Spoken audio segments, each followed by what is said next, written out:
Welcome everybody to the Arica Cultura Bodyboard 2022. Today is the 6th day of competition and we do have the first heat in the water. Dion, let's just go straight there because we don't want to miss any of the action. Yes, good morning bodyboarding fans and welcome to day number 6 of the Arica Cultura Bodyboarding.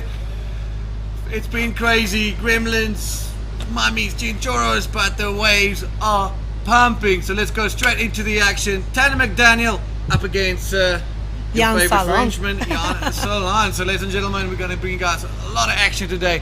Jam-packed. The waves are absolutely pumping. We're looking at about the 6 to 8 foot range, offloading on the reef. Perfect. It's misty. It's moody. It's that type of floppers that you want, and that's the floppers that you really want to see. And these guys are going to go absolutely nuts. Well, Tanner McDaniel, here he is. I think he posted a score in earlier part of the heat with a 4, and it was a little double rolo. Just playing it safe, that end section being super shallow and very sketchy, he said yesterday, and you guys will see some of the bombs offloading this morning. Round 8, heat number 1. We got an absolute jam-packed day for you guys. Man-on-man action all the way through. 30-minute heats, and here we go. Right in white, looking at this one. You guys can see the sides in this way is a lot bigger, super clean, splits those legs. There he is, does a little spinneroonie in the face, hoping he can get a little bit of cover up, but unfortunately this is just one of those waves that just doesn't produce for him. Yeah, Jan Salon there. He might be a little bit nervous. Of course, I will be too against Tanner McDaniel. Look at that, and this is Tanner. What? Oh, well, I mean, if he would have landed, that would have been crazy.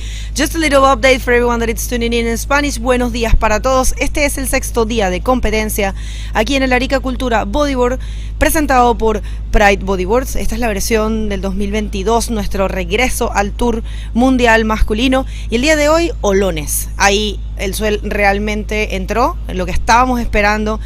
La acción está garantizada. Estamos en la la ronda número 8, que vendrían siendo los octavos de finales, y todos los hits son hombre a hombre. En el agua de rojo está Tanner McDaniel y de blanco el francés Jan Salon.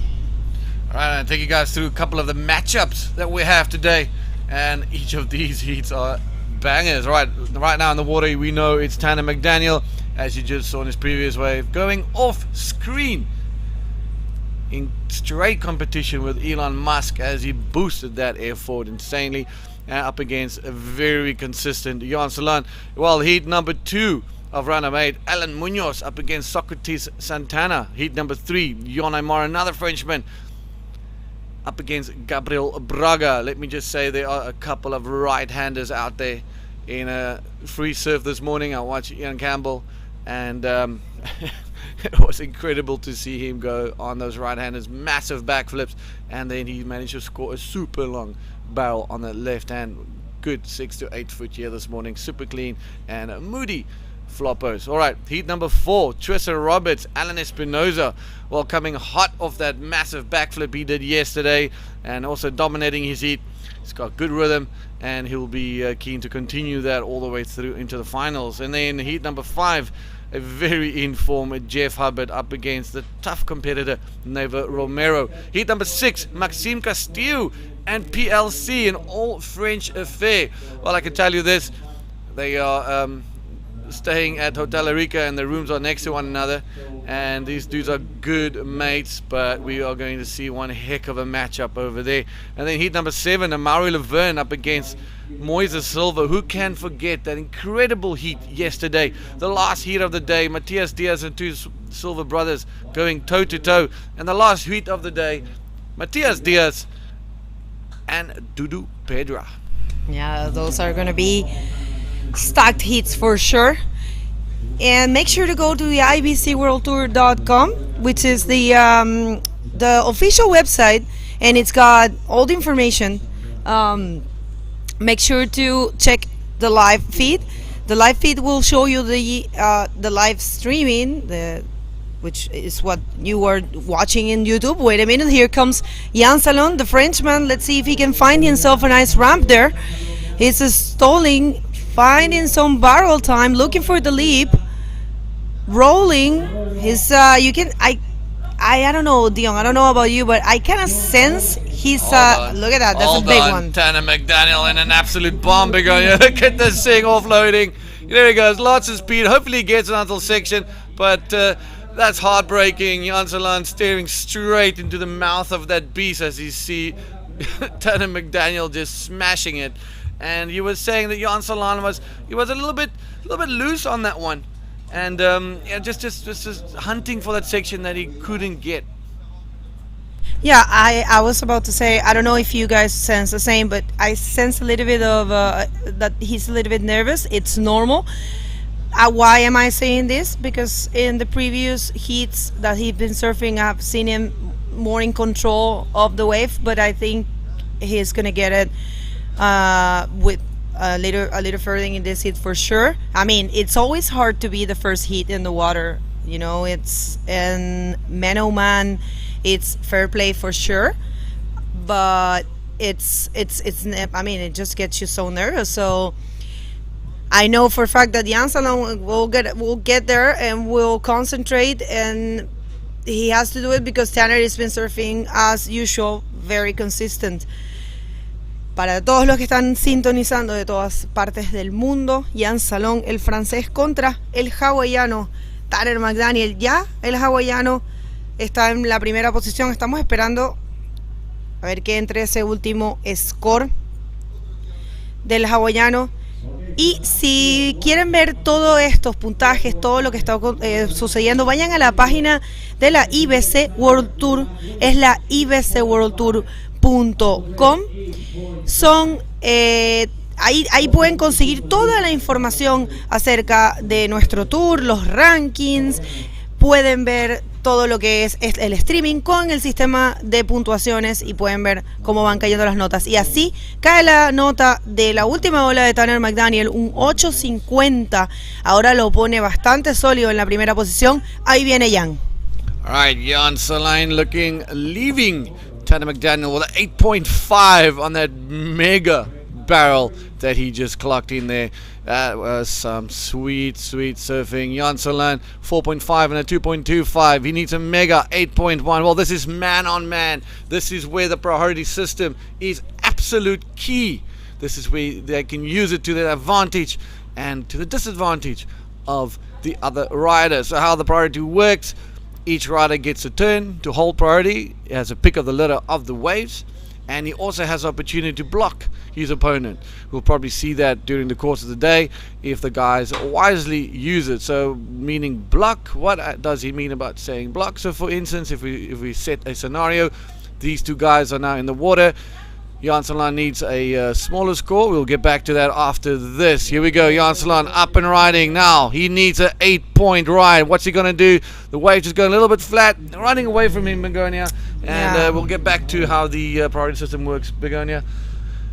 Interesting morning, beautiful morning, different floppers. We've seen moody floppers now, we had fun floppers, we had wishy-washy floppers. Yesterday we had interesting floppers, and today's a floppers that we actually want.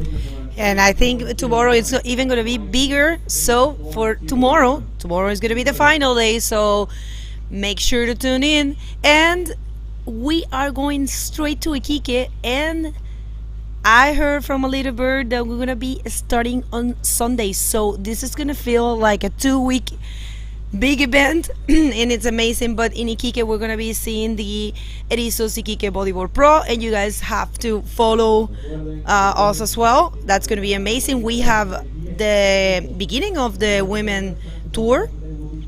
It's been 3 years for the women, so I'm pretty excited myself, and I know the girls are too.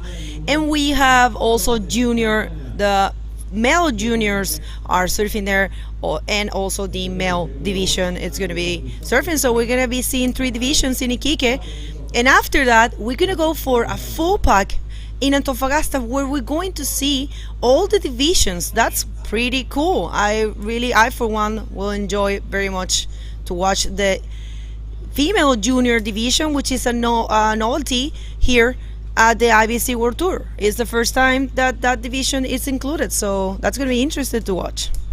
Yeah, that's super cool. Catering for all divisions in Antofagasta. It is truly a bodyboard festival, junior, men, junior women, pro men, pro women, and a DK. All 5 divisions. All 5 divisions across the board at one single event. And that will be the second stop on the Women's World Tour as well. Well, Tanner McDaniel sitting on that priority. Let's get back to that little situation. Let's say, for instance, Jan is about to go on an absolute cracker and a wave that could potentially put him in the lead. Tanner has the right to then drop in on him and use his priority, although it's always a bit frowned upon, but it is one of those things that you need to use it to your advantage, because you've been holding on to that priority, and that's just the rule. Sometimes it gets a little bit dangerous, but these guys also have a good gentleman's agreement in and out of the water, at least most of them, and I don't think guys will put each other in harm's way to just for a measly victory or something, or a better score. I think safety first and common sense will prevail. But that's kind of how it works. You have the priority, you have the pick of the litter, you have the opportunity to block your opponent and be able to prevent him from posting any form of good scores if you feel threatened by that.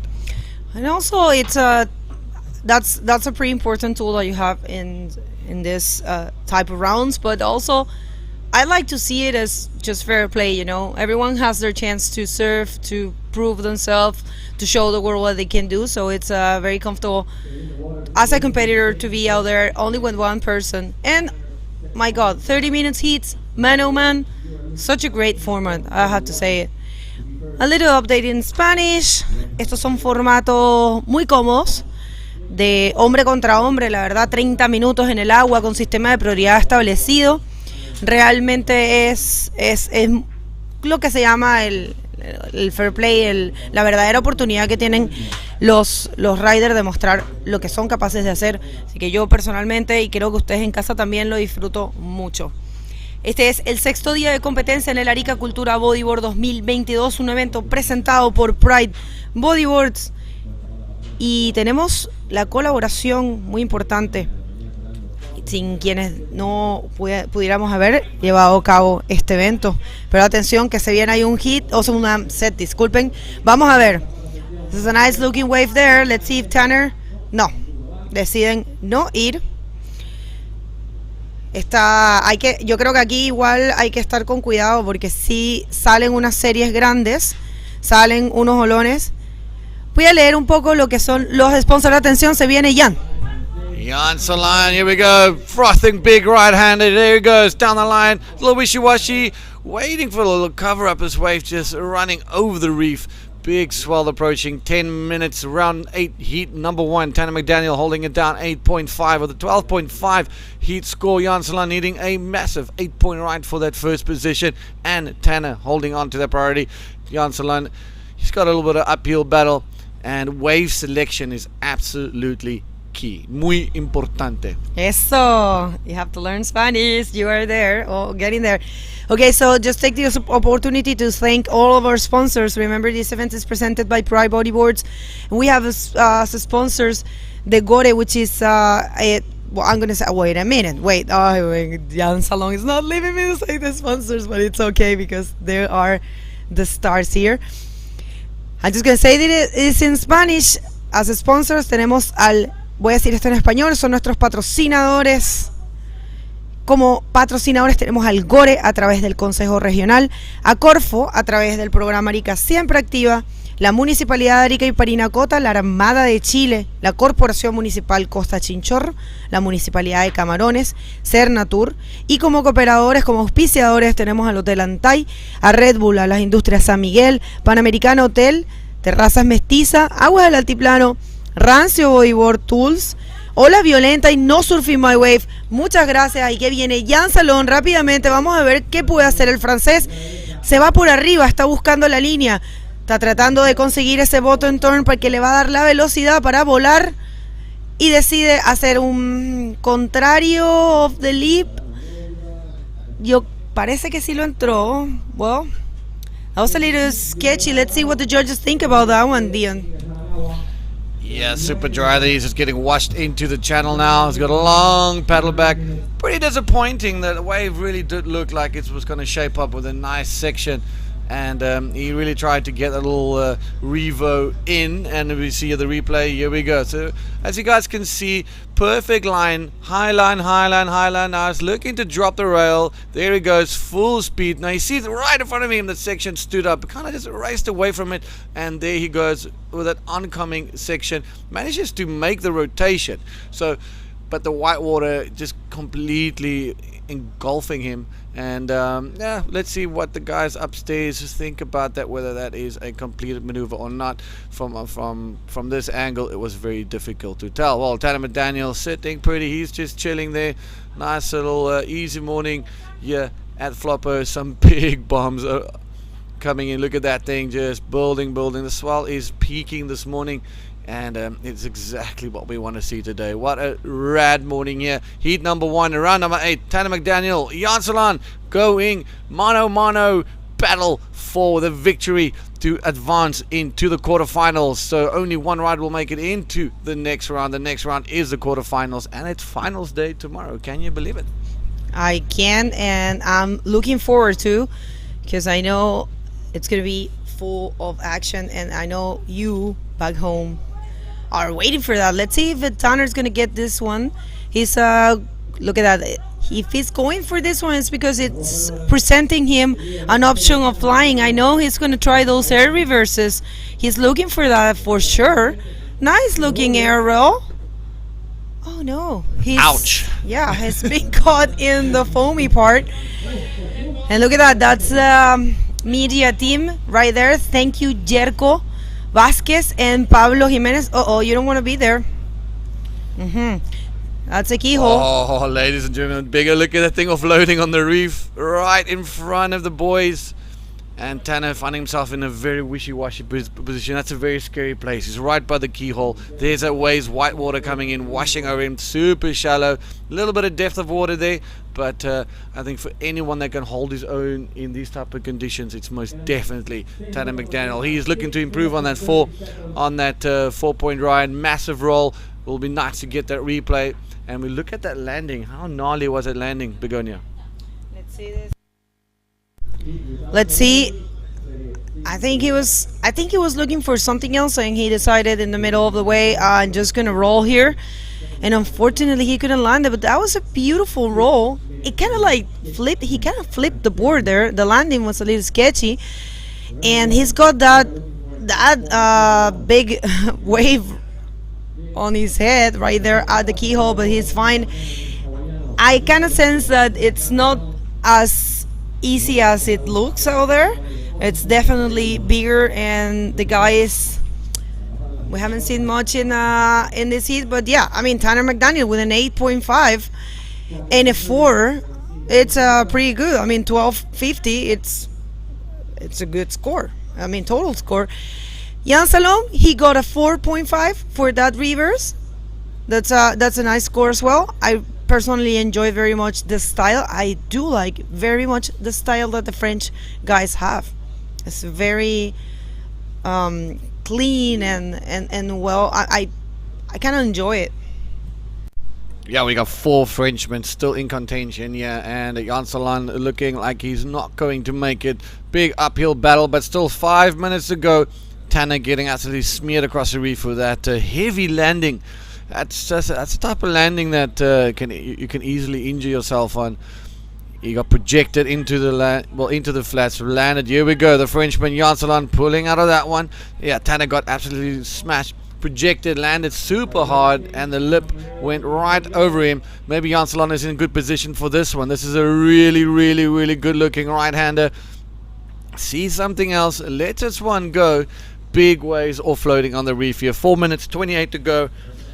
It is good morning, floppers. Good morning, everybody. If you just joined us here at the 2022 Arica Cultura Bodyboard presented by Pride Bodyboards, you have missed a good heat so far. Tanner McDaniel with an 8.5 on a massive left-hand barrel, playing it really coy, super patient, waiting a long time for his waves, and a backup score of 4 points. Here we go. Here we go. Tanner McDaniel again. This is a nice looking one. Pretty clean wave. He's going to find the ramp and flip there.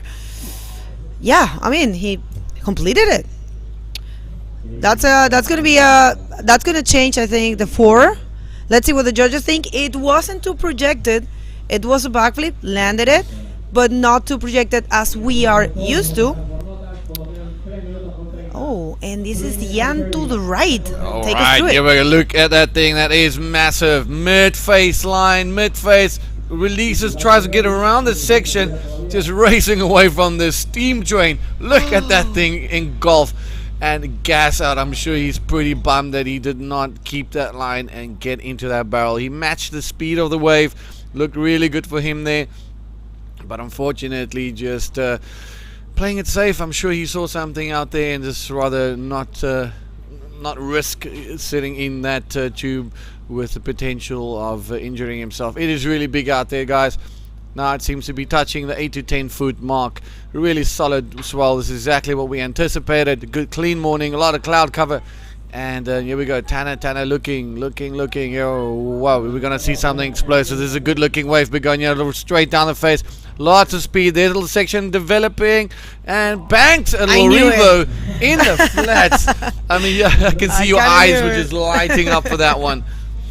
Yeah, no, I was expecting that. Kind of know this guy already here. This is his specialty here. We all know it. And this is the replay. I knew he was going to look for that ramp to boost the reverse. It's a classic Tanner McDaniel. And look at that. That was very well executed. Beautiful rotation. Landing perfectly. That's going to be an important score there for Tanner. Oh, yeah, that was textbook surfing Tanner McDaniel.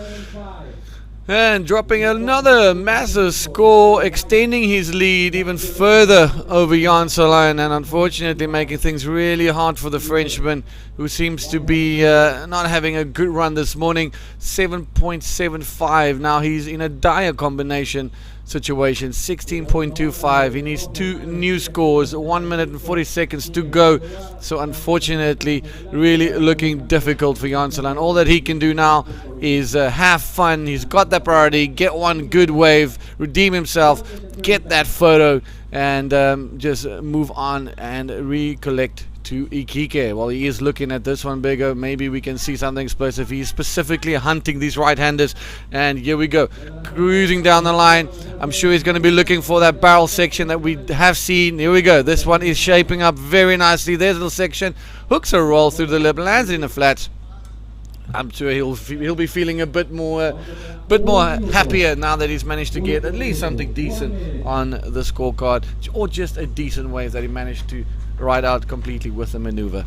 Yeah, and it might be his last wave. I have to say, congratulations, Jan. This is the replay.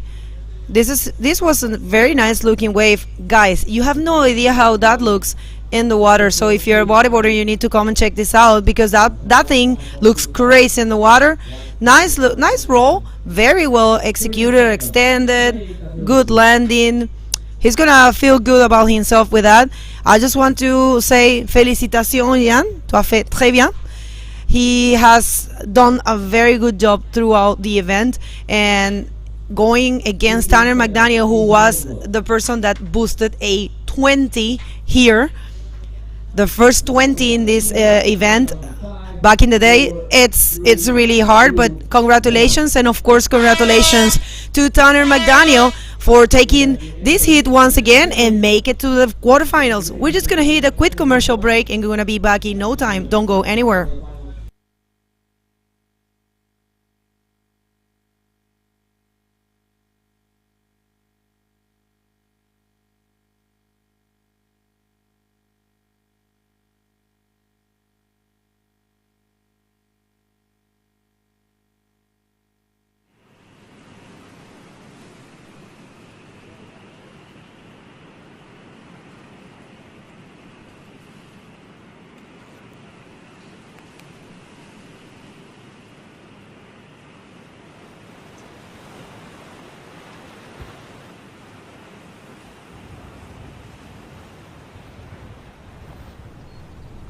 Not now, bro. Not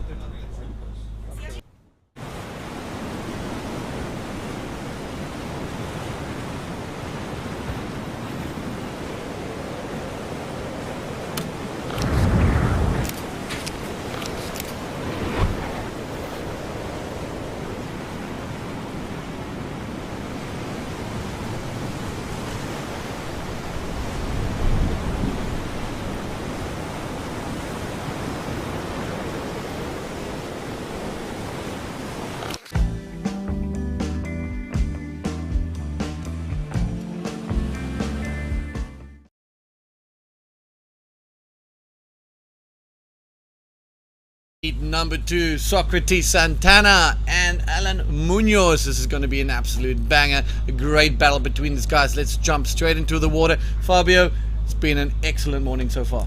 Man, so many good waves. It's unbelievable how the swell came. Beautiful waves for bodyboard. Tanya just catch like a big barrel, like pipeline, man. I can tell you, cold water, Arica, it's always Arica, man. It's been insane today. We're gonna see some really cool stuff today for sure.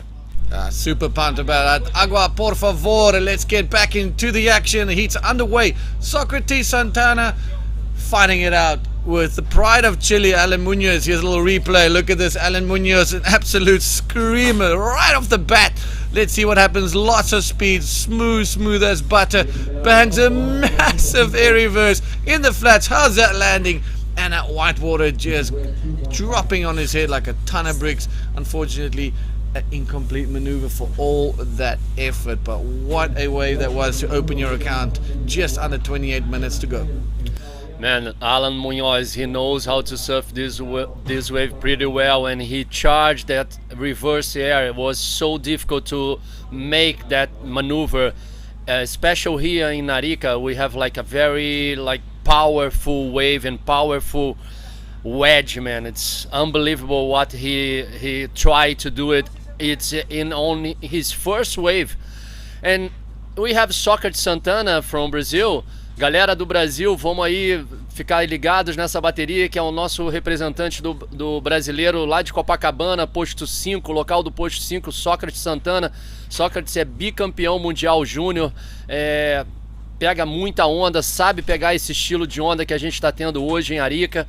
A gente estava nessa expectativa de receber esse swell hoje aqui e realmente ele chegou com tudo.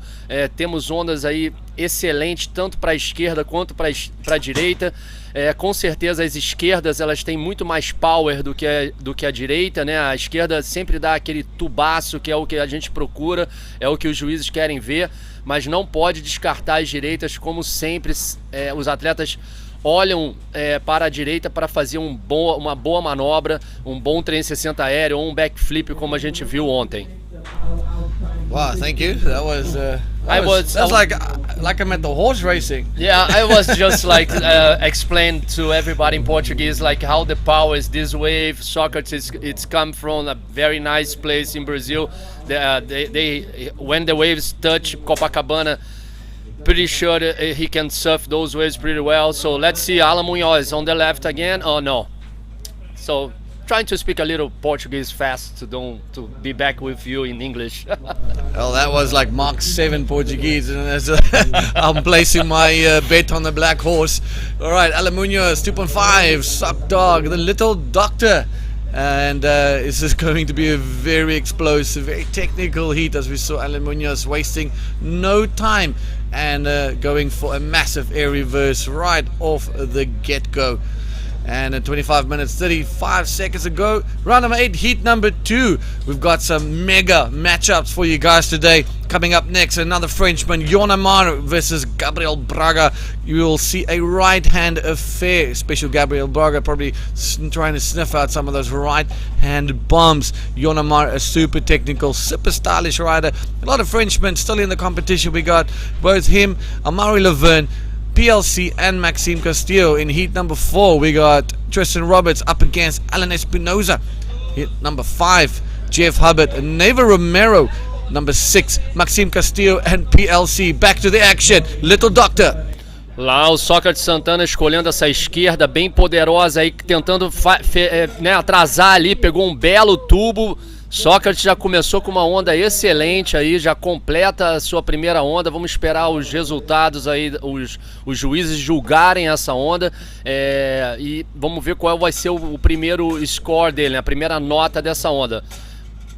Dion, really like how Socrates try to find that barrel, man. It's hard today. It's big.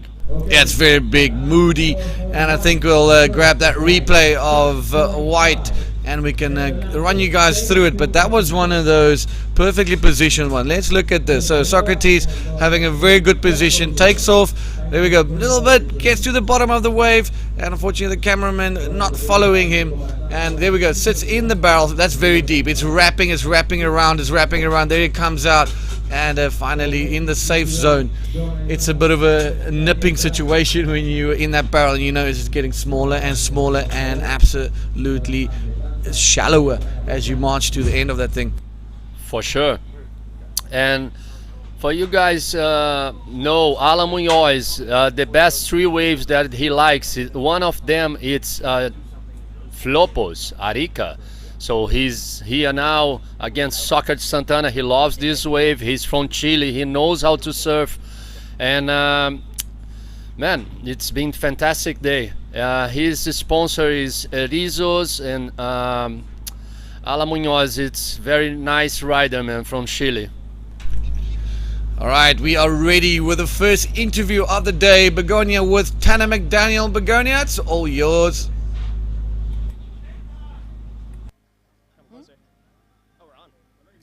Oh, thank you very much, guys. I'm sorry.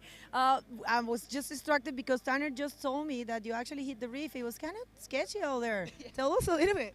Yeah, it's sketchy. It's really good, but on that air forward I tried, I landed a little bit like in the lip and went over, and I actually because I went head first, I tucked my feet and like kind of turned, and both my feet just like slammed into the reef. I think I'm okay, but like just kind of scary to happen in a heat, but you got to do what you like. You just got to go for it out there. It's pretty pumping, and you know that if someone else gets the opportunity to go for something big, they're going to do it. So you just got to take the chance and go for it. Yeah. I'm curious because I knew you were going to try the air reverse. You were thinking about that all the time, right? Yeah. It's such a good ramp for it, and it's just a move that I love to do, and it just feels like it's such a satisfying thing to do one of those in a heat. And when I finally got the section that kind of like hooked at me for it, I was like, all right, yeah, we're on. Here we go. Like, it was a nice feeling, especially because I was winning the heat, but I kind of needed a second score still. So, sorry, I got distracted watching someone just get super barreled right now. It's pumping. I'm stoked. Yeah. Oh, Tanner, congratulations and best of luck for the quarters. Let's go back to you guys. Okay, Bergo, was a nice interview with Tanner McDaniel. The winner of the last hit was Tanner was doing good on the last one. Alright, back to the action. Guys are standing awkwardly there. Alright, what are we doing? Let's go. Agua, por favor, gracias. Let's go back to the water. Anyways, I think everybody needs a good cup of coffee. We finally, my goodness, finally had a good cup of coffee yesterday, and I'm looking forward to keeping that positive motion with a good coffee here at Flopos, and it was quite nice. But let's talk about that ceviche empanada thingamajig we had yesterday. It just gets better and better and better. Ridiculous, Dion, ridiculous. So good, like fresh fish. Let's see the replay from Alan Munoz, man. Straight in the barrel, nice. Like good position, and nice. Oh my god, double barrel actually. And he came out with a nice clean roller. Oh, Alan, man, for sure he's gonna receive a very big score on that one. Yeah, Alan, one of those guys that's super quiet, super humble, just keeps his head down and lets his surfing do the talking. As we see the scores here, 6.5 for Socrates Santana and a 3.75 as his backup, Alan Munoz, with a 7.25. And I really do think that was, the 7.25 for that barrel and roll. So only needing a 3-point ride, Socrates Santana with that first priority, and priority is key with these man-on-man heats. Yeah, Alan is a super cool guy and super calm. He knows how to surf, and now he's looking to this right. No stop. He's on fire and trying to increase his scores. And look at how fast he goes. Let's see what he can do it. And a nice through the lip, man. That was power. Really like it, that one. That was good. Did you see how he just projected with all that speed through the lip? Punched straight through the lip, and just shows you this guy is here to mean business. This is such a good matchup. I really enjoy watching both of these riders, and to finally see them going head to head in a man-on-man situation like this is really cool, super incredible. There we go, situation change. Alan getting a 6 for that barrel, for that roll through the lip. Some power surfing by Alan Munoz. And here we go, I'm going to talk you guys through this one. Good little right-hander, not the biggest one, but a very good one. There he is, just rides it, high line again. Look at his hands position, super flat. There we go, releases it, lots of speed, as Fabio said. Look at that, punches straight to the lip, projects bang into the flats. That's a six pointer all day long. I really like how they bottom turn. He using only the little part of the board on the back, like just like that, like the tail like on his right side was fantastic. Like the fins was just touching a little bit in the water, man. Was very good. Like, and it was a rollo, Dion. Again, rollos, it's going on. Rolls win heats. I mean, especially when you don't get that super explosive section, and you know you can do some power surfing like that, get it through the lip, a roll will get you very far. It's just the go-to. It's definitely the one. People sometimes overlook that roll. Hey, people sometimes think, we'd rather go for the 8s. Doesn't make it. If you had a roll, gets a 6. Look at this, Alan Munoz with a 7.25 and a 13.25. Socrates and Detana, he needs a 6.76. Easy for him, but he needs to get that wave. He's holding on to priority. And how important is priority given this man-on-man situation? Oh, it's so important, man. So important. Actually, like now, Socrates, he has he can choose any wave he can want. And Alan Munoz in second priority, he needs to wait for the best one, because Socrates will, for sure, he's looking for a big barrel or big maneuver. And like you said, now Alan has 2 waves already. I'm pretty sure the next one he gonna charge for a backflip or a Air 360 or something. He already did on the first wave and was incomplete. So now he's like calm, 7.25 and a 6. I'm pretty sure, Dion, he gonna charge the next one. Yeah, 100% agree with you on that one. Alan Munoz is that guy that likes to look at his heats real time. He adjusts in the situation, in the moment. He knows, all right, well, he's also, okay, what I'm trying to say is he's a guy that doesn't shy away from a good section. So his first wave, a lot of speed, a good section, banged that massive air reverse. Unfortunately, landed a little bit too in the flats.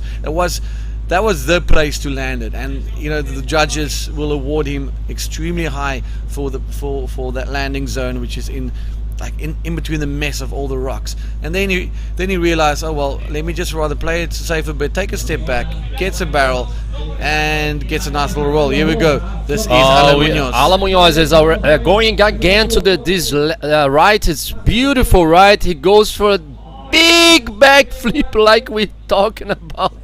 Wow, man. Sorry, guys. Swallowed by the white water, but that was massive. What commitment is that? Just to go up with all that speed, knowing that you're basically gonna drop yourself onto dry rock or half a meter dive. All right, let's look at this. We had some split peak action. We're following Socrates Santana all the way from Rio de Janeiro. There he goes. Ooh, ejects on that one, which is not the worst call he's made in his life, because that one was fast and very deep. Look at the wave behind them as well. But yeah, Alan Munoz, massive backflip. Unfortunately, not landing that one, but you said it. Your words weren't even cold. And there we go, sending it up into oblivion. Yeah, he wants to increase that 6 point that he have, and you see, he did like a very nice bottom turn, just looking to the lip. He was thinking to do a roll or maybe, but he said, oh no, man, I'm gonna try the backflip. And in that spot over there, there is no water, Jim. It's so dangerous because you can land on the rocks. Sócrates precisa de uns 6.76. Ele tentou ali na esquerda, ele sabe que pode pegar uma onda para a esquerda e tirar um tubaço e conseguir essa nota.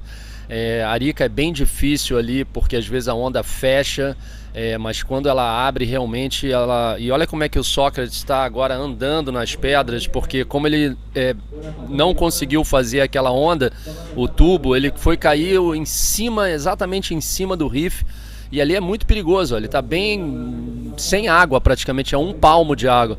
You see, Soccer didn't make that barrel, man. He's on the rocks now. It's kind of scary, this situation there, because if the set comes, man, I don't know what's gonna happen.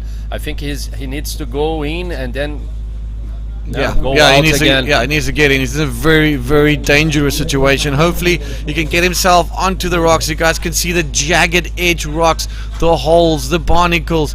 Every single thing that you do not want is right in front of him. He's gonna have to get out. He's gonna have to jump back into the keyhole and get himself out there. It's a quick paddle to the back line. You see, he's just probably getting banged up a little bit there. Oh man, this is not cool. I hope that he manages to get himself back out as he's jumping over there. Look at him like a little goat across the rocks with those fins. Super slippery with those fins. And he's got 30 minutes, ample time to get to the back. And Alan Munoz 13.25, Socrates Santana 10.25. Heat number 2, round number 8 here at the 2022 Arica Cultura Bodyboard Pro, and presented by Pride Bodyboards. A lot happening, and Iquique is next. Arizo's Iquique Bodyboard Pro. Arizo's Iquique Bodyboard Pro is next step, next event from the South America League. Vocês viram ali, para quem está ligando agora aí o nosso canal do YouTube, você consegue todas as informações no nosso website também, o ibcworldtour.com.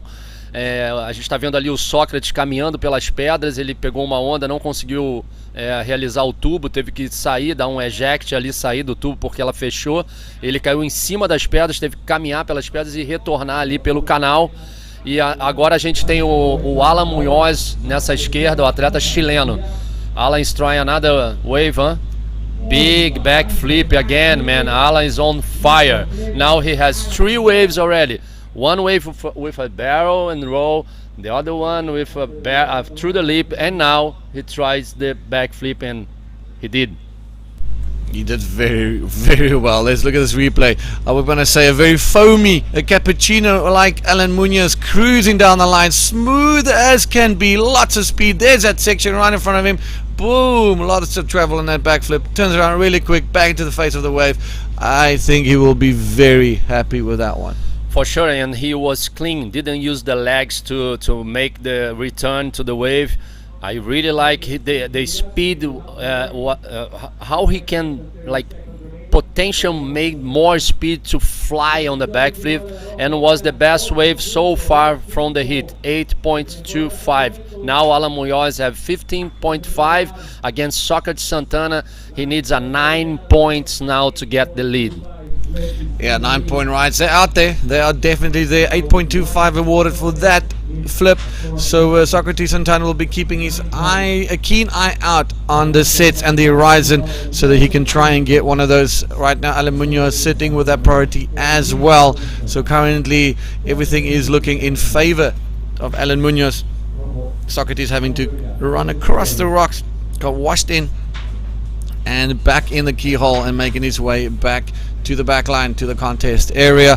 There's just around about the 10 minutes to go, heat number 2, and 8.25 for that backflip with a 7.25 barrel. We are going to be seeing some big scores today, that is for sure. For sure. And hopefully we're going to be seeing a couple of 10s being dropped. This is 10-point waves for sure. Oh, definitely, Gian. Socrates still have plenty time to return to the heat. He's not in a combination. He needs a 9. It's a big score, but he can do it. A galera aí do Brasil, o Sócrates está precisando de 9 pontos, né? Uma onda bem alta, mas ele é capaz de fazer isso. O Sócrates é um atleta excelente, já foi bicampeão mundial, é um garoto muito legal, assim, muito respeitoso com todo mundo, um garoto que tem portas abertas em qualquer lugar que ele vai, educado. Sócrates veio do posto 5, começou a pegar onda na escolinha do Guilherme Tâmega, na época que o Guilherme tinha uma escolinha ali no Posto 5. Então é gratificante ver até né, aonde ele chegou, a evolução dele toda, de toda a história que está atrás do Sócrates. É linda de se ver. E mandar um abraço aí para vocês todos que estão comentando no canal da IBC em português, galera do Brasil, o Fernando Ribeiro que está torcendo aí para o Sócrates. Compartilhe o nosso canal do YouTube, o nosso Instagram, o Eduardo Serafim também falando aqui, bora Brasil. Muita gente do mundo inteiro dando as felicitações aí para o Guilherme Silva também, para o Sócrates, falando aqui, vambora Sócrates. Muito legal ver, compartilhar essa emoção de Arica com vocês aí do Brasil e do resto do mundo. It's so nice to be back to Arica, our World Tour, Dion, and it's fantastic to see we have already more than 1,000 guys live with us in our YouTube channel. So guys, spread our website, our YouTube channel, our Instagram. We are here to give all the emotions, all the vibe to you guys, man. It's been a fantastic day, and I'm pretty sure pretty soon we're gonna have the first 10 points right here from Arica. Correct mundo. Right, ibcworldtour.com. Jump onto all the social medias on Facebook and Instagram as well, and be sure to follow all the action and don't miss a beat. With ibcworldtour.com, you'll be able to see the scores dropping in real time, and also enjoy the viewing of the live streaming. Well, 7 minutes 52 seconds to go. Alan Munoz controlling this heat with a 15.5, and we see this bomb, absolute smoker, ladies and gentlemen. Look at this thing. Is he gonna get barreled? Hooks a little, just tries to stall a bit, sits in the pocket. There's another section, and might just back it up with a nice little flip there into the channel, and almost kicking the drone out of the air. Yeah.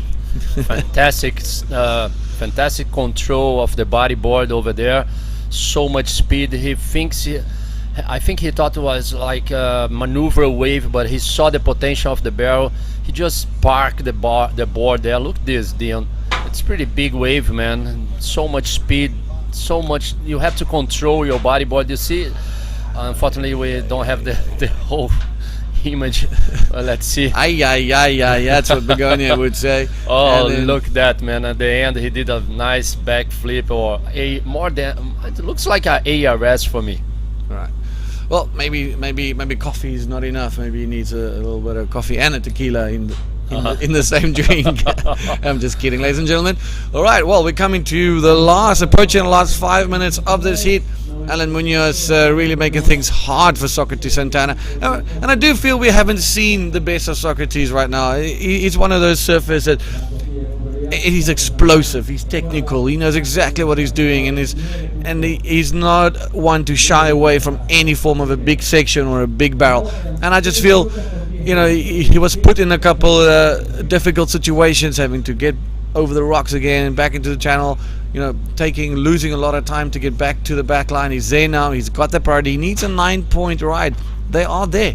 8.25 for Alan Munoz so far. So he just needs to be a little bit patient, although time is running out. Less than 6 minutes to go. I do feel if Socrates Santana gets that one smoker that we've seen coming through, and we've seen a few of them, he's going to be back in contention with us. Well, talk about the devil. Here goes the little doctor. All right, here we go. Socrates Santana. What can he do with this one? Lots of speed, massive wave, gets into the tube, and this one just running away from him. Look at that wave, just closing out across the entire channel. Unfortunately, absolute bummer for him. He managed to get out of this one quick enough, Fabio, that he's in a very dangerous situation. Yeah, he's been proving himself like in a very bad hit, man. Sócrates ali tentou pegar uma onda para a esquerda, pegou uma boa velocidade, a onda parecia que ia proporcionar para ele um belo tubo, era o que ele precisava, mas infelizmente a onda fechou e mais uma vez ele ficou ali num lugar bem perigoso. Ali é muito raso realmente. E ainda tomou uma onda ali na cabeça, mas eu acho que agora ele tá bem, vai voltar ali para tentar, ainda tem 4 minutos e 30. Ó, se vocês reparem, ó, ele tá errado ali, não é o Alan, é o Sócrates Santana. Ele pegou uma boa velocidade, ele até conseguiu fazer a primeira parte do tubo, mas e depois a segunda parte da onda fechou. He did pretty well, man. He made the first step of the wave, but then the next part of the wave just closed in front of him, and it was very dangerous over there again. Second time he's on the rocks. He's been having a very hard hit, man. He's and been rocking. Alan is just like playing, you Yeah, know, Alan- like just having fun. Exactly. He's just been keeping very quiet, just keeping to himself, chilling under the radar, lets his surfing do the talking, leaving Socrates a little bit rattled, scratching around, taking on some waves that's possibly not the best ones. We did say wave selection is absolute key, and that was a well-ridden wave. You know, let's not take anything away from Socrates Santana, 2 times junior world champion. He's a man that can hold his own in any conditions. Unfortunately, just a little bit out of rhythm, and not getting the waves that he wanted. Plenty ways to go by. And we said yesterday, you got to be in sync with the ocean. You got to be in sync with the rhythm. You got to try and put yourself in the right position, know where to sit. The waves are a lot more consistent now. They're breaking in the right place.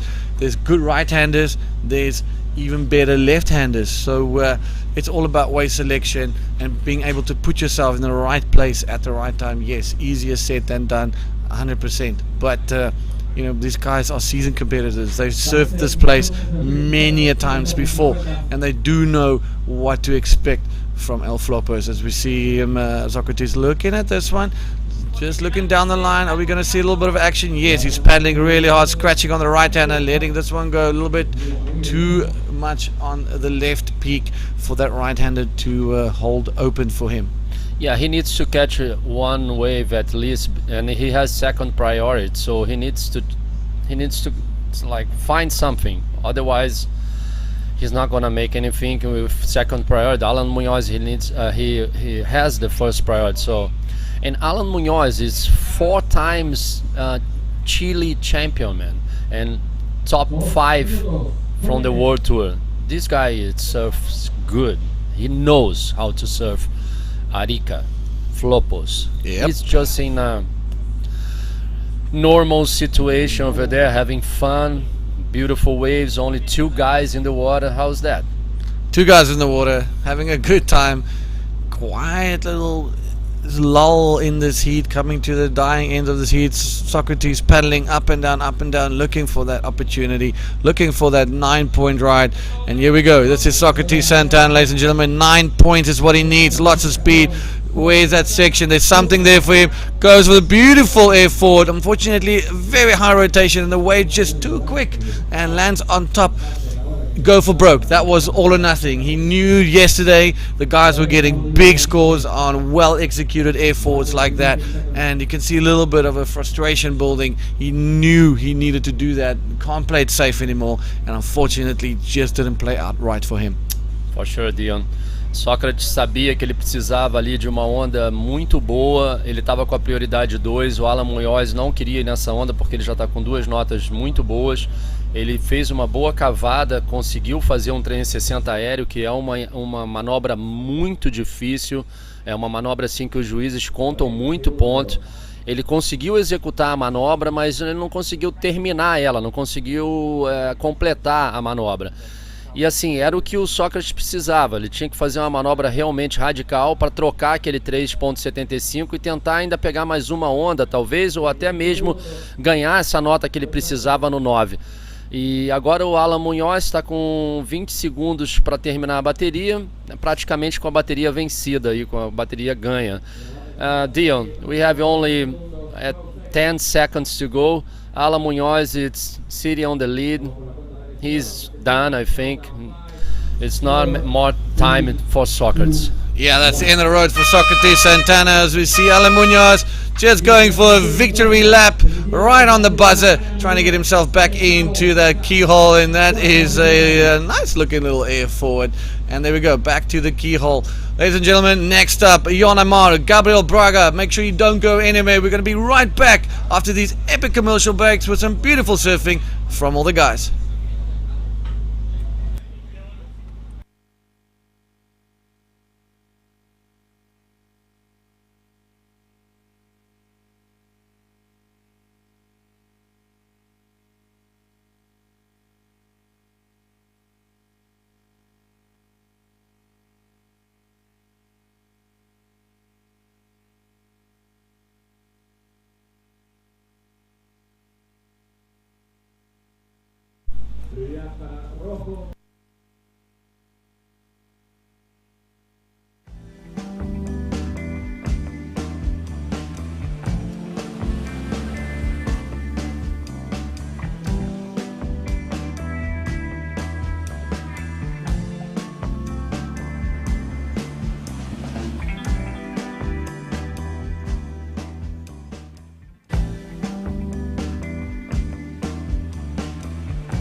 Bom, galera, estamos de volta aqui com a ação. Tô com o Bego aqui, estamos no Arica 2022 Cultura Bodyboard, apresentado por Pride Bodyboard, diretamente dessa onda fantástica em Flopos. E hoje a gente tem swell, tem muita onda e temos um brasileiro de novo na água, o Gabriel Braga.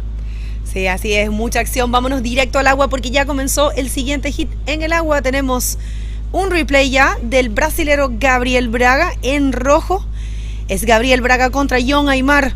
Un bonito rolo. Disculpa, al revés. Sí, disculpen, disculpen. Jon Aymar en rojo y Gabriel Braga en blanco. Ese fue el replay entonces. Vámonos directo al agua para seguir viendo la acción. Este es el hit número 2 de la ronda número 8, lo que son los octavos de finales acá en el Arica Cultura Bodyboard 2022, presentado por Pride Bodyboards. A gente agora tem o Gabriel Braga indo para a direita, ele sabe que a direita proporciona manobras aéreas, já começa ali a atrasar, já dá um excelente ao rolo. Gabriel tá sempre buscando essas manobras ali na direita, ele é um garoto que surfa muito bem, vem da Bahia, né? Sempre surfa ali com o Uri Valadão, é um garoto que tá em grande ascensão, sempre subindo, sempre treinando. Você vê que ele rema muito bem, começa já atrasando ali no drop para pegar o bowl da onda certinho. E foi muito boa essa primeira onda do Gabriel. Já tirou uns 7 pontos, Bego. 7 points. Sí, muy bueno. Well, but everyone that is tuning in, we have Jon Aymar from France and Gabriel Braga from Brazil. Jon in red and Gabriel in white. This is the third heat of the day. We're going to be seeing the whole round number 8.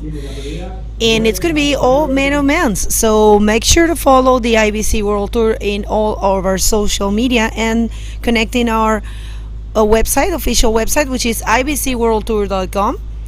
And here's the replay of the one wave of Gabriel Braga. Nice looking bottom turn there, aiming for the ramp, and that very high and difficult rollo there. It's very difficult to land that. You can tell because he opened his legs. Actually, he kind of used his knees to land it well, right?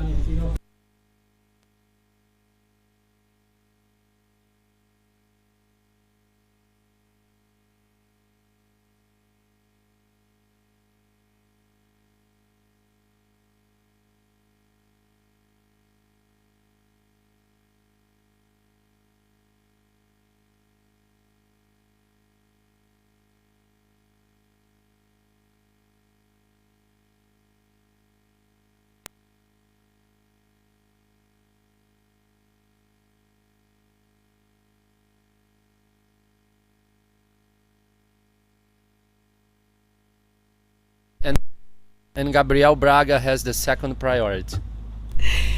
Right on, yeah. We had a little thing with the audio, but yeah, it's Gabriel Braga right now in the first position with that well executed air rollo, 7 points, and Young Aymar needing a 1.26. Conditions in the water, guys, they're difficult. It's shallow. Tanner was telling me that he actually hit both of his legs, and also Jan Salong, he hit the reef real hard at that right with the spin he made, and he was actually putting some ice on his upper part of his arm. So yeah, this is how it is. This is why we are here. We wanted to see this spectacular wave, and I think everyone back home knows that, and the riders too. They're thrilled to be surfing beautiful flopos with perfect conditions, perfect size, and tomorrow is actually going to be bigger. But you know what? Let's just hit real quick the beach because Dion is ready with Alan Munoz for the interview. Dion, take it away. Your heat winner, Alan Munoz. Felicitaciones, grande surfing, muito bem. And what a day. Take us through your heat. Es un hit bien intenso, las condiciones están súper buenas. Pude sentir confianza con una primera maniobra que no entré, pero eso me dio como el vamos y fui encontrando mejores maniobras a medida que avanzaba el hit. Sí, gracias. So, moving into the quarterfinals, you must be feeling very happy and very relaxed now. Yes, not relaxed, but I go for focus. Me siento, estoy intentando sentirme tranquilo, porque la verdad es que las condiciones están buenas, todos los competidores son muy buenos, entonces solamente hay que alinear el foco, la tranquilidad y esperar a hacerlo bien. También quisiera mandar un saludo a toda la gente que me apoya, a todos los amigos que juntaron la Genkidama para apoyarme financieramente también. Entonces a todas las personas que enviaron su buena vibra, agradecerles a todos en realidad, porque gracias a ellos me he sentido súper fuerte y me he sentido tranquilo con cumplir este circuito 2022. Well, that's it. Well, you heard it straight from the man. Looking forward to tomorrow. He's going to just relax. He's going to focus. He's going to keep it real. He's thanked his sponsors. And we'll see you mañana. Back to you guys. Thank you very much, Dion, and congratulations once again to Alan Munoz for taking that heat in such a way. It's such a great way. He surfed so good. I was so, wait a minute, here's the replay of last wave of Gabriel. While we had the interview, at the beginning of the interview, Gabriel took this wave. And let's see what he, oh wow. That was very good. Unfortunately, he didn't land it. Que pena, o Gabriel pegou uma outra onda muito boa para a direita ali, pegou uma velocidade incrível, fez a manobra, mas infelizmente ele caiu atrás. So for you guys just turning in, we are here at Arica Cultura Bodyboard 2022, present by Pride Bodyboards. This is a replay. This is a replay of Ian. It was a really nice 360 off the lip. And I think he received for that wave was a 4 points. No, yeah, 4 points I think. So now Ian, he's in the lead with 9.75. Gabriel Braga is on second with 8.5. He needs just 2.75 with 21 minutes 30 seconds to go. Bego, temos aí uma bateria de um francês e um brasileiro. Muito bom, né? Ver a quantidade de atletas que a gente tem ao redor do mundo nessa etapa aqui de Arica, uma etapa que todos os atletas procuram vir. É uma satisfação imensa a gente ter atletas de todas as regiões do mundo. Sí, definitivamente, como dice mi amigo Fabio, una de las cosas más bonitas del Tour Mundial es que tienes hits multinacionales con personas de diferentes países, como es el caso de acá, un francés con un brasilero. John Aymar haciendo muy buen trabajo en estos primeros 10 minutos, unos scores tal vez no tan grandes, pero colocándose en la primera posición. Se debe cuidar, debe cambiar esos scores, porque Gabriel ya fue capaz de mostrar el 7 y además hizo ese gran invert que de verdad si lo hubiese caído hubiese conseguido una alta nota. Así que John tiene que cambiar esos scores. Sim, com certeza a bateria ainda está muito aberta. Temos aí muito tempo. Hoje a competição tem 30 minutos. Os atletas podem pegar a quantidade de onda que eles quiserem, não tem limite e só contam duas notas. O Gabriel está com uma nota 7, ele sabe que é uma nota boa, está precisando de um backup, né, que é a segunda onda que vai contar. A segunda onda dele seria aquele aéreo que ele deu para a direita, mas ele não completou, só tirou 1,50. O Ion já tem duas notas, um 5,75 e um 4. Ele sabe que ele precisa também aumentar essa segunda onda dele, que é um 4, porque o Gabriel ele só tem 2,75. Gabriel is with the first priority now. Ion with second priority. So Gabriel can choose the wave he wants, and for sure he needs more than 2.75 to get to the lead. That's right. And let us know where you are. This is a good moment for us while there's no waves coming. Let us know where you are. Déjanos saber dónde están. Cadê vocês? Fala agora. A gente vai ler alguns comentários. Sim, vamos ler, dar um alô para todos vocês que estão no nosso canal do YouTube, no Instagram e no ibcworldtour.com. And I have Eddie who says fait qu'il nous sorte un rebo à la Tanner. He's saying that Jon should boost a air reverse Tanner style. So yes, I'm thinking Jon definitely has that in mind. It's like Tanner said, this is such a great wave for a air reverse, so that might happen. Dá um alô aqui também para o Fábio Pinheiro, que está dando saludos para Bego, Fábio, todos os amigos de Chile. Fábio, é um prazer enorme estar comentando aqui essa bateria do Gabriel Braga. O Fábio Pinheiro é da mesma cidade do que o Gabriel Braga, que está na água aí, Bego. Ah, sí, da Bahía, ¿no? Aquí tenemos a Francisco Machado, tenemos a Saúl López, que de Venezuela, tenemos a Kanki González de Puerto Rico, de Rincón, buenas olas, Fortaleza, para Gabriel Paula, de Sudáfrica, South Africa, Torin Cooper, thank you very much for tuning in. Tristan's coming real soon in the next hit. And Perú, we have Miguel Ángel Solís. Miguel, gracias por sintonizar siempre. Abrazos de Portugal, Elder. ¿Quién más tenemos? Temos o Felipe Lino, valeu irmão, estávamos juntos lá em Metawai no novembro de 2021, trip inesquecível, junto com a galera, nossos irmãos, minha nova família, um grande abraço aí para vocês todos de Floripa. Temos muita gente tem o Pedro também de Itacoatiara, aloha aí Pedro, tamo junto, compartilhe o nosso site no YouTube. We have a lot of guys, man, all around the world. South Africa again, Canary Island, Iran Diaz, Canary Island, okay, boy. We have also Bodoque Flopos, gracias por sintonizar todos los días desde Oslo, imagínate, un ariqueño en Oslo, vieja escuela y pionero de la Arica. Flopos, gracias amigo por el apoyo. Gracias también a Cuquín, el papá del gran Tufi. Dice Bego y Oarana Corúa desde Rapa Nui. Wow, no conozco Rapa Nui, Cuquín, me tienes que invitar. Vamos lá, o Gabriel ainda continua na primeira prioridade, tentando escolher uma onda para trocar o 1.5 que ele tem.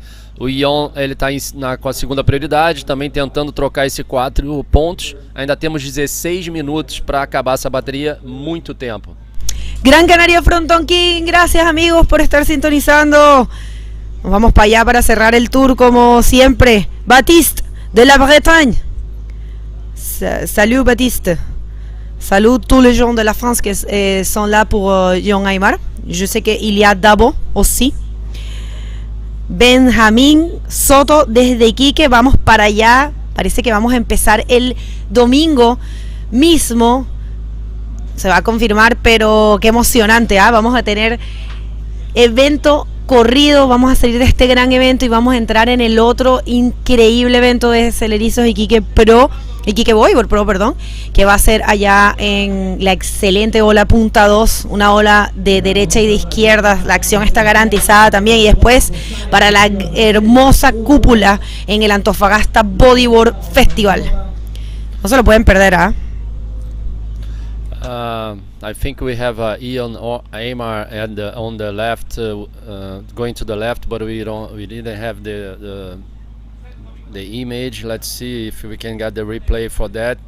And Gabriel is still with the first priority, waiting for his wave. We have it's still 15 minutes to go. We're seeing Gabriel now looking to this right. No. Yeah, it's so good to see you guys together with us at our YouTube channel. And do we have a replay, Bergo? Okay, here comes the Frenchman, Young Aymar. Nice looking barrel there. You can tell he's comfortable with the barrels. Yesterday he showed it. Completed with the roll. That's going to be probably, let's see, I'm not a judge, but that's going to be a bigger score than what he has been holding. And yes, after that wave, Young Aymar now it's more solid in the first position. He gets a 6.25, and leaving Gabriel Braga only needing a 5. That's really nothing for Gabriel. He definitely can get that. So good job for Young, but still you need to change those scores and make the life harder for Gabriel Braga. Otherwise, he can get that 5 points very, very quick. Yeah, Ion, he got a 6.25. The judge, I'm pretty sure they are looking for more inside barrels, like backdoor barrels. It was a very nice looking wave, but if he did like more deep barrel, for sure the score will be higher. But let's see, he's doing good. Ion has 2 good waves, 12 points, and he's again on this left. Let's see what he can do. Flying down the line, trying to do a maneuver and through the lip. Again a Rolo. I don't know if he's gonna change the 5.75, but let's see what the judge gonna do with this score. And Gabriel is still with the first priority, still waiting for his wave. 13 minutes to go. I'm just worried about Gabriel waiting too much, Bergo. I don't know. Sometimes this is not good for the rider. Yeah, definitely. But well, let's see what happens. And these guys are all capable to show the world they're good riders. That's why they're here. I know for a fact everyone knows what this wave is about. And if you're coming to compete to Arica, it's because you have some decent and high level of wave riding. I'm telling you, this wave is definitely not for everyone. But I just would like to invite everyone that it's a bodyboarder to come and check it out, because it's seriously one of the best places to practice our sport. And it looks like Gabriel. Vamos lá, Gabriel, escolhendo de novo a direita. Ele sempre está de olho nessas direitas. Vamos ver, a direita parece ser muito boa, botando aí velocidade, mas infelizmente às vezes essa direita ela é perigosa, porque você acha que ela vai formar aquela parede ali, a junção para você fazer a manobra, mas não deu certo. O Gabriel vai ter que voltar lá e esperar e trocar essa nota, que agora ele está precisando de 5.40. Ion, it's getting there, Bergo. He just changed the second score for a 6.15. Now Gabriel needs a 5.4. It's not too much still, but yeah, that was a nice looking wave. I think that he didn't get a big score because the judges know what is going on out there. They know there's big swells, big sets coming, and they just know that there might be a big wave, and they're expecting that. I guess the criteria changes depending on the conditions that you have, and today it's big, it's perfect, and the judges and everyone, I know you guys at home, everyone wants to see a show, deep big barrels, aerial maneuvers, and we know that can be done because we saw Tanner McDaniel and Alan Munoz in the previous heat. So definitely that's what they are expecting. Little update in Spanish. Lo que estamos viendo acá es el hit número 3 de la ronda número 8, una ronda eliminatoria, es los octavos de finales. de este campeonato. Ya mañana es nuestro día final, vamos a hacer los cuartos, semis y final. Después obviamente la premiación y nosotros nos vamos directo a Iquique para continuar con la segunda etapa de la pierna latinoamericana, el South American Leg de la IBC World Tour, un bloque compuesto de 3 eventos en Chile, Arica, Iquique, Antofagasta, y después 2 eventos en Brasil que van a estar buenísimos. Vamos a tener el Itacoachara Pro, que siempre es alucinante ese evento, y un evento especial único para mujeres organizado por la pentacampeona Neymara Carvalho, el Guajine Bodyboard Pro en Espírito Santo. Novamente aí o Gabriel Braga tentando pegar essa direita, deu outro true the lip de novo ali, furando o lip, fazendo o rolo, continuando na onda com velocidade. Vamos ver se ele consegue encaixar mais uma manobra. Ele sabe que pode às vezes ali acontecer alguma junção para isso, mas infelizmente não foi dessa vez que eu acho que o Gabriel conseguiu trocar essa nota. Na verdade ele vai trocar o 1.5, mas não sei se ele vai conseguir o 5.40 que ele necessita. Vamos ver. And I see FZ Mega, você pode falar em português para ela, onde ficam os resultados das baterias. Você pode ir no website. No website a gente vai ver agora o replay da onda de Ion. Ele foi para a esquerda, ele é um atleta francês, está competindo contra o Gabriel, mas infelizmente a onda fechou na frente dele. FC Tamega, você pode ver os resultados no site da IBC, ibcworldtour.com. Lá você vai conseguir tanto ver o canal do YouTube está conectado na nossa página, e lá você consegue ver a estatística do dia, as notas online, tem todas as informações que você precisa do que está acontecendo aqui em Arica. E se você quiser também pesquisar os atletas, pesquisar as novas etapas, essa é a primeira etapa do Circuito Mundial de 2022. Vamos ter 3 etapas no Chile, aqui, depois a gente vai para Iquique, depois a gente vai para Antofagasta, depois a gente tem um breakzinho de alguns dias e vamos direto para Itacoatiara, no Rio de Janeiro, para o Itacoatiara Pro. Então são 4 eventos na África, na América do Sul. Mas tem também, são 5, porque tem a Guajine. Sim, desculpa. Eu esqueci do evento que a nossa atleta Neymara Carvalho, multicampeã mundial, está fazendo o Guajine Pro lá no Espírito Santo, que vai ser sensacional. Com certeza. Thank you very much, Neymara Carvalho, for organizing us only female event. We're going to be crowning the Master World Champion. How cool is that? It is for, I believe it's from 35 years old, so it's look like I'm going to compete in 2 divisions for the first time in my life. I want, maybe in the future, when we have enough competitors, how about a DK female division? That would be amazing. But we don't have enough. But I know for a fact that many of us, we practice drop knee. Where are the drop knee girls? Someday we'll have a tour, right? For sure.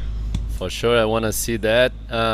Para quem não sabe, o bodyboard pode ser surfado deitado, de drop knee, que é um joelho e um pé na prancha, que é o que a Bego acabou de falar, e ela falou que fica bem feliz de surfar nesse estilo.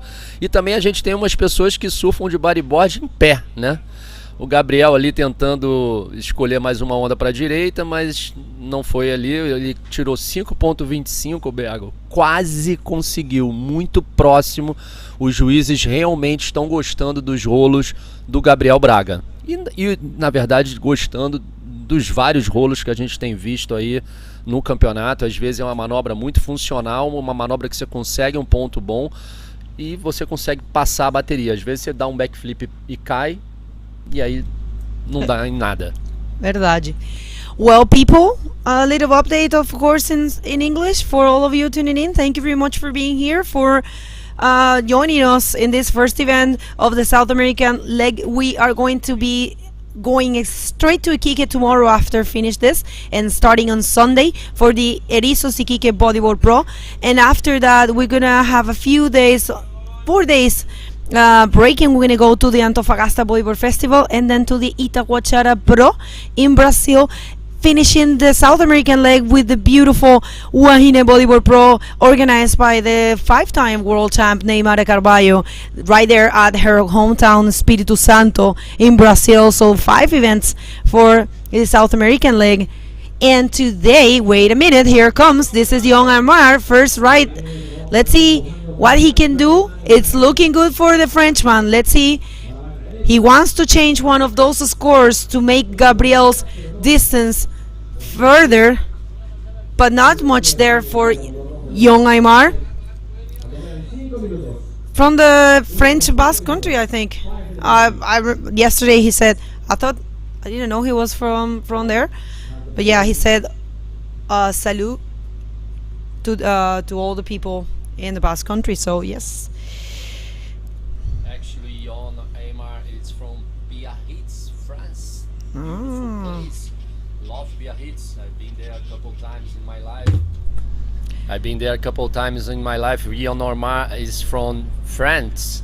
Biarritz, beautiful. So beautiful. Place. Beautiful. How about place. that Napoleon hotel that I heard? I was there with my friend Anne-Cécile Lacoste. Anne-Cécile, j'espère que tu es bien, que tu es ici avec nous.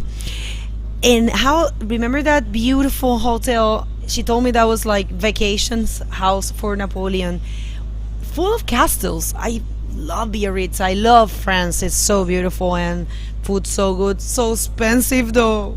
Expensive, but very good food, very good wine, very good people, very nice waves for bodyboard too. Biarritz, there's some really nice place. And by the other side we have Rossegor. It's an incredible wave. Reminds me a lot Itacoatiara, Rossegor. Rossegor is a powerful wave, nice barrels.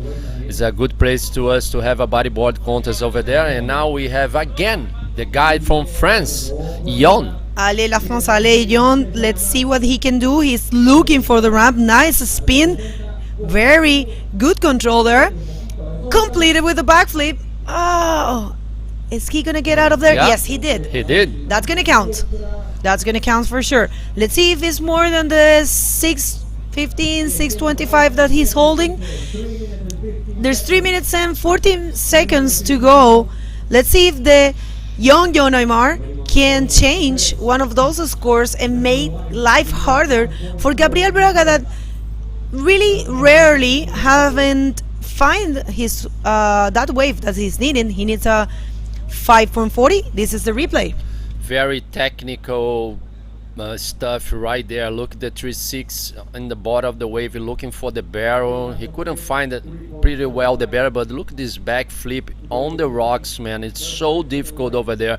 And he holds the board until the judge see him make it. Look at this. Rocks everywhere. So difficult, man. So difficult. I don't know. Let's wait for the scores. Gabriel now has the first priority. He still have 2 minutes 20 seconds to go. A hard situation for Gabriel, hein? Gabriel agora remando aí nessa onda, novamente para a direita. O Gabriel tá querendo fazer uma manobra para a direita. Vamos ver o que ele consegue. Fica bem em cima da onda para pegar a velocidade. Agora ele solta a prancha, pegando bastante velocidade. Nice. Foi bonito aéreo ali, com muita dificuldade nessa junção que é muito poderosa aqui de Arica. Vem uma onda contra que fica bem difícil de se completar. E ó, o Gabriel tá de novo ali nas pedras também. A gente tem pedra tanto no lado direito quanto do lado esquerdo. É uma situação bem crítica para os atletas. O swell tá aqui, o swell realmente tá pesado. Já vimos campeonatos aqui mais pesados do que hoje. Mas é uma onda boa. Vamos ver aí o que é, ó. Vamos.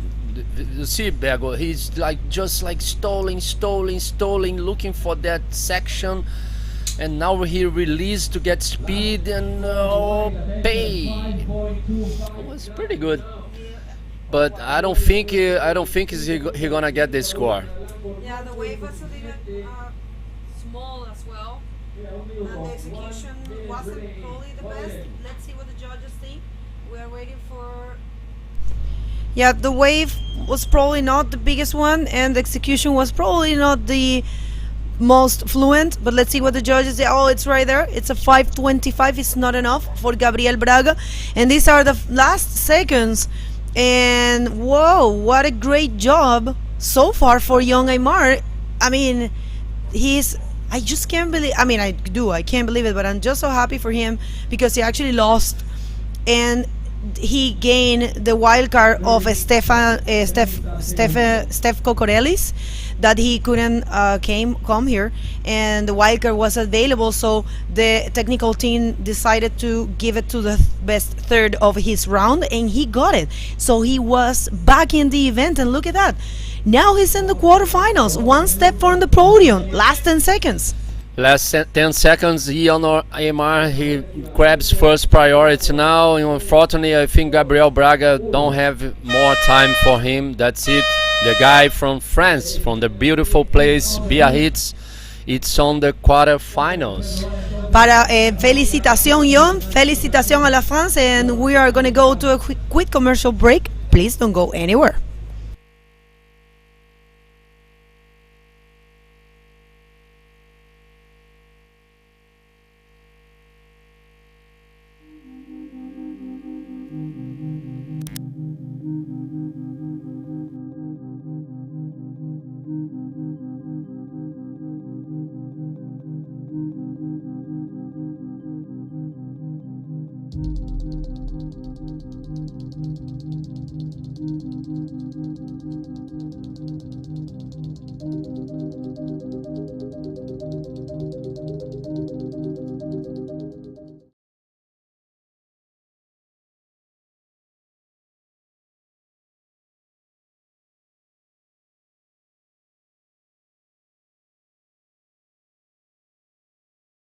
Welcome back, everybody. This is the Arica Cultura Bodyboard 2022 presented by Pride Bodyboards.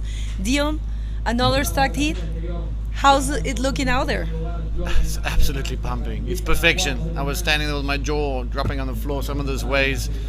It's incredible. It is so good out there. And right now you've got a very informed Tristan Roberts that's super hungry. So let's get back into the water, ladies and gentlemen. And yeah, it's insane. It's so beautiful. It's offshore. It's glassy. It's clean. It's everything. Everything you want. That's what dreams are made of here. This is Floppos. Vámonos al agua directamente. No queremos perdernos nada y hasta el próximo hit. Y tenemos, por supuesto, al antiguo campeón mundial, reigning world champion. The longest reigning world champion in history. Tristan Roberts in red and Alan Espinosa from Iquique in white. Look at that, that's Alan.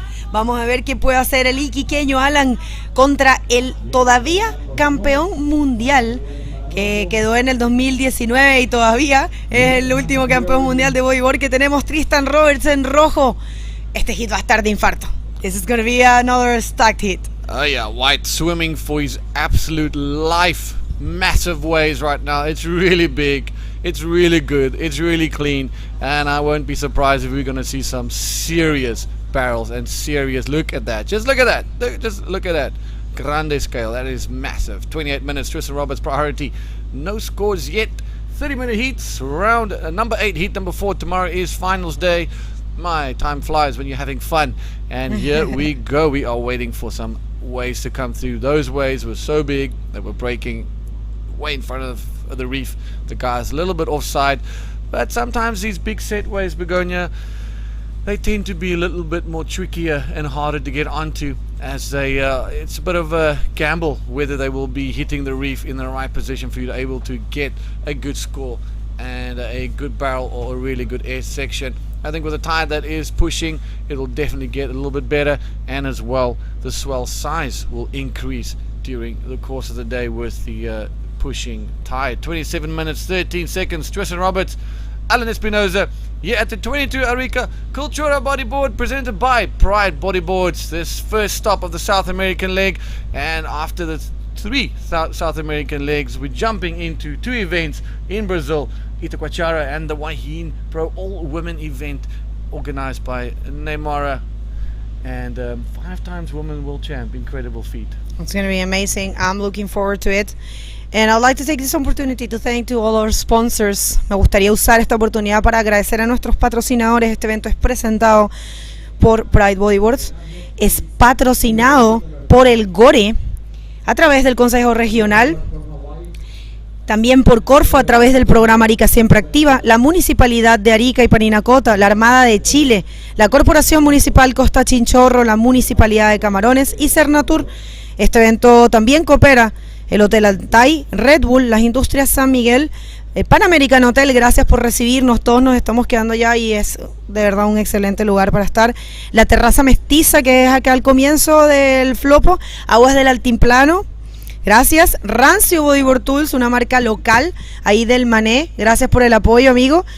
También Ola Violenta desde Necochea, que se encargó de hacer todas las camisetas, las poleras del evento. Muchas gracias. Y por supuesto a la tienda local del gran Michael Chucky Pascal, No Surfing My Wave. Muchísimas gracias también a los organizadores que de verdad han dejado el corazón y el alma en este evento, Unión Flopos. Union Flopos, gracias. And the IBC putting this one together. Heat number 4, round number 8. Tomorrow's finals day. Holding priority, Tristan Roberts. We'll be seeing some explosive wave exchanges as soon as the new set arrives. Guys, just very itchy to get going. I know Tristan's got a keen eye on one or two of those right-handers, and definitely will not let a left-hander go by unridden. And I love the fact that he's so good on both his lefts and his right, very consistent. Alan Espinoza just as much. This is a good matchup. He can go any way. He can go Alan's way or Tristan's way. It's wide open. Still no scores yet, but good times. Okay, it looks like it's Fabio ready with Jon Aymar for the interview. Fabio, take it away. Okay, I'm here with the last hit winner, Jon Aymar from France. Man, how was that? That was so close. I'm so lucky. You need a 4.4 and you get a 4.25. So I'm just happy. I'm so lucky. I don't know. This is my first time there, and I'm in quarter of final, man on man. What a dream! So what we can expect for the quarterfinals? First time you're here, what are you gonna do? I don't know. Just I don't know. Just I will do that and just enjoy the time and just enjoy my hits and let's see it. You know. Congratulations, man. Good job. See you next round. Yes, okay, back to you guys, Bergo and Dion.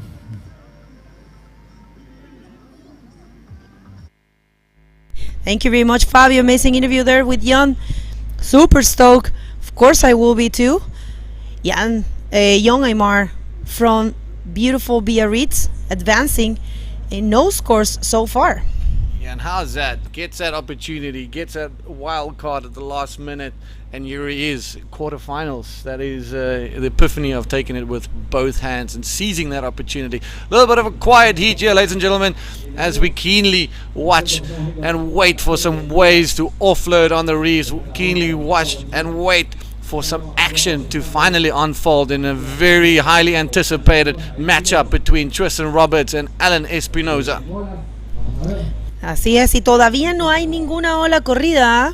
Ya han pasado 7 minutos, vamos ya casi para el 8, y no se ha corrido ninguna ola. Los chicos están jugando conservativamente ahí, tan tranquilos, están tratando de cuidarse, yo creo. Yo creo que ha sido importante para ellos haber visto los hits anteriores. Fue difícil el primer hit para Jan Salón y Tanner McDaniel, la verdad. Es súper difícil entrar en estas condiciones con tamaño, con la marea baja y ser el primer hit de la mañana, pero bueno, estos chicos tuvieron oportunidad de revisar y por eso debe ser que están esperando. Recuerden, estos son los octavos de finales y este es el hit número 4. El día de hoy vamos a hacer toda esta ronda, hasta el hit 8 por supuesto, y ya vamos a dejar todos los cuartos de final, semifinales y final por supuesto para mañana. Ya, así que mañana un poco más de olas todavía van a ver y vamos a tener el día final, no se lo pueden perder. Arica Cultura Bodyboard 2022 presentado por Pride Bodyboards.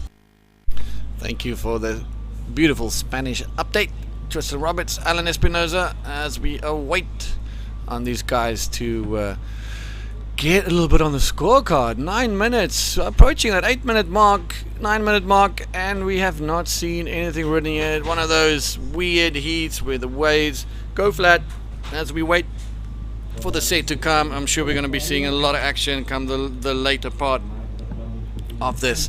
So hang tight, everybody. Make sure you've got your popcorn ready, your coffees, and no matter what time it is at your place, if it's after 12, I'm sure you're allowed to have a little bit of a beer and enjoy the show. Enjoy round number 8 as we're halfway through. We've just reached the halfway mark in heat number 4 with Tristan Roberts going toe-to-toe against Alan Espinosa. We see a little bit of paddling here from Tristan Roberts. Alright, he's aiming for that beautiful left hand, and there he goes.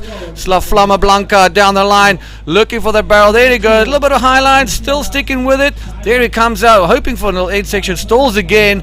Now there it is, playing it safe. Nice little roller, just to get on that scorecard and just to get good momentum. First wave of the heat begonia.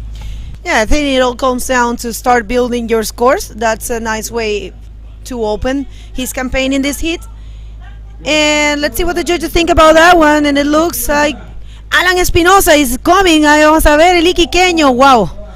Lástima, se quedaba atrás el iquiqueño. Esa era la respuesta a la primera ola corrida por Tristan Roberts, que jugó de una forma bastante conservadora, haciendo un tubo, digamos, casi a la parte final de la ola, completada con un rolo. Vamos a ver qué obtiene el actual campeón mundial Tristan Roberts y vamos a ver qué pasa. Ya tenemos el primer hit de los cuartos de finales establecido. Pueden creer, este hit es Tanner McDaniel contra Alan Muñoz. Aquí viene el replay.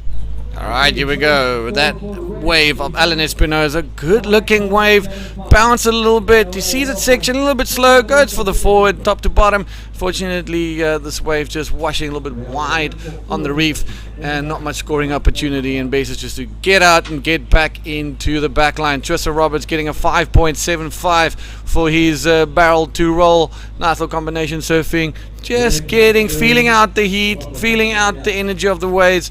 Just settling some nerves, and both of these athletes will be super focused and super keen to get into the next round. This is round number 8, heat number 4, and coming up next is another little humdinger. It's Jeff Hubbard up against Neva Romero, the Venezuelan, the lone Venezuelan, one of the few Venezuelans that made the mission to get here. And Begonia, you know a little bit more about Neva Romero. Never, it's a very humble person. He has 24 years old and he lives in Iquique. He actually works as a salesman, and he has been working real hard to gather the money, no sponsors.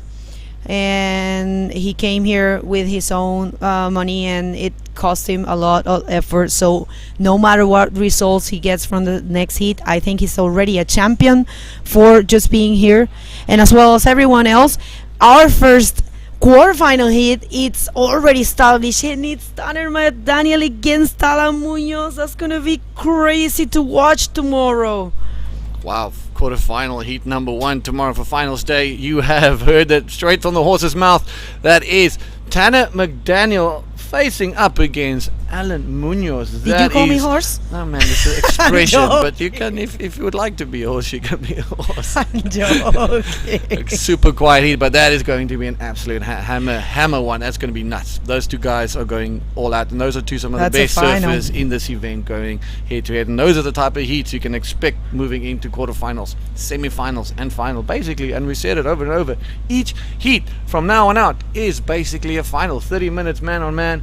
Can't get any better than this. And tell me about that full French heat that we're going to be seeing. Maxime Castillo and Pierre-Louis Coste on the heat number 6 of this round.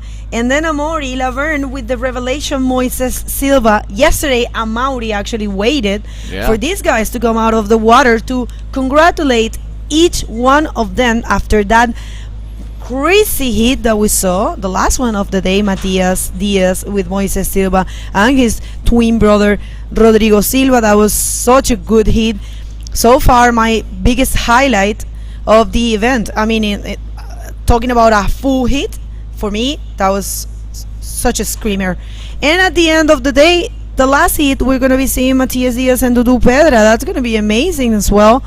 Matias always closing it seems like it is closing, but that's a good matchup. You've got two different style of riders when it comes to Matias and Dudu. Matias that explosive aerial specialist, and you've got Dudu Pedra, which is just an absolute barrel machine.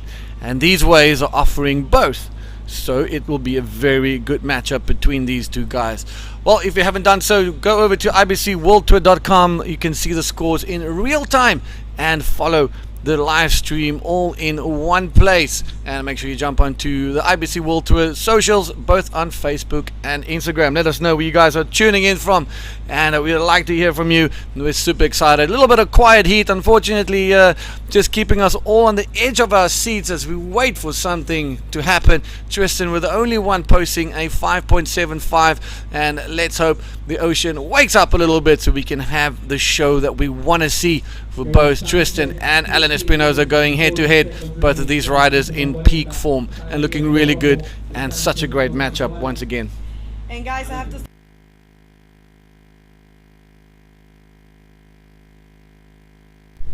have to say thank you very much. Merci a tous. Obrigado a todos.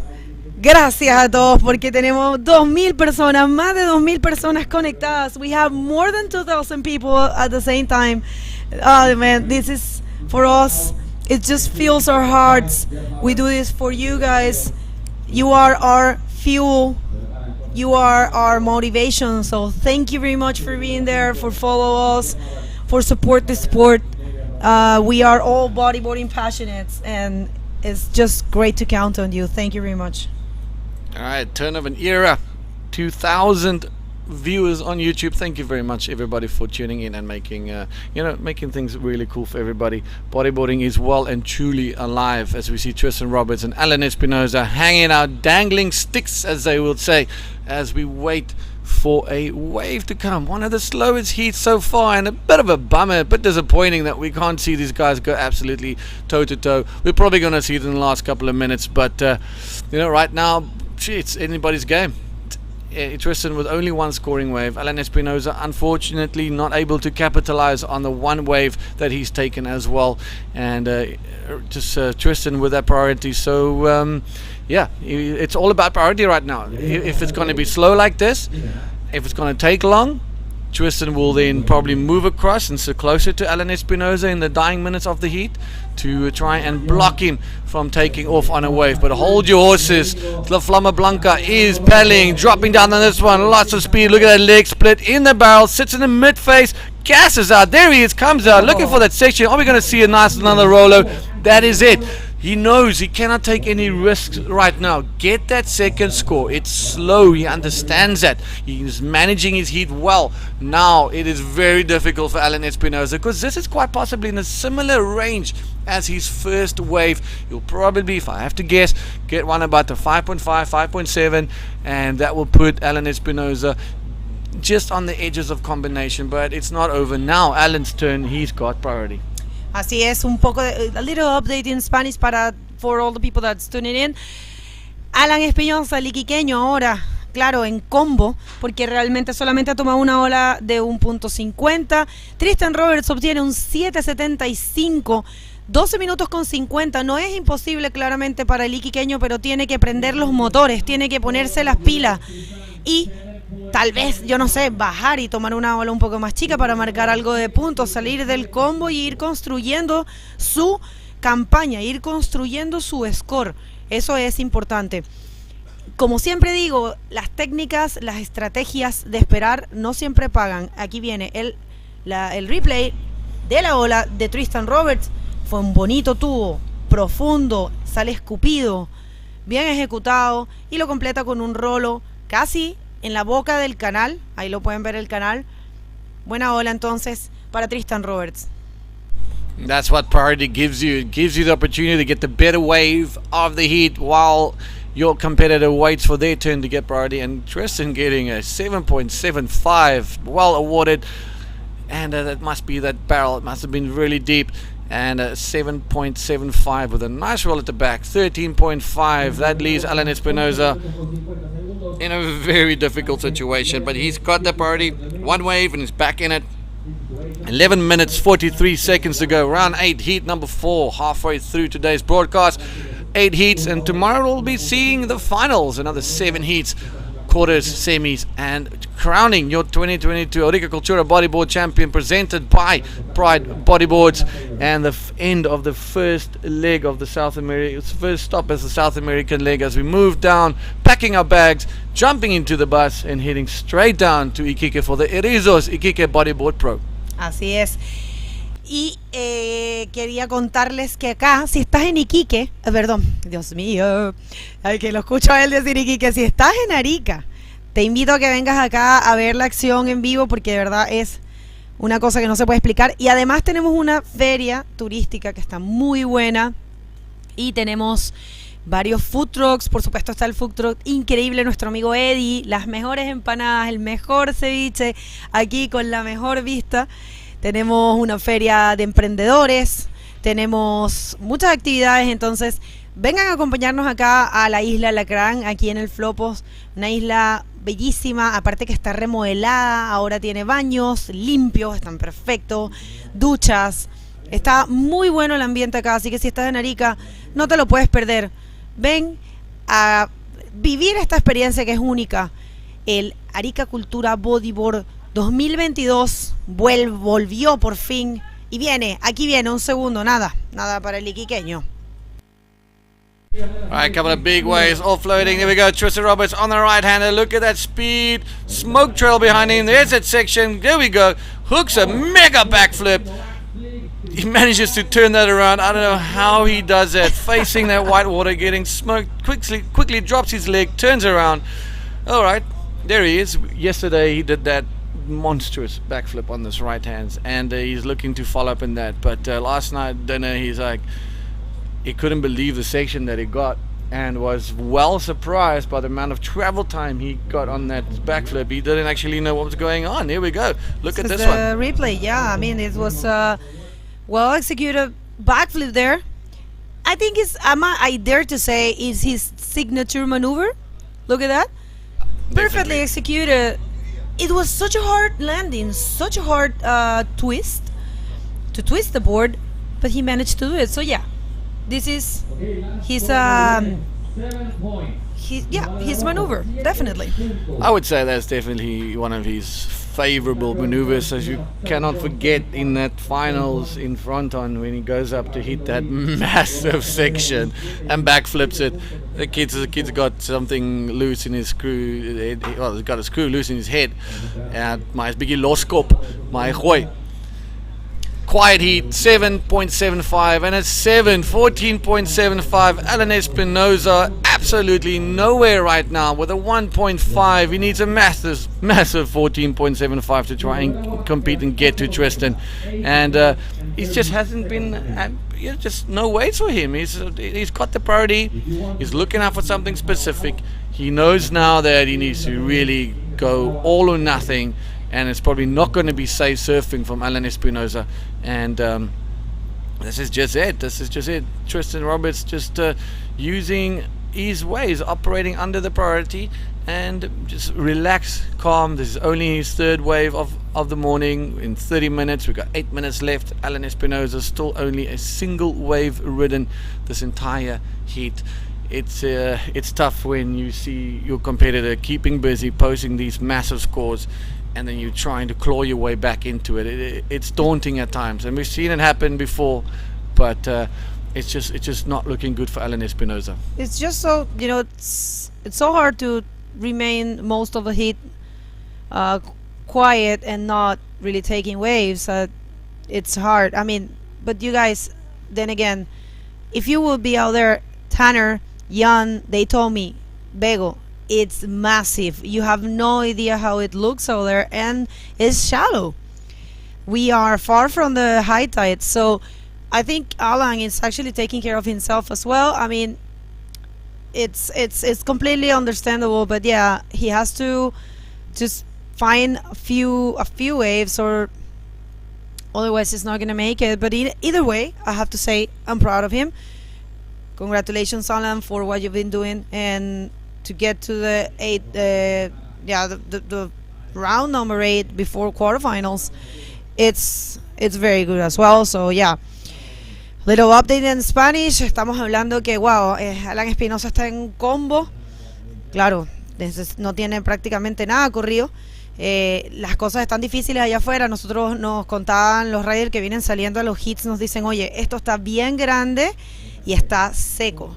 Entonces, claro, Alan tal vez está tomando la estrategia de esperar, también de cuidarse un poco. Realmente, como quiera que resulte, lo felicito porque de verdad ha hecho un excelente trabajo y llegar hasta acá no es fácil. Los octavos de final en Arica es una gran cosa. Here comes Tristan Roberts. All right, here we go. Yanni on a good-looking one. There he goes. Nice. Oh, look at this barrel. He just dropped his legs, stalled a bit. He's going to come out with the gas. Oh, my goodness, ladies and gentlemen. That is one serious fat pit. That is insane. That was gnarly. That thing dredged. And under priority, Alan Espinosa letting these waves go. Surely something must be wrong with him right now. Maybe he's, like you said, maybe he's a bit rattled. Maybe, who knows what's going on in his head. But under priority, Tristan sneaks quite possibly his highest score wave of this heat in that absolute monstrous pit. I'd love to talk you guys through this replay as we see him dropping in. All right, Begonia, I'm going to take this one. Look at this. Look at how it's paddling. Look at the line. There he goes. Mid-face bottom turn. Hooks it up there. Right at the bottom. See him dragging his legs there. Now he just sits. He timed it so well. Gassed out. Incredible surfing by the 2019 world champ. That's just textbook technique to install in a barrel. I have to say I find it real hard. Sometimes, look at that. An 8.5, of course. Now situation, it's definitely getting out of Alan Espinosa's hands. Anyways, like I said, congratulations for your performance throughout the event. But yeah, now, seriously, it's close to not possible to get the first position. So, anyways, thank you for tuning in. We are just so happy because we have beyond 2,100 people tuning in at this point. We're super, uber motivated. Well, I'm telling you who's not so motivated. That's Alan Espinosa, but looking and leaving. Now the question is, did he paddle for it and did he lose priority? Yes, he did. He paddled for the wave. He had motion. He lost the priority. Priority is back with red. Back to Tristan. A big mistake from Alan Espinosa. Having a quick chat there with Tristan.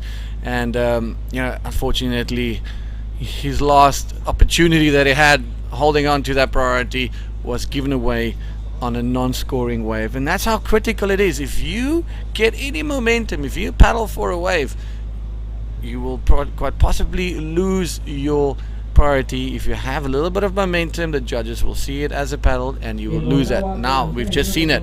Point in case. Tristan Roberts back into the driving seat, super relaxed. He knows that he doesn't have to catch another wave. He can basically come in. There's 3 minutes 25 seconds to go. It's almost at the end of the heat, and Tristan has been dominating through and through. Yes, that's what it is. And look, that's just beautiful sportsmanship there. They're just talking, and that's great. That's it. What's all about. Guys, we are beyond excited. Thank you very much for being there with us. Please make sure to share and let the world know we are in the round number 8. And we're just so happy to have you all here. Share.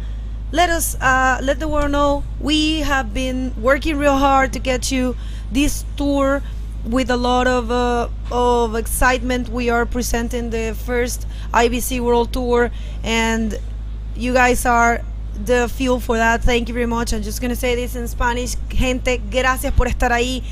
Estamos sobrepasando los 2,100 y tantas personas conectadas. Por favor, asegúrense de compartir. Déjenle saber al mundo que volvimos, que es el nuevo Tour Mundial de la IBC, que hemos trabajado muy duro para traérselos. Gracias a ustedes por su apoyo. Son de verdad la gasolina que nos alimenta.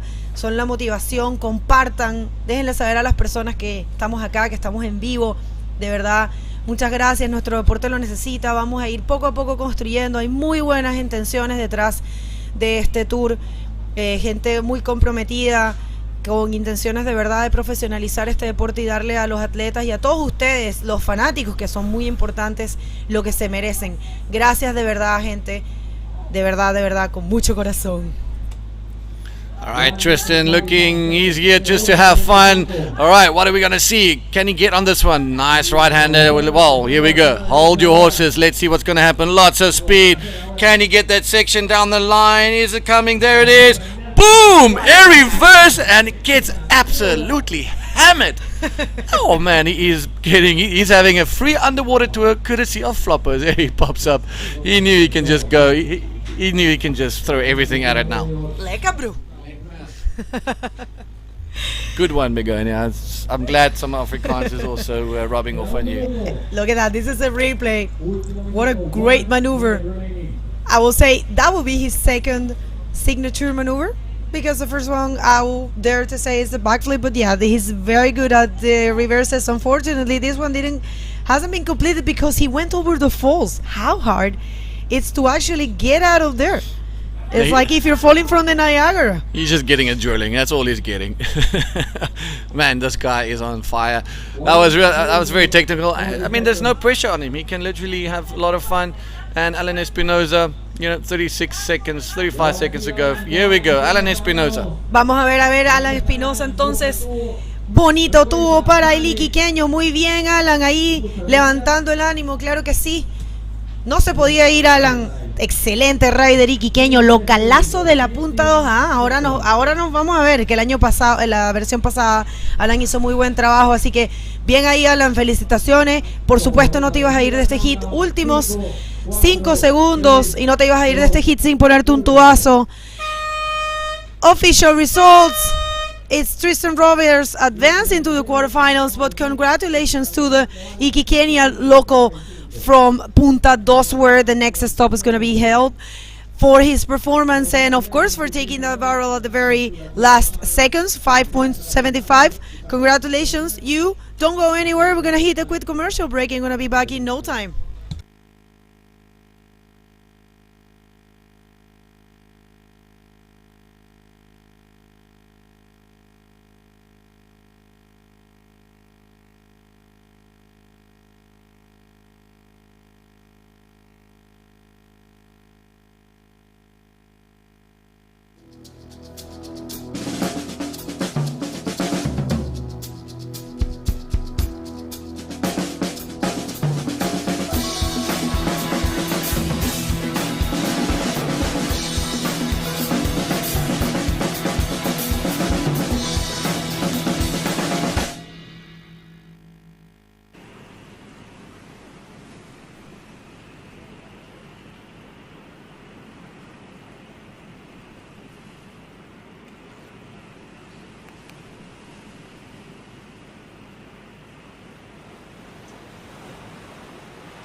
Alright, welcome back.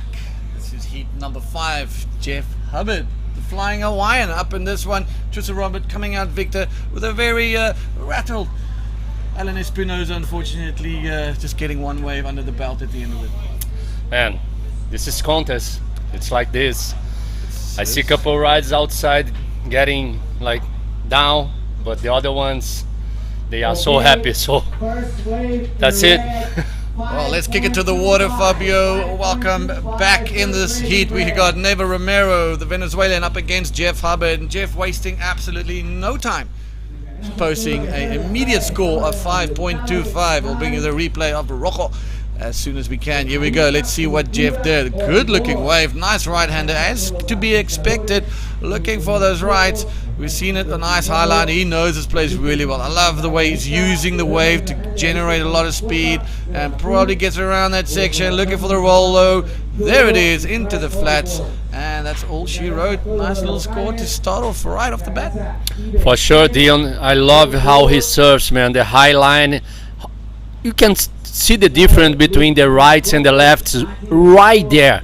the boys like catch the wave, they just like stoling the board to be on the highest position on the wave, and then they just like throw their whole speed to get to in those lips that you can fly. And Jeff, he knows how to fly. Was a good start for Jeff. Yeah, heat management, just gets onto the scorecard, doesn't go for anything too explosive, but I think we should all just knuckle down for the Jeff Hubbard ride. But Neva Romero, no stranger to big section, no stranger to making big hits. The Venezuelan will most definitely give Jeff a run for his money. For sure, he's like he's been doing good in the contest. He's from Venezuela. It's so nice to see the Venezuelan guys doing good in this kind of waves. It's very powerful. Today we have a solid, probably, I don't know, let's say 6 to 8 foot. I don't know. What do you think, Dion? Yeah, consistent 6 to 8 and some 10-foot bombs. That would be my guess what's happening out here today. So yeah, consistent 6 foot and then a couple of smokers every now and then. Jeff making his way back to the back line. 26 minutes to go. Jump onto ibcwalter.com for real-time scores, and you can see the scores drop as the judges put them in, and enjoy the live stream at the same time. All right, Jeff turning, looking. He's gonna go again. Under priority, Jeff knows he can do it. Again to the right. Look at his style, flying down the line and looking for this section. He did the air like Hubbard styling air, like more miles for the freaking flyer. I mean, he's like platinum plus on Air Hubbard, this man for sure. Let's talk you guys through this one. Now, we know this wave ran a little bit away from him, but again, a lot of speed on this wider board. Look at his hand position, perfect. And he sees a section and knows exactly where to go, makes it around that. They lose a little bit of speed, but look at the projection he got right at the end of that bowl, and just giving himself a little bit of a yes. Second score, and he's wasting no time. 25 minutes 24 seconds, and already we're sitting with a combined score of 12 point. Right, Neva Romero, not any scores yet, with priority, still early days in this heat. For sure, he still have plenty of time to do it. And I was outside now just talking with the boys about the boards. You talking like Jeff has a wide board, and you know what the boys told me? They using here old boards. Do you know that, Dion? Because the water is so cold, the flexibility of the bodyboard needs to be like more flexible, and the new boards, it's too hard for here.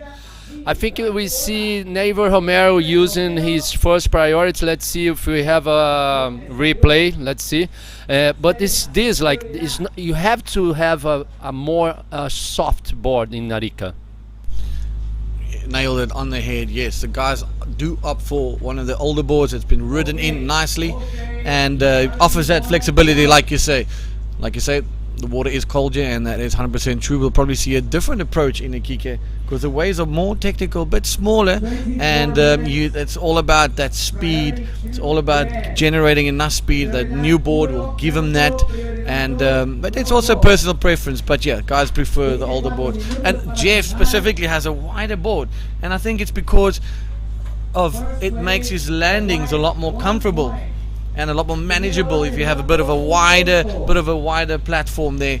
And maybe a good piece of advice for guys not sure. You know, sometimes you don't land your moves and wondering why. Maybe your board is a bit too narrow for you. Maybe your board is a little bit too short for you. So maybe just check your equipment. Make sure you're riding the right equipment to make sure you can fly like Jeff Hubbard. It's correct. Like I asked Jeff about this before, and he totally agree with you. Like he used the boards wider to be more easy to him. In my opinion, this is not working for me. It's crazy. When I was very young, guys, I was using like a 42, very wide board, but now I've been using 41 and very narrow board. I don't know, it's kind of changed for me, but for Jeff never changed, and he never changed the airs too, so works for him, and The recipe works. yeah. I prefer to be more narrow, and then I can grab more barrels. But let's see, we have Neighbor Romero on this very beautiful left. Second wave of him in the, oh, unfortunately the wave, sometimes you need to get the barrel on those lefts, otherwise it's no good. Nerves. He's up against his hero. If you head to his Facebook, you can see that he's very grateful to be able to share the water with an idol, someone that he idolized as a kid growing up, and now he's surfing against Jeff Hubbard, and that is, for him and for anybody, it should be an absolute honor, and he rightfully so gave kudos to the fact that he's in the water now with his hero and his role model, Jeff Hubbard. So maybe it's a good time for him to show Jeff all the lessons that he's learned from him back in all his years in competing, and show him that he's very capable and can post some big scores and make it life a little bit harder for Jeff. For sure he will try hard, and it's so beautiful to see Jeff still surfing on those high level, man. And I'm saying not high level, not only in the barrels, in the fly hard, like making movies, and he surfs like a kid. I was talking with him too, like about this, and it's unbelievable seeing Jeff all those years flying. It's crazy, man. Yeah. It's totally crazy. It makes me feel alive again. It's so good to see those boys still charging. Like, we have a lot of riders in bodyboard still charging good with age, not kids anymore. And this is good. Yeah, the body just acts different to everything, recovers slower, and like, to put yourself touching 50 years old, you're there. It's the recovery period. If you get an injury or something, it's a lot longer, and it's a lot more risky for you to be surfing at the level that Jeff does, because it's just Jeff. How do you explain it? Like, you can't. You just like, it's Jeff. Okay, I understand. End of the conversation. And for his entire life, he's just been, like you said, nailed on the head. Just the same recipe, and it hasn't changed it, and it works for him for a long time. We're gonna throw to an interview with Begonia, with our previous heat winner Tristan Roberts. Begonia, it's all yours. Thanks a lot, guys. I'm sorry, we're here with Tristan. Tristan, such a slow hit at the beginning. You actually almost spent 10 full minutes without grabbing a wave. What happened out there? Yeah, I was kind of just wanting to start off on a good left before looking at the rights, just because you waste less time getting back into the lineup. So, there weren't many good lefts in the beginning. Alan and I both, I know he was waiting for the lefts too. So, I just sat there waiting for a good left to get going, and finally got them. So I'm happy.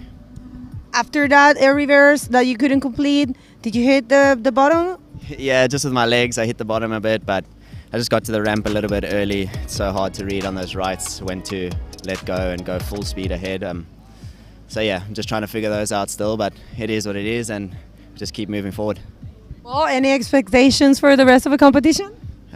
Just do what I've been doing the last 2 years, and just preparing really hard, and I'm ready for the moment. Just enjoy it, and just try to put on a show. Well, congratulations, Tristan, and best of luck for the rest of the competition. Back to you guys. Here it is.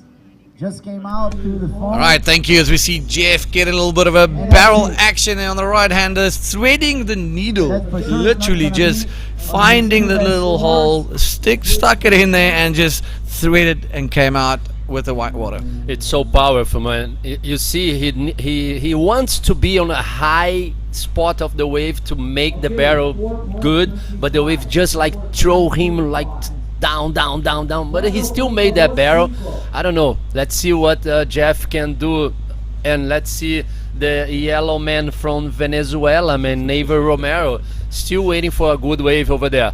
So if you guys just turn in, we are in Arica Cultura Bodyboard 2022, present by Pride Bodyboards. It's so good to be back in Arica, so good to have you guys turning in, and actually there's a lot of guys like talking with us through our YouTube channel. So good to have you guys with us, man. So good, Dion, to have back the World Tour.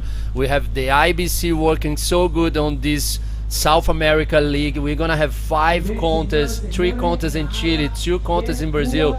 We're back on game, man.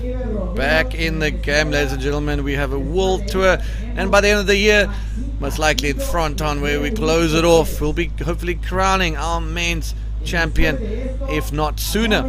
4 events count towards the world title race, so it gives the athletes flexibility to plan their schedule around it. We will, after South America, we'll be moving down to South Africa and also the Maldives, and from there on up we'll be heading into Europe for Sintra and for Fronton. So a lot of action to come this year, a lot of surfing, and we would like to welcome you guys to all these events, and it was great to see you guys at all the new destinations as well. Well, we're waiting for some scores to drop. We'll get the score graphic right up there in any moment now. But Jeff just having a good time, super relaxed. Neva Romero not quite getting anything. Still, we're seeing kind of a repeat of the previous heat where Tristan and Alan Espinosa went toe to toe, and Tristan just completely dominating that heat as well. And Alan Espinosa managed to get that one wave right at the end. Hopefully Neva Romero does not repeat that, but still ample time. 16 minutes 32 seconds to go in this heat. Jeff Hubbard with a total wave score of 12, and Neva Romero with 2 needs a perfect 10 for that first position. Falar um pouquinho aqui em português, que tem muita gente no nosso canal do YouTube. Agradecer novamente vocês todos do Brasil. Dá um alô aí pra galera da Quarentena Vibes, o Kiko Ebert, Hugo Corte, Cláudio Marques, que tá toda hora ligado aí na gente. Obrigado a galera do Brasil aí que começou o nosso esporte, muito bacana. E falar aqui também, mandar um abraço pro Luizão, que tá aqui no nosso canal do YouTube, a galera toda do Brasil, de Portugal. Vi aqui que tem a galera conectada falando do Jeff, falando do nosso evento. Muito bacana ter vocês com a gente. Como o Dion estava falando, o Jeff Hubbard, ele tá na frente com 2 notas boas já, 5,25 e 6,75. O Neiva Romero, que é um atleta da Venezuela, ele tá com 2 ondas, só que 1 ponto cada uma, só com 2 pontos. Ele tá precisando de uma combinação de 2 notas para somar mais do que 12 pontos para passar à frente do Jeff Hubbard.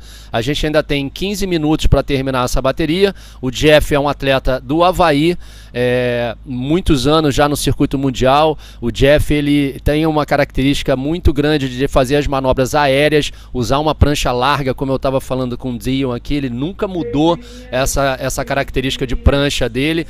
Hoje em dia os atletas às vezes usam pranchas muito estreitas, o Jeff não, ele continua usando uma prancha bem larga, que favorece ele a voltar nas manobras.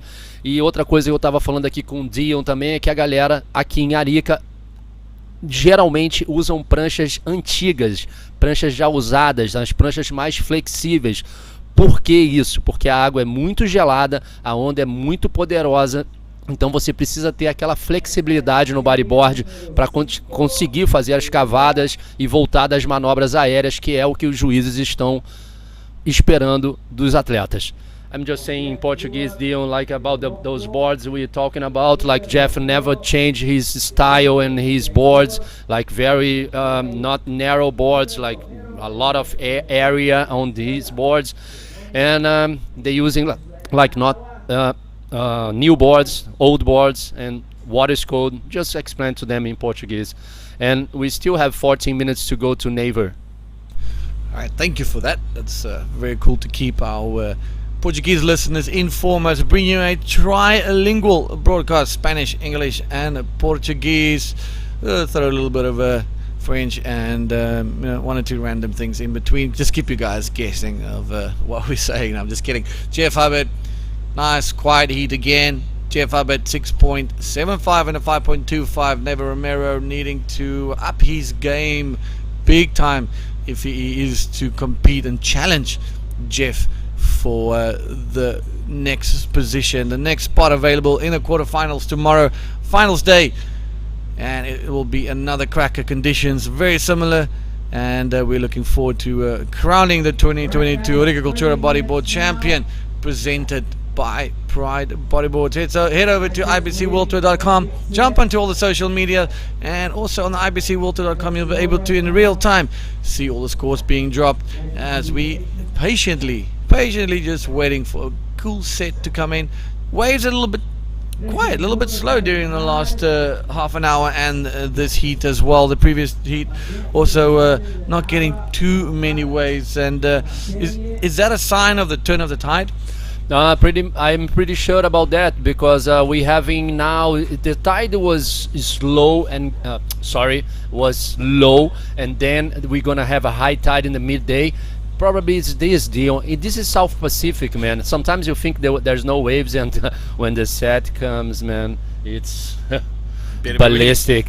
People are here asking me about the dates from the next events. You can check in our website, IBC World Tour, but we're gonna have 3 events in Chile, and we're gonna have 2 events in Brazil. The first event in Brazil that you guys are talking about, it's in Itacoatiara from the 6th to 16th on June, and the next one is the Arrini Bodyboard Pro in Espírito Santo, goes from the 20 to 26. But man, go through our website. We have all the information you guys need, and we have the live scores. We are live over there too, so you guys must check it and send to your friends so we can have more people watching the bodyboard from Arica.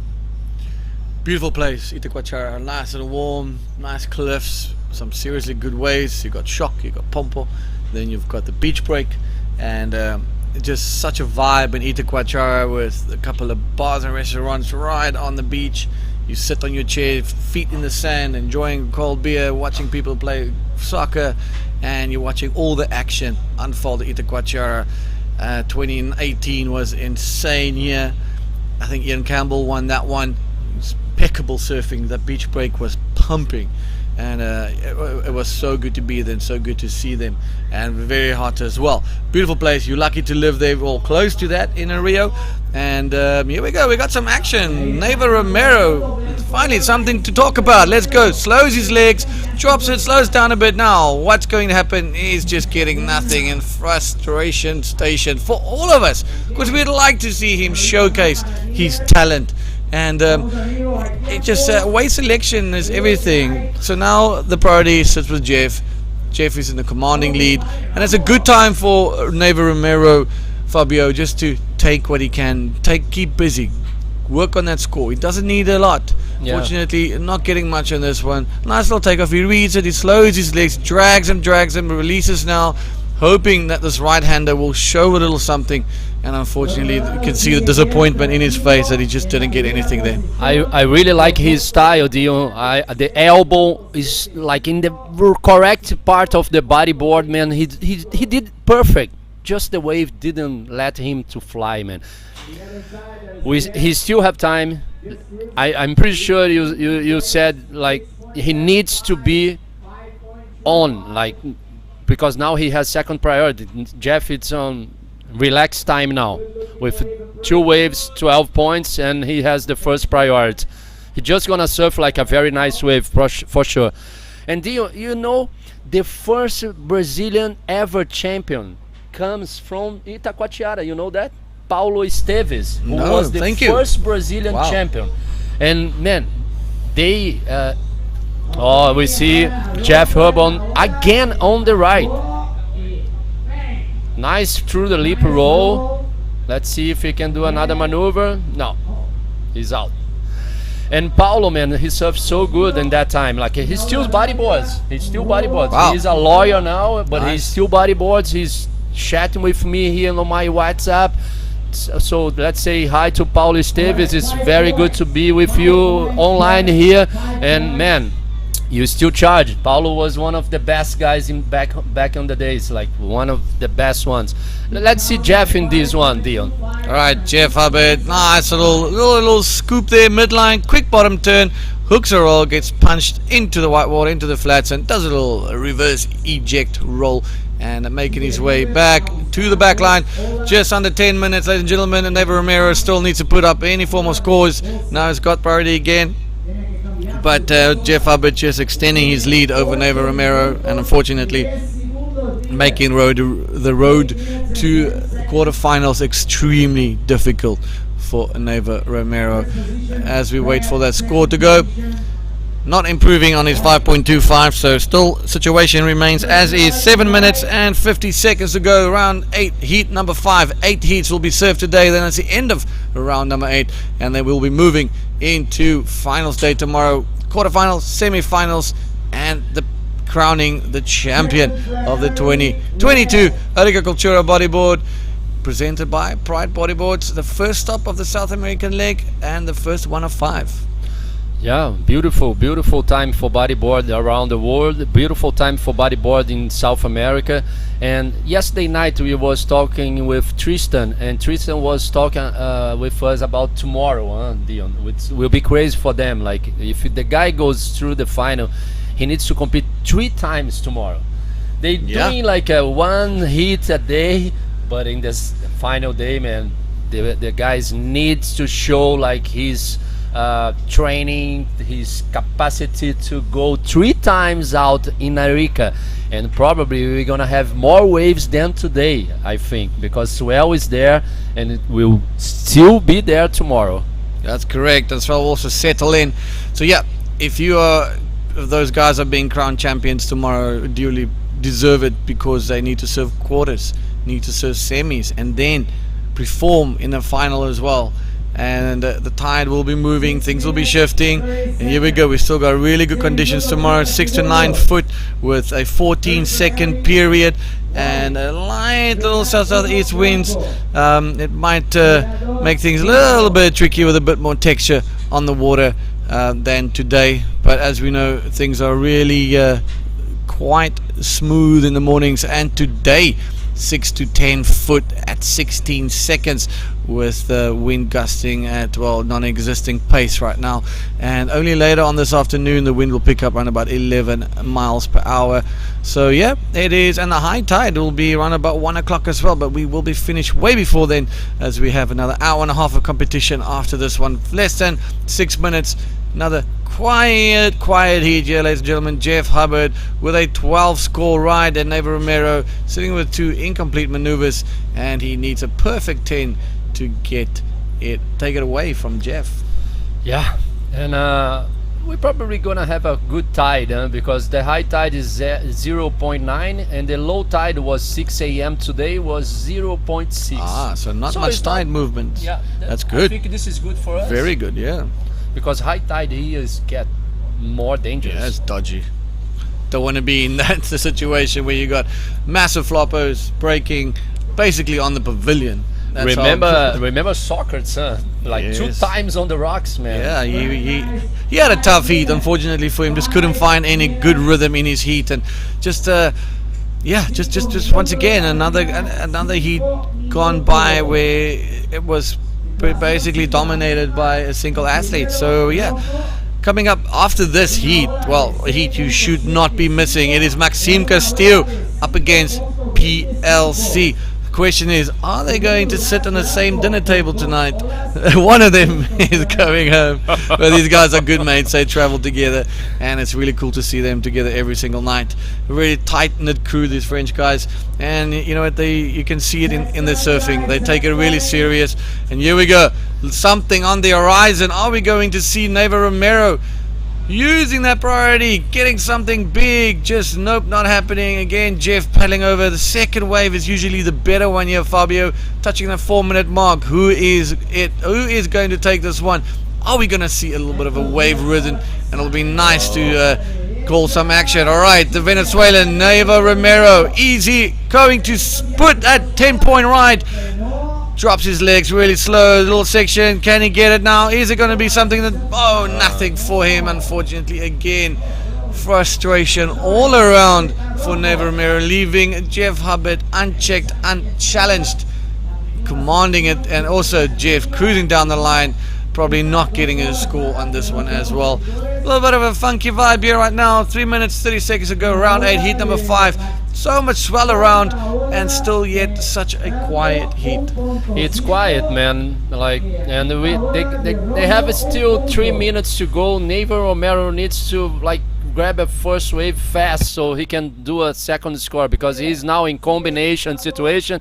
We see the replay from the last wave of Jeff.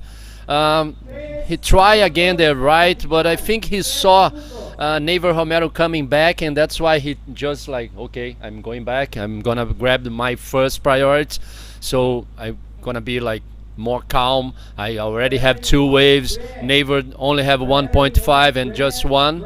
2 minutes 40 seconds to go. That's it. Vou falar aqui um pouquinho em português, que tem muita gente aí falando no nosso canal do YouTube. Se vocês não estão no nosso canal, por favor, vão lá, comentem, a gente está online aqui com vocês. O Mark aqui lá do Estaleirinho de Santa Catarina dá um alô aí para vocês, para a galera toda de bodyboard aí da galera. E mais uma vez agradecer a galera toda aí, Riozinho, Floripa também, de Santa Catarina, o Fábio de Moraes. Dá um alô aí pra galera de Grumari, com certeza, Altas Ondas, Grumari, pertinho da minha casa. Rio de Janeiro respira bodyboard, galera, isso aí. E mais uma vez agradecer geral, todo mundo, do mundo inteiro, de Portugal, Brasil e de todos os lugares que falam português. É um prazer enorme a gente estar aqui levando todas as emoções em português para vocês. E também mandar um alô aí pra galera da Venezuela. O Neighbor Romero tá tentando. E Neighbor Romero on the right. Alright, on the right, dropping his legs, stalling a little bit. Can he get another something? That something will be nice for the young Venezuelan from Iquique. There we go. Goes with a nice little rolo, but he's paying an expensive price for that one. Just getting absolutely hammered on that reef. You guys can see it's super dry. There he is in the safe zone. Quite possibly needing to swim all the way around and get out by these rocks on the right hand side or the left hand side of him. That will be, you can see he's just super bummed, super disappointed. Just couldn't get anything in this heat. Just one of those heats that just didn't provide anything. Jeff Hubbard, you know, just calmly getting good waves. Also not the most explosive Jeff Hubbard that we've seen because of the waves just going a little bit wide. Take us through this one. I really like his bottom turn, man. Unfortunately, those rides, man, sometimes just so mad, like got the rider. So you see, like nice roll.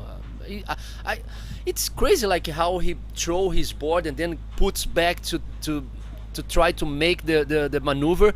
But like you said, Dion, I don't know if it's more worse you fall on the right or on the left. Let's see Jeff on this left, man. All right, Jeff, look, charging. Oh, there it is. So there nice, it is. man. He is. So nice. Just Wow. relax, barrel.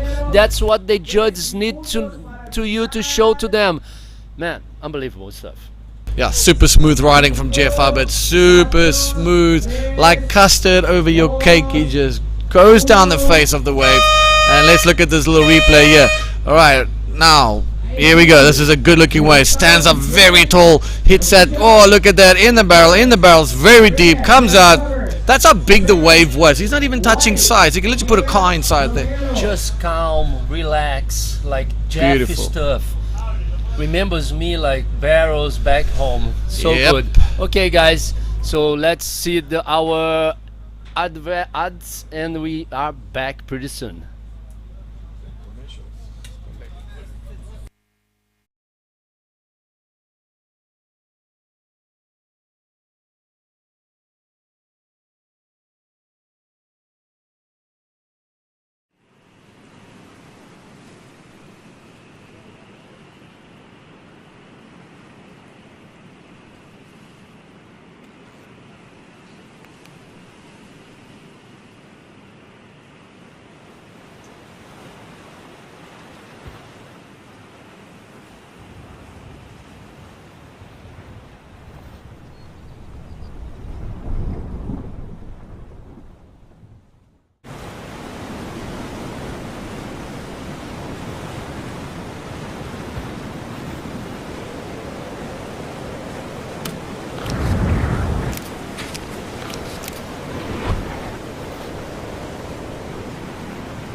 Welcome back, everybody. This is the Arica Cultura Bodyboard 2022, an event presented by Pride Bodyboards. And you know what?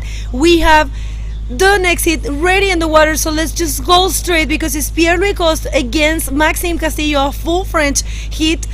Director, llévanos ya al agua porque ya comenzó el hit. Fabio, esto va a estar de locos. Essa bateria aí são dois franceses, o Pierre é um atleta francês, campeão mundial, o Maxime também é um francês, tirou o melhor tubo ontem, um tubaço na bateria dele. São dois muito amigos, estão ficando juntos no mesmo quarto de hotel. Quero ver quem é que vai sair vencedor dessa bateria e quero ver os dois jantando, comendo a noite juntos. Eu quero ver quem é que vai estar feliz e quem é que vai estar triste, Bergo. That's right. I have to say, Fabio was saying, they're staying together in the same room. Good friends. We see them every day right there at the hotel. And let's see who's going to take it. And this is the first wave for the former world champ, Pierre-Louis Coste in white. Nice looking barrel coming out of it. Looking for some airtime for sure. Not much there for Pierre. So Maxime Castillo in red and Pierre-Louis Coste in white. This is going to be a crazy hit. I have to say, I've been impressed by the performance of Maxime Castillo so far. He has always been a good rider, but now he's surfing very consistent. Yeah, we see Pierre, he like trying a barrel and then he's trying to find a leap over there to make a maneuver, but unfortunately the wave was not doing well for him. Now we see Maxime with the first priority and he has plenty of time. The hits just start and man, it will be exciting to see two Frenchmen against each other. Pierre, I have no words for him, like just doing so well in the contest. Maxime also doing so well, so it's getting more tight, more bodyboard high level. It's been insane. I can't wait for tomorrow, Bergo. Can't wait for tomorrow. Definitely. On sent le français. On sent le français ici pour Pierre. Dis-nous qui va gagner cette hit. On sent le français. Thank you very much, everyone, for tuning in. We are breaking our own records, and this is only because you are supporting. Thank you very much.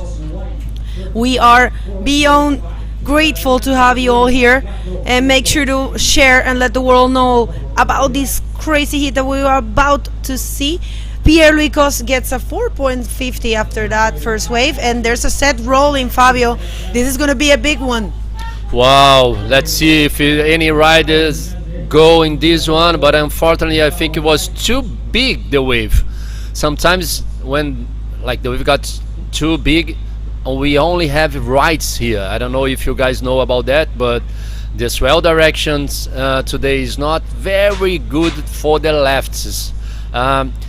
Pierre is from La Gravière. No, Pierre is from La Gravière. The best spots he thinks is La Gravière in Rossiagor in France. Rossiagor is so good. Remember me Itacoatiara a lot, and yes, Pierre loves those kind of waves. He also likes to surf in Black Rock. Attention. Oh, let's see. It's Pierre again under priority. Let's see what he can do. He looks for air. Oh. That's a wise decision for the defending Arica Cultura Bodyboard champion, Pierre-Louis Coste. He actually won the last event here in 2019 and also won in 2017. He is holding 2 titles here, and this might be the first time someone takes more than 2 titles in this event. So let's see if the defending champion can get that 3rd title here. But there's some serious contenders to actually achieve that. Wait a minute, this is the replay. Not much there for this wave. He tried to go in. No.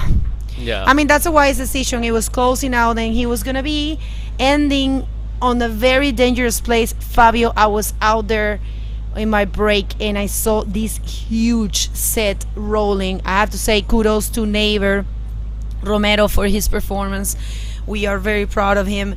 I am I'm Venezuelan, and I know there's a lot of people from Venezuela tuning in, and there are a lot of people very proud of him. But of course, Jeff, oh my God, just taking that win in a very pristine way. So definitely, what a day we have been. I mean, living. It's been crazy.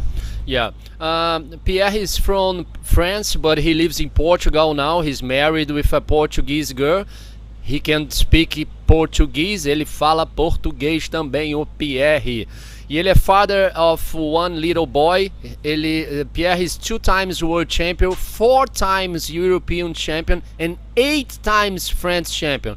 He also has the gold medalist for the ISA games. So Pierre, man, it's a completely rider, very competitive, and he can speak a lot of language: French, Portuguese, and English. Hi to Ruth Penedo. He's a beautiful and nice and amazing person. Wife, it's Pierre Louis' wife, mother of Benji. I know you're tuning in. Ruth, we love you. And of course, everyone back home for Maxime. Maxime, it's been surfing so consistent and impressing us all. I have to say, I love to watch these new names, and this is the new generation of French bodyboarders, the French Boogie Crew. Make sure to follow them on their social media because they're the new blood. I mean, Pierre is very young as well. I mean, still, but definitely these guys are showing some dominance, and it's great to see new faces. Yeah, Maxime, he bodyboards from 9 years old. How's that? He bodyboards a long time already. He knows all those kinds of waves too. And now let's see, Maxime is pedaling to this wave. Let's see, Bergo. This is a nice looking wave for Maxime Castillo. Let's see if he can find nice spin there. It actually gives them the time to break and get the little entrance to the barrel, but he chooses the ramp and perform that nice executed backflip. Kudos for the Ocean Roots boy. He's sort of, I mean, I know he's sort of son of Nicolas Padua. Si tu es là, Nico, je sais que tu es contente. And this is the replay of last wave of Maxime. Take us through it. Muito boa a técnica do Maxime, ele vai aí atrasando, tentando dar um 360 antes do tubo, consegue botar ali na linha da onda. Infelizmente o tubo não rolou, mas ele deu ali um backflip, um ARS bem executado, não usando as pernas para finalizar a manobra. Foi a primeira onda dele, com certeza ele vai melhorar aí a sua score, que ele não tinha nenhuma onda, tirou um 5. Tá bom. E vamos ver aí, ainda tem 21 minutos de bateria. It was a first good wave. Yeah. Like 5 points. He's in first now. No, actually he's in second because Pierre has the second wave with 1 point. The boys still have plenty time on this hit, and it's so good to see.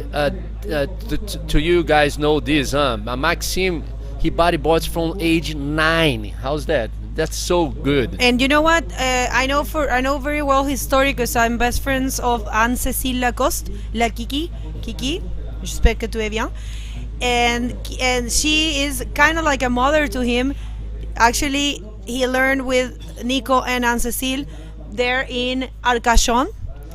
And I think he actually was living in Paris when he was little, and I think he went for vacations to Arcachon and started surfing there. Beautiful place, Arcachon. Oh my God, you wouldn't believe it. There's La Salie, it's his home break, and good people there. And that's the home of Anne-Cécile as well. So kudos to everyone back in La Salie, back in Osegor, South France. Beautiful place, great waves. Le Land. C'est Le Land. I really like France, really like the food, the people, the places is just unbelievable. Reminds me like movies, like it's so perfect, everything, like it's beautiful, and there's a lot of waves too. Okay, the boys still have 20 minutes to go. Pierre is securing first priority, Maxime is second priority. Maxime has the best score of the heat. But it's only a 5. Pierre has 4.5. It seems to me pretty slow this heat again. Like sometimes the ocean just don't deliver the waves for the riders. But I don't know. Let's see what Pierre can do in the next one. It's hard to tell you guys. If you guys turning in just now, we are at Arica Cultura Bodyboard 2022, present by Pride Bodyboards. We have our YouTube channel. Throw us a message here. Bergo is looking for this, and we have our Instagram account too. If you need any more information about the World Tour, the IBC World Tour, go through our webpage ibcworldtour.com. Yeah, please. And remember to follow our new account, which is IBC World_Tour. Thank you very much for your support, and we are breaking more records. Fabio, we have 2,400 people connected. Thank you guys. Merci à tous. Merci. Partagez cette transmission pour nous aider. La liaison, je me souviens pas. Muito obrigado, galera. Poxa, a gente está aqui muito feliz. É um trabalho que a gente faz com o maior carinho, com um trabalho que vem do coração, realmente. Eu, a Bego e o Dio, nós somos bodyboards de alma. Além de estar aqui comentando para vocês, a gente fica muito louco vendo essas ondas quebrando, especialmente aqui em Arica. A gente é fã. Primeiro. Total. Primeiro. Com certeza, é muito bom estar aqui mostrando isso para vocês. E agora o Pierre indo nessa esquerda, talvez o Pierre aí competindo muito bem. Vamos ver, escolhendo uma onda muito boa, um tubaço lá completando, já procurando a manobra também. E mais um tubinho ali, mas ele caiu em cima da pedra. That's really risky there for Pierre-Louis, but he knows Maxime capability at this point. He knows he has to play all the cards. Only one person will be advancing to the quarterfinals, and it's what it is. This is a replay. Last wave of Pierre, not too big. He's going. You can tell he's going for not the biggest ones. That's very wise. Nice looking barrel, and he tried a second barrel there. You can actually do that here. It's very common, but unfortunately, it closed out for him. But yeah, the first one, it's gonna count. And yes, I think he's building his score and taking the mid-size wave. He knows a big set is gonna roll, but it's very interesting that he's doing that, because in the previous heats we have seen that people waited too long and end up without the scores they needed. So now it's Pierre getting a 5.40 after that one and holding the first position, and Maxime still with a 5. Yeah. You're correct, Bego. He got a 5.4 and now he's in the lead with 9.9. And if you guys can see on the replay, Pierre just looked to the rocks and said, "No, man, I'm out of here." Was so shallow, so shallow. The left is just like can get so crazy over there. Like we had Chocolate Santana twice on the hit on the rocks. He has to like walk through the rocks to go back to the water. Crazy stuff. Definitely crazy stuff. And this is a little bit of a break in the wave, so let us know where you are. Where are you? Où es-tu? Où sont-vous? Où étiez-vous? Ah, excusez-moi. And thank you very much, Quentin. Ton français c'est excellent. What a pleasure. I try, and I know some people probably say that it's too many languages, but guys, come on. If you are from a country and you have your own language, isn't it nice to have someone just throw in a little updates in your language? It's always nice. It's always soothing, right? It's just a little something. I think because we are multicultural here, we are Latins. Fabio is a Brazilian, I'm Venezuelan, but I live here in Chile for 10 years now.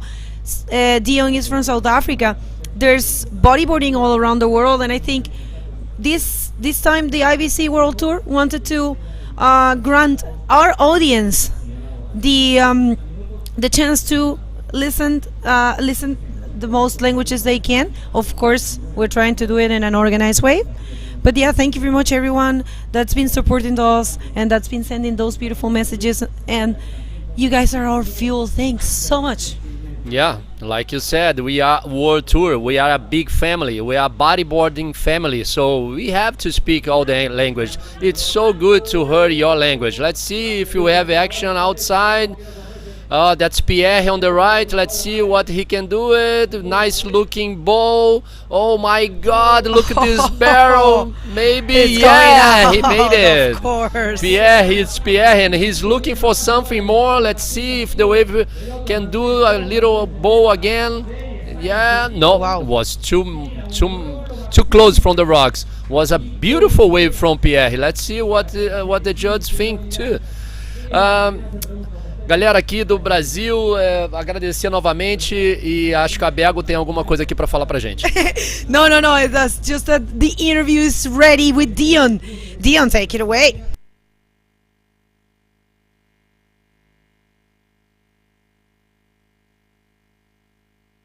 Let's get this done, get you dry. All right, ladies and gentlemen, I'm here with Jeff Abbott. Fancy seeing you here again. That was another epic heat. A little bit different approach to this post-interview. The Venezuelan, I forgot his name now. Neva Romero. Yeah, Neva Romero, apologies. He made a post saying that he's surfing against his Euro, one of his idols, you know. And I guess for you it must be super humbling to be able to surf with a new generation. And like, how does it feel that you played such a big part in this? It's pretty cool. It's like at the beginning of the heat, like I paddled out, and then he paddled out, and I realized who it was, because all you know, the whole event, he's been so nice and just very humble to me, and just so cool. I had no clue who he was, you know, like what his name was. I just knew this is a really nice guy and really humble, always saying good, nice things to me, and we're talking nice. And then when I saw him in the water that he's the guy in my heat, it was so cool. I was like, oh, this is the guy. Oh, it made me really happy for him to be in this position and to surf against him and have a good experience with him. And yeah, I just, you know, once the heat starts, you get pretty serious and you want to win, and we weren't talking too much because I was just trying to catch waves and win. So, but it was nice to surf against him. In the, you know, like you said, in the beginning, it was like I felt that same experience you're talking about. Like, oh, look at this guy, new guy here. He's a new Venezuelan up and comer, and yeah, it's really cool. Yeah, super cool. So now you've managed to get into the quarterfinals, managed to put your feet down a little bit and just relax and prepare for tomorrow. It's going to be another sick day, and you know, it'll be super for, I think. So the conditions kind of looking very similar, a bit more playful tomorrow. Yeah, that's a good question. You know, I'm not sure if tomorrow's the peak or today's the peak. Most of the forecasts are saying today's the peak. So if this is it and it's supposed to be really similar tomorrow, gosh, we're in for a treat. If it's like this tomorrow, we're stoked. There's some amazing rides. You know, some big sets out there. I almost got caught by like a 10 footer. It felt like just getting underneath at the end of the heat. You know, like the whole heat, no waves, and all of a sudden, like boom, like a big set almost cleaned me out. But it was cool. Good times. Jeff Abbott, ladies and gentlemen, your winner. Mega heat in the water right now, PLC, and oh, well, I'm just lost for words right now. Maxime, well, guys, back to you guys. Let's get back into the water.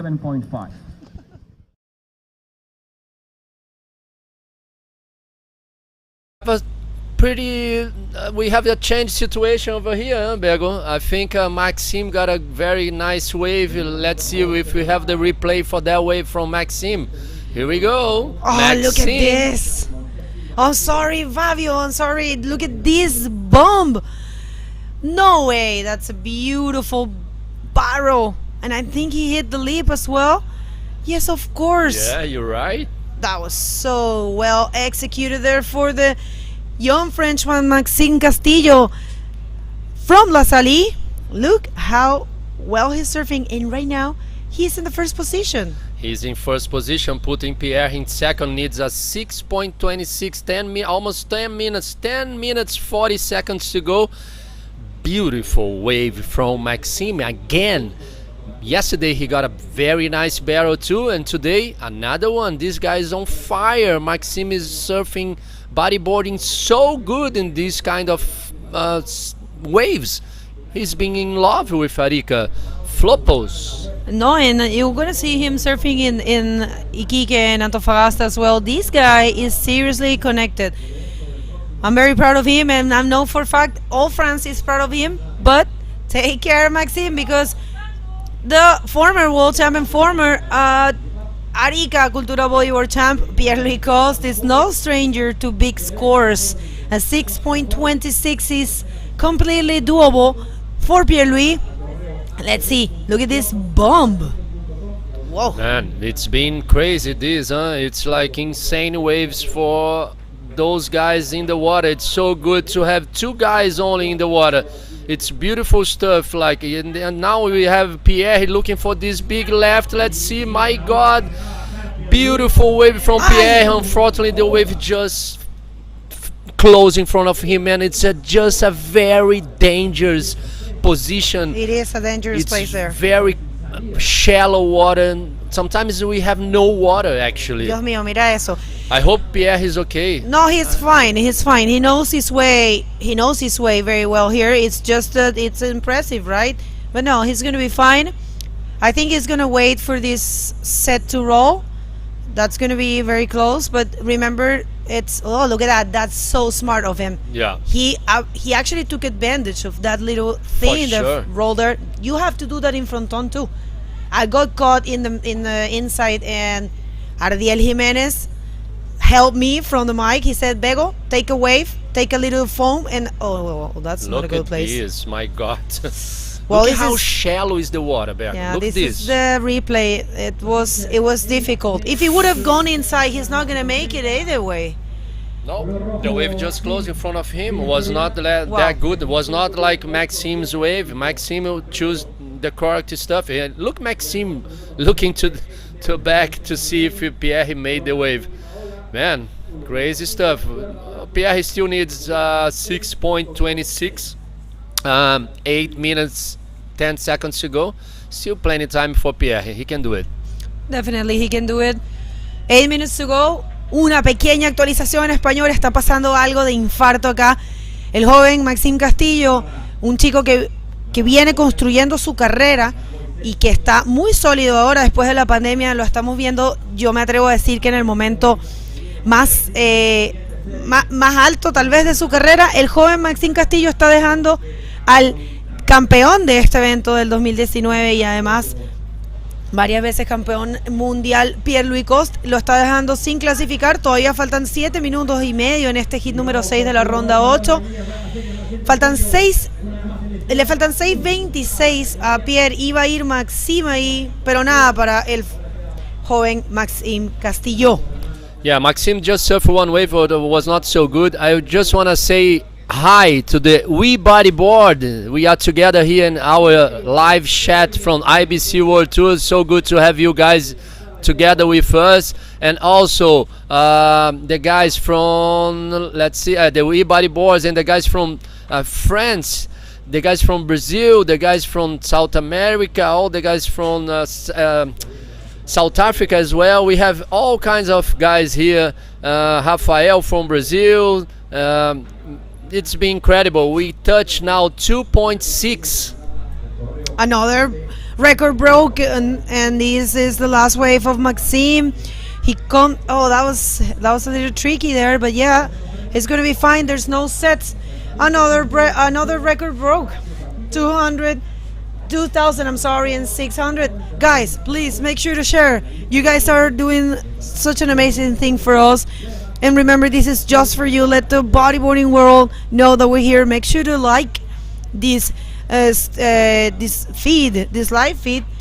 Like it there in YouTube, and make sure to subscribe to our YouTube channel and follow our IBC World Tour media, which is IBC World_Tour in Instagram. Thank you very much. And it's Maxime Castillo holding the first position, leaving Pierre-Louis Coste in the second, but only needing a 6.26. 5 minutes and a half, Fabio. This is starting to be very stressful for the former Arica Cultura Bodyboard champion, Pierre-Louis. Let's see what happens. Yeah, let's see. He has plenty of time still.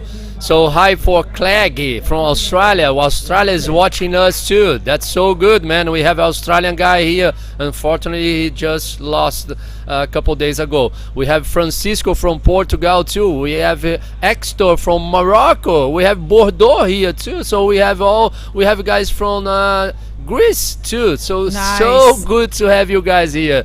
Zé Marinha do Brasil, a galera Rafael do Brasil também, Gustavo. Cara, tá demais. Obrigado aí, muito obrigado a vocês todos. Compartilhe a nossa página do YouTube, a página do ibcworldtour.com, a nossa página, a nossa conta do Instagram também, a nossa nova conta. A minha conta, a conta da Bego também, a conta do Dion, que a gente está botando sempre informações bem inside information para vocês. Curta aqui também. Curtem a gente aqui no YouTube, compartilhem com seus amigos, com seus familiares, a gente levando essa vibe do bodyboard que é sensacional para nossa família aí do mundo inteiro, around the world. So we speak in Portuguese, English. That's it, Bego. With We lots need to of do love. With lots of love and respect, and this is all for you. Thank you very much. Oh my God, I can't. Well, I mean, I do. I can't believe it, but it will be such a surprise to watch Maxime Castillo taking this hit. But definitely, it's completely. I completely understand it, and I completely believe it's possible because I have seen him surfing very well. We have seen him surfing very well.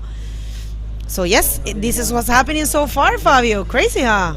Oh, it's been crazy. It's been good to watch like new people. Maxime is not a new rider, but it's good to see new people. I was in shock yesterday with those 3 Chile guys together doing like the best scores ever on this competition. It was unbelievable. But in this heat, we need more waves, man, because we have Maxime with a 5 point on the back score, and Pierre, he has 5.4, and they have still 3 minutes to go. I'm pretty sure Pierre can improve himself, and that's it. Pierre on this ride, Bego. Is this gonna be the 626? The former Arica Cultura Bodyboard champion is gonna boost. Let's see if he can get out of there. That hard. No. Oh my. Tough decision God. there for Pierre. He's not with the priority anymore. He's far away from the peak. Oh, well, let's see what's happening. And you can see the frustration for Pierre. Is it? Oh my God. You know what? I know Alex Castillo is sweating. He's Maxime's brother, another great bodyboarder also from Ocean Route, from La Salle. Alex, thank you for your words. Thank you for tuning in. Thank you for being there. And you must be beyond proud of your brother because he's doing amazing. I don't know, guys. Let me know. Let me know, Alex. Is this the first time? You see, Bego, this wave, he did correct stuff. A nice barrel on the top of the wave. He flies through. Maybe he needs to try a roll or something. I thought the don't same. know. Yeah, it wasn't the right call to get back in the barrel. It was just a close out. That was weird that he do that. Yeah, power wave right there. I wanted to ask Alex, is this the first time that Maxime is gonna win? It's gonna beat Pierre-Louis? Let me know. People, do you know that? I'm not sure of that data. If you can help, is this the first time that Maxime Castillo is gonna win the heat against Pierre? It could be the first time. Yeah, I don't know. Let's wait for some people help us here. I don't know yet. Let's see. But I'm pretty sure if Pierre hit that lip through the lip with a roll, maybe. But it's hard to tell because Arica, it's very powerful wave, and he knows it's very shallow. Wow, 1 minute and 19 seconds, and Pierre-Louis, it's needed a 6.26. He still needs 6.26. It's not that much for Pierre. No, definitely not, but there's not much coming. I think he needs a big wave and a big maneuver. I mean, with one wave and a big backflip, which he does all the times, he's gonna get the scores. But look at that, Fabio, is the countdown. Oh my God, less than 1 minute to go. Pierre-Louis Coste needing a 6.26 to put him in first position. His friend, his mate from the same country, France. He's living together. They are together here in Arica. They are now paddling for this. Bego, look at this. My God, look! Oh my Maxime God! is not gonna leave it. Is not gonna let him No. go, and he gone. He comes. Wise of Nice Maxime. wave. Oh my God! He thinks. Oh, Maxime, the barrel man from Arica. How's Últimos that? 20 segundos. Qué buen barrel para Maxime, señoras y señores. Se está acabando este hit. Wow. Y está quedando fuera Pierre-Louis con algo nuevo. Maxime Castillo avanzando, dejándolo a él. Vamos a ver. Este es el último intento de Pierre-Louis. This is the last chance. Last chance. Wow. It's all comes to the judge. This is a finish hit. I don't know. Let's wait for the results. Let's wait for the last exchange. Maxime got a nice barrel. He can change the 5 points, and Pierre he can change the 5.5. I don't know, man. Let's wait. This Wow. is Arica. We see the replay from Pierre. Pierre, Go. this is the last chance for Pierre. So he stalls, he looks for the leap, boost a backflip. Let's see if that's enough. He's looking for a 6.26. I don't know what's gonna happen. Wow. It's dropping. Oh my God. We're not going anywhere until we get this score. Let's see. And let's see. I don't think it's at 5.5 that I'm watching right here. This is Let's see the replay from Maxime. Man, how important is the priority system? He got this wave on first priority. He blocked PLC to grab this one, and he knew he needs to be better than 5 points. Wow. Well, Maxime. Fabio, the score dropped, and it's not enough. It's Maxime Castillo advancing to the quarterfinals, and Pierre-Louis Coste, one of the favorites, former Arica Cultura Bodyboard champion, it's out of the competition. Guys, don't go anywhere. We're gonna go to a quick commercial break and gonna be back with another crazy hit. Omori against Moises. Don't go anywhere.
My goodness, Begonia, that was one heck of a matchup. Maxime Castillo finally getting the better of PLC after years and years. And what a battle. The waves were absolutely ginormous. The ocean just woke up for this heat, delivered, the riders delivered, and PLC gets knocked for the first time in a long time. No, I have to say I'm very proud of Maxime, and just congratulations to Pierre. But you know what? Let's just go straight to the water because the next hit already started. This is the Arica Cultura Bodyboard 2022 and it's presented by Pride Bodyboards. Llévanos al agua, por favor, director, porque ya empieza este hit. En el agua de rojo tenemos Mauri Laverne en francés y el chileno, el gemelo, una de las revelaciones de este evento. 19 años tiene este chico. Qué buen trabajo de su tía que lo llevó, y su tía y su abuelita que lo llevó a todos los eventos desde chico. Moisés Silva, 19 años, la nueva escuela contra la gran experiencia Mauri Laverne. Vamos a ver qué ocurre. Acabamos de ver algo increíble. Maxime Castillo acaba de hacer un trabajo alucinante y logra sacar de competencia a Pierre-Louis Coste. Vamos a ver qué pasa acá. Well, we did say we are seeing the best of Maxime Castillo during the course of this whole event. And with the ocean delivering some of the biggest waves we've seen of the day, both athletes stepped up and delivered a incredible show. And just a shout out to Jared Houston, all the way from Puerto Rico, sitting on his couch. We miss you, Jared. Watching his chickens lay eggs and watching the show. We miss you, brother. We'll see you in South Africa quite soon. Well, another heat to look out for: Moises Silva and Amaury Laverne. Yesterday, at the end of this heat, of that final heat with the Silva brothers up against Matias Diaz, Amaury went over to both brothers and personally congratulated and said the future is in good hands. He cannot wait for a battle against them, and you know what, wishes do come true. And here we have Moises Silva, the local Arica young gun, up against the impeccable Amaury Laverne. This is going to be another cracker heat. The waves are absolutely pumping Begonia, and we are in for quite the show. Here it comes. These are the first wave ridden. And here comes Moises there. He installs, he gets in the barrel. I don't think he's going to get out of there. And I'm going to have to be throwing a lot of Spanish people. You holding up for the English. There's Moises Silva, and I know all Chile is tuning in, así que vamos a ir haciendo bastante español. Ahí Moises Silva entonces tomando esa izquierda, entraba en el tubo, no lograba salir. Carta brava de Chile, 19 años. Vamos a ver qué ocurre, Dion. Here we go, ladies and gentlemen. Amaury Laverne, Moises Silva. What a banger of a heat. What a banger of a heat we just had. What a banger of a morning we've had so far. Incredible riding. Last heat of the day. Here we go, Moises Silva. Just getting a little 1.75 for that barrel attempt. A little bit ambitious on that one. Maybe just wanting to show Moz he's going to take anything that comes his way. Yeah, the heat is starting, and there was no priority. No one ridden any waves, so no priority at the beginning of the heat. And here comes Moz. El heat estaba comenzando, así que no habían prioridades marcadas. Por eso podían tomar la ola cualquiera de los dos. Así que, ¿dónde está Chile, gente? Este es el momento para mandar las banderas, para apoyar a Moises Silva. ¿Dónde están? Quiero verlos. And did you see on the previous heat, Piers, he got so drilled in one of those set waves. He got dragged onto the reef, got to duck dive another big one, managed to get a side rush to take him off of the reef. But that was one of the heats of the year. This has been incredible to watch those two guys go head and head, and it just shows you how big, definitely some of the biggest waves I've seen during the course of this event, and it peaked and it sent them really, really hard. Here we go, the local Chilean, the hero of everybody. Here we go, Moises Silva. Can he hook a nice little backflip, get something good? Is this wave going to deliver? No, just not, and a little bit frustrated, but under priority, he needs to keep busy. You cannot give Amaury Laverne an inch, because he will take a mile from you. No, definitely. Moises, you can tell he's anxious. He wants to start marking the points, and I think it's a good call, you know, because guys like Amaury, they can wait. This is the replay. Unfortunately, not much there para Moises. I'm going to say this in Spanish. Esta ola no fue nada para Moises, pero veo que su técnica, y está bien, es una buena estrategia, es la de ir tomando bastantes olas, y lo tiene que hacer así, porque Amaury es un rider muy, muy serio, muy consistente, muy productivo. Entonces, Amaury va a tomar una ola y con una o dos olas, o sea, realmente no necesita tomar mucha, puede marcar los puntos necesarios para ganar el hit. Moises, no digo que no lo pueda hacer, pero pienso que debe ir marcando qué es lo que él está haciendo. Ahora, él no tiene la prioridad, por lo cual seguramente se va a quedar abajo en el inside tratando de ir marcando. Recuerden, estos son hits de 30 minutos, hay prioridades, es el formato de hombre a hombre, que es un formato muy cómodo, muy justo, ¿no? Porque realmente tienen la oportunidad ambos de mostrar su surfing. Y este es el hit número 7. Vamos a ver un hit más y terminamos por el día. Mañana es el gran día. Mañana terminamos el evento, hacemos los cuartos, las semis y los finales y nos arrancamos rapidito para Iquique.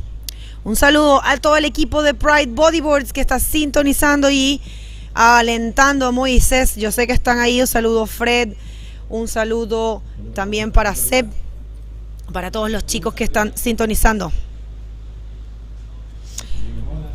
Thank you, Begonia. 22 minutes, 15 seconds. Moises Silva, Amari Levin, no real waves ridden this heat so far. And the last heat was just buzzing in the back of my head with the amount of waves that came through, with the previous two heats being very quiet. Let's hope that we can carry this momentum of this continuous bombardment of massive barrels and massive ramps throughout the remaining two heats. This is the second last heat of the day, round 8, heat number 7. Tomorrow is finals day, quarterfinal semis, and we'll be crowning the 2022 Arica Cultura Bodyboard champion, presented by Pride Bodyboards. Amari Levin, first priority. Moita Silva, second, keeping busy with 2 ways already ridden, unfortunately not posting any scores, but looking very good. Stays close to Amari, and I really think he's not going to back off in any form whatsoever, going head to head with Amari. Gladiators these guys are, putting on their armor, putting on their wetsuits, coming into the water, fighting it out till, well, we're not going to say the death, but literally only one will make it into the next round. And yeah, these guys are warriors, absolute warriors, to paddle out in these mental, massive, good, clean, mega floppos. And back in the day, I remember clearly, Mumbles, as if it was yesterday, when these two kids, the Silva brothers, were around 14, actually like 13 years old. They will be all the time with their aunt and grandmother. They will take them to take them to the beach and support them very much. And they were little kids. They were so cute. They were coming around to these events asking for help, to ask for autographs. And look at that! Right now, they are in a man-to-man heat. It just makes me feel, it makes me want to tell you guys, if you're a young bodyboarder, never quit it. Never quit your dreams. It might look like you are far away from this, but if you keep working, you're gonna be here, and you have the chance, and you're going to beat your own idols, as happened to Maxime Castillo in the previous heat and Pierre-Louis Coste. Dion, I think actually it's Fabio ready with the interview with Maxime Castillo. Fabio, take it away. It was really good. I catch the first good barrel, and I was really stoked, really happy, and yes, super happy to make the hit. You know, Pierre and Amaury, since I'm on tour, since the first day, I really inspiration for me, and they are both mentor for me. You know, they helped me so much since the first day, and to get a hit with him here at Arica, it's like a dream. And I hope we can do a better show, you know, because it was pretty slow, and yeah, we don't have many opportunity, but was my game plan was to don't let him many opportunity, you know, because Pierre is way better than me, and even more in this kind of wave. But competition is competition, and we need to play the game, and that worked for me today. So really happy. Was your first time you win PLC? I don't know. No, I win a few times on the European Tour and maybe on the World Tour too. But here in Arica, yeah, for sure. And this is my best result yet in Arica. And yeah, really stoked to to start the year like that. I train a lot this winter in that kind of wave, and I feel really more confident this year, and I'm happy. And just a bit like we want to put a better show in that heat, but was pretty slow and pretty hard to find the good one, you know. And just try to play a little bit the mental with Pierre, and don't let him any opportunity. And yeah. You know, you took out the last winner here in Arica. What we can expect from you in the next round? I mean, you know, competition is competition. Like I say before, Pierre-Louis is way better than me, and now, like everything can happen. You know, I'm confident and I'm really happy, and yeah, I hope I can do far as I can. You know, but hit by hit and step by step, and just happy to make that one. Congratulations, man. I see you in the next round. Thank you, guys. Back to you, Bego and Theo. All right, thank you, guys. Congratulations, Maxime Castillo, as we saw Mars boosting a mega roll in the background there with our picture-in-picture display for you guys. We'll be jumping back into scores any moment now, and it was a good exchange of ways. Mars getting the better of that one, and I think he got a really good score. Let's have a look-see. I'm a little bit thrown off by the beautiful interview. It was great to see Maxime Castillo. We told you guys we've seen the best of him throughout the event so far, and you know what, proof is in the pudding. He's through to the quarterfinals. Here it comes. This is the replay of the wave that Amaury took while we were in the interview. Excellent interview. Beautiful barrel.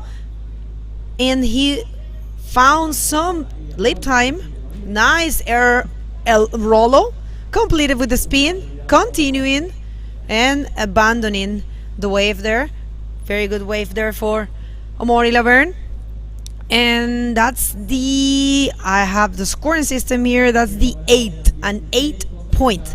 So like I was saying, Amaury, one wave, one big score. That's why Moises needs to start the engine, and here it comes. All right, the Chilean rocket, there he goes, gets under the lip, manages to get a little bit in front of the wave a bit, but looking for something. There he goes, nice little backflip, not a black flip. And yes, the crowd are loving it. You can hear them. You can hear them getting behind their local athlete, loving it. Moises Silva, one of the young guns, coming in here, hard up against Amaury Laverne, cruising down the line, gets just behind the curtain, a little bit of chandeliers over him. He knows there's no barrel there anymore. Goes for a nice little backflip and gets the landing, gets the score. Así es, ahí esa replay de la última ola, la mejor hasta ahora de el local, el último local que nos queda, no el último chileno, el último local que nos queda en este evento. 5.75 obtiene Moisés por esa ola, va de a poco construyendo su score ahora, solo necesita un 2.26, un buen momento para Moisés para tomar una buena ola y marcar los scores. Vamos a ver qué ocurre, pero es Amaury, que es lo que les decía, ¿no? Amaury, un rider muy sólido, que se sabe que va a tomar una ola y de esa ola va a ser un score grande, eso es seguro. Muy pocas veces no se ha visto. Amaury está muy bien entrenado, tanto mental como físicamente, y así fue. Su primera ola, un 8. Muy buena ola. Entonces, el pequeño, el joven Moisés Silva, tiene que ir construyendo su score, tiene que mantenerse activo, él ya no tiene la prioridad. Mi recomendación desde acá es que siga tomando olas, construya el score en estos momentos que todavía no ha agarrado ninguna ola Amaury. All right, here we go. Mars, 8-point ride. There he is. Needs to get that nice second score. Here we go. Lots of speed. Super smooth. There's a big section. Mega invert in the flats. There's a guy holding on to it. Can he punch through that white water? Still going. And I'm pretty keen to see how the judges perceive that, if it's been a completed maneuver or not. You'll be standing on the reef there. Look how shallow it is there, paddling right over the rocks. And here we go, ladies and gentlemen, look at this one. Perfect Moss style. There you go, super smooth down the face. Sees a section down the line, commits, hits it through the lip. Beautiful tweak. I love his inverts. His inverts are very particular. He leaves the legs hanging. He doesn't spread them. He doesn't spread them wide open like Caesar style. He leaves them hanging, and I really like it. It's a little bit of a Jason Finlay style. Remember Jason Finlay? I really like that style of unique moss inverts, and let's see if John Moises no. Así que vamos a ver ese invert. Ahí vienen cayendo las notas. Es lo que les decía, gente. Ola que tome Amaury, ola que va a destruir. Así que, Moisés, vamos. Queda bastante tiempo, 13 minutos con 20. Y el ariqueño, localazo de acá, 19 años, gemelo de Rodrigo Silva, tiene una buena oportunidad acá. Ahí cae, Dion, el score de Moss. Ay, Dios mío, ese lugar. Moss getting a little bit of a rattling there. Had to bail his board, get under that one. It's so shallow there. Luckily, he's now in some deeper water. 12 minutes, 55 seconds to go. 5 points for his invert. 13 total wave score. Moises Silva with a 5.75 and a 1.75. And heat number 7, the second and last heat of the day. Matias Diaz versus Dudu Pereira.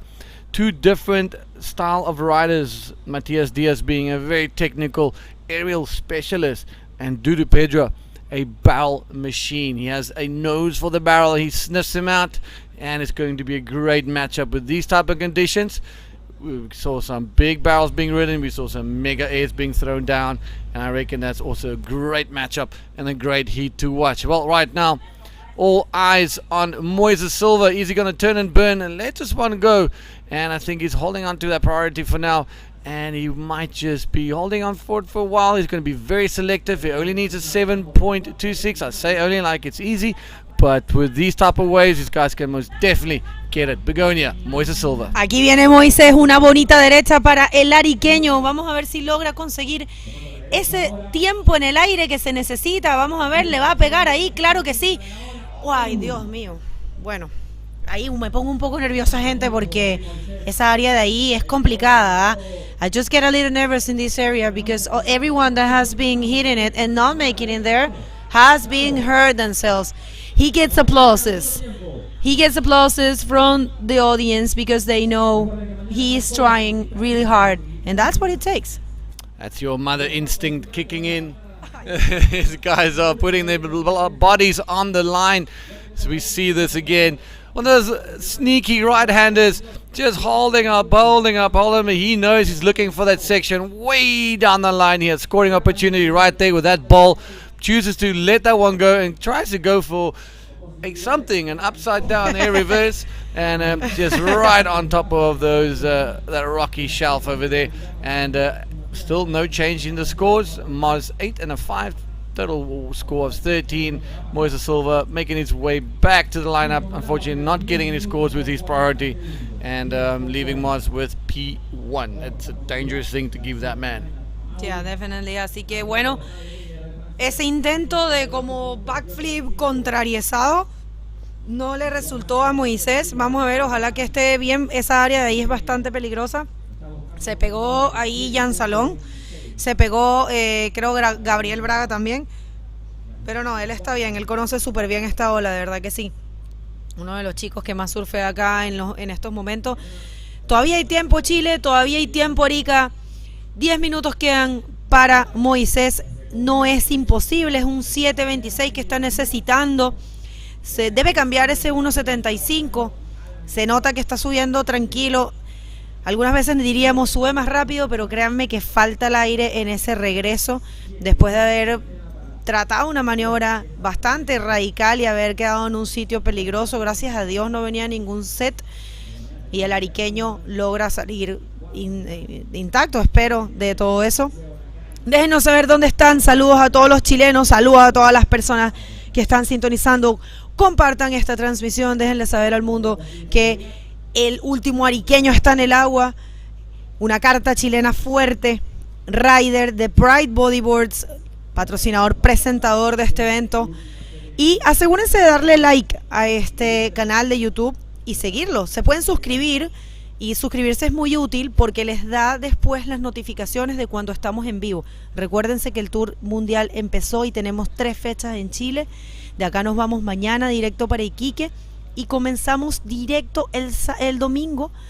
Hasta ahora es lo que se está diciendo. Comenzamos el domingo en Iquique, un evento de una semana que va a estar buenísimo en la punta 2, es el Erizos Iquique Bodyboard Pro.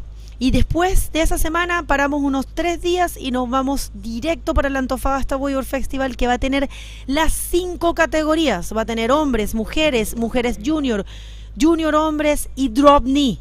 5, las full divisions ahí en el Antofagasta Bodyboard Festival. Y vamos a cerrar con broche de oro 2 eventos en Brasil, el Itacoachara Pro, más el Guajine Pro, un evento único de mujeres. Eso es lo que se viene para la pierna sudamericana de la IBC World Tour, y tenemos mucho más en este año. Asegúrense de seguir la ibcworldtour.com.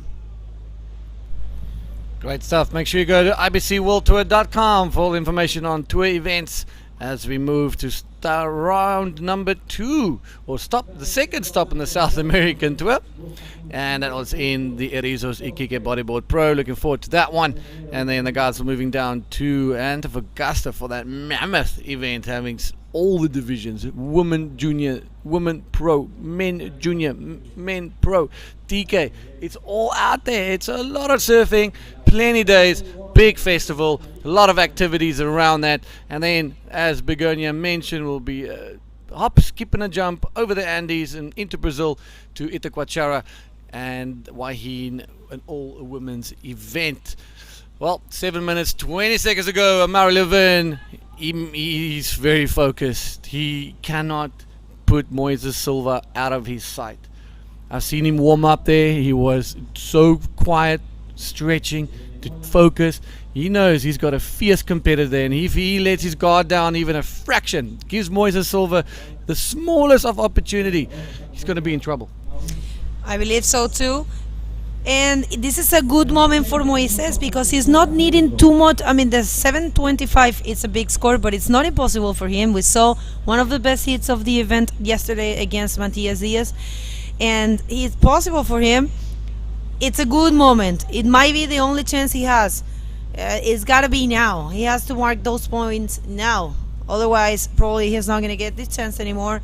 Estoy diciendo que este es un momento importante para Moisés. 7.26 es muy posible para él realizarlo. Ya lo vimos ayer, un hit de infarto con Matías Díaz. Y este es un buen momento para él marcar esos puntos. Porque miren, ese 5 de Amaury, él no se va a quedar con ese 5. Conociéndolo y con la primera prioridad, Amaury va a agarrar un olón. Él está esperando la grande del set. Y ojo, Dion, que yo creo que Amaury puede que intente lo que hizo una vez acá, gigante, un 360 tubo. Dion, you know what? I'm thinking that Amaury has in his head to attempt something that he already done here, one big day, a 360 barrel. I think he's having that in his mind. He's looking for that spin in the pocket scenario. And are we going to see it now? Is he going to take off? Is he going to hook a spin? Ooh, I almost saw him catch a rail. And there we go. Nice little barrel. Good little Rolo. Just building on that 5-point ride. Yes, I can also sense that if you put Mars in the corner, he's a master at that over here. We've seen it, I think 2016 it was. Remember? Incredible surfing. Almost every wave was takeoff, spin in the pocket, barrel, and exit maneuver. Like, it's insane. So they hook a spin, gets in the barrel. So easy from the commentary booth. I mean, with pros like that. But yeah, Mars just keeping it steady, keeping it calm, building his foundation, not going too over the top. Like I said, he needs to keep his guard up, and I think he's playing a very cautious game here, Begonia, not going for the flary maneuvers, because if he doesn't land that, he doesn't get the score. So right now, playing it safe and just extending his lead over Moises Silva, which needs a 8.75 with priority. 4 minutes, 40 seconds to go. Can Moises cause another back-to-back upset? You never know. And another record broken. Thank you, people. 2,700. And here comes, aquí viene, Moises Silva. Está buscando un 8.75. Vamos a ver. ¿Podrá el gemelo Moise lograr ese 8.75? Es una revelación este chico. Está tratando de hacer esos contrarios. Moise, vamos, tírate unas maniobras que vayas a completar, amigazo. Quedan los últimos 4 minutos. Ahí nos pincharon en cámara. Atención. Wow. That's team train through there. Going straight to Moises. Straight to Moises. We're going to see a paddle battle for that priority. But Moises just not caring at the moment. He's just like, you know, I've got nothing to lose. It's less than 4 minutes. I'm just going to hit that thing. Goes for an air reverse. Again, he had ample time. As we wait for the replay for White, he had ample time to get a score on earlier sections. He had a lot of speed. Let's look at this quickly. Right, so now he's cruising down the line, but let's look at the wave a little bit further down. So it's not a barrely one, but you can see there's a scoring opportunity, and another one. So he goes for the air reverse at the last moment with an oncoming section. And I think, just got nothing to lose. He's surfing against one of his idols, and you know what? You wanna make sure that your idol, you make your idol proud. And you know what? These kids make the entire Chile proud. We are everybody's so proud of them. And the two brothers, there's not a lot here but bodyboarding, and they live and breathe it. Here's Moz down his steam train bigger. Let's look at this thing. Yeah, this is the last wave of the morning. He actually didn't come out of that barrel, but yeah, I would say Dion. Moises should have gone for a maneuver that he could have landed. A reverse, an aerial reverse on a closing out area of the wave is a very tricky and difficult maneuver to land. So I don't have his level, of course, but I will say Moises, you should have gone for a more steady maneuver, maybe an invert, maybe, and a little bit before you saw it, you actually called it. There was a better lip section to hit, but he decided to go all the way on the closeout. So yeah, very difficult to land. Well, had he landed that, imagine how close to the 8.75. Here we go. Talk about the devil, Moises Silva. Hipa, Andreba, let's go. All right, gets that barrel. Where is that barrel? Now he's looking for that section. Stalls. There's a little something. Goes for the up and down and backflip. Can he turn around in the white water? Unfortunately, just cards not falling in place for young Moises Silva. And the steady wins the race so far. Mauri Laverne keeping it very steady, very sturdy, and calculated in his approach in this heat, knowing that he cannot take any chances against Moises Silva. All right, here's a little bit of a replay for you guys. Through the little cappuccino foam there. Gets down the face. There it goes. Cruises. You see the wave just not barreling top to bottom. And a little bit of section there. It's bowling. And he goes up. Goes for the back flip, and unfortunately gets just held down by the white water. Just can't turn it around in time. And 1 minute 10 seconds to go as we're counting down the end of heat number 7, round number 8. We're going here, our last heat for the day. It's going to be a banger. Así es, ese es el último minuto. Y bueno, Moisés Silva, la verdad, solo queda felicitarlo. Claramente, bueno, puede tomar una ola ahora de 8.75, no es imposible, ahí se le ve la intención. Queda felicitarlo hasta ahora porque realmente muy buen performance. Pienso que también todo tiene sus procesos, ¿no? Definitivamente sí que se han visto Wonder Kids que han hecho grandes cosas bien jóvenes, pero definitivamente hay un proceso y Moisés está en ese proceso de profesionalización y de, digamos, de pulir ese riding competitivo. Yo estoy segura de que, mira, yo tengo esta corazonada de que Moisés va a ser campeón mundial y bueno, muy buen performance. Yo la verdad solo lo quiero felicitar. Last 10 seconds I was just saying that everything has a process and I'm very proud of this kid and I know for a fact that he is one to be a world champion. That's correct.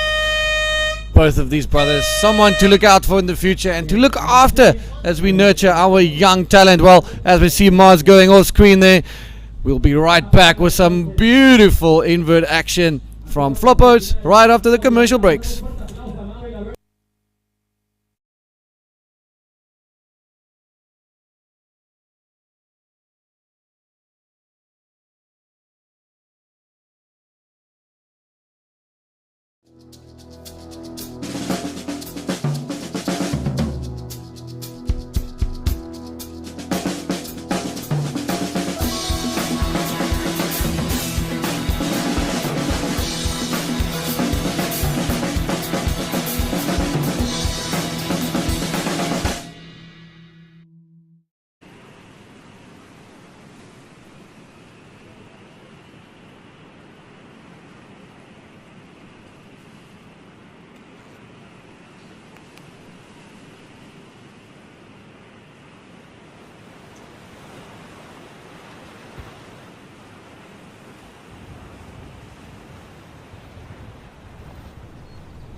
Welcome back, Amari Laverne getting the better of Moises Silva. Welcome back to the booth. Another cracker heat. You got your fellow countryman Dudu Pedro up against very technical, very stylish Matias Diaz. Ladies and gentlemen, we'll take you back into the action right now. Fabio, it's been an incredible day. Your highlights so far? For sure, Dion. It's impossible to just relax when I got outside from here, man. It's just insane day. And now we have Matias Diaz from Chile. He's been doing very good in the contest. And also we have my mate from Brazil, Dudu Pedra.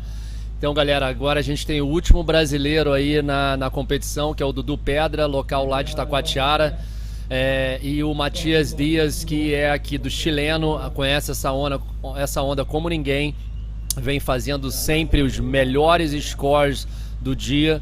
Há 2 dias atrás ele fez a melhor pontuação do dia, e ontem a mesma coisa na última bateria do dia contra 2 chilenos ele conseguiu a maior pontuação.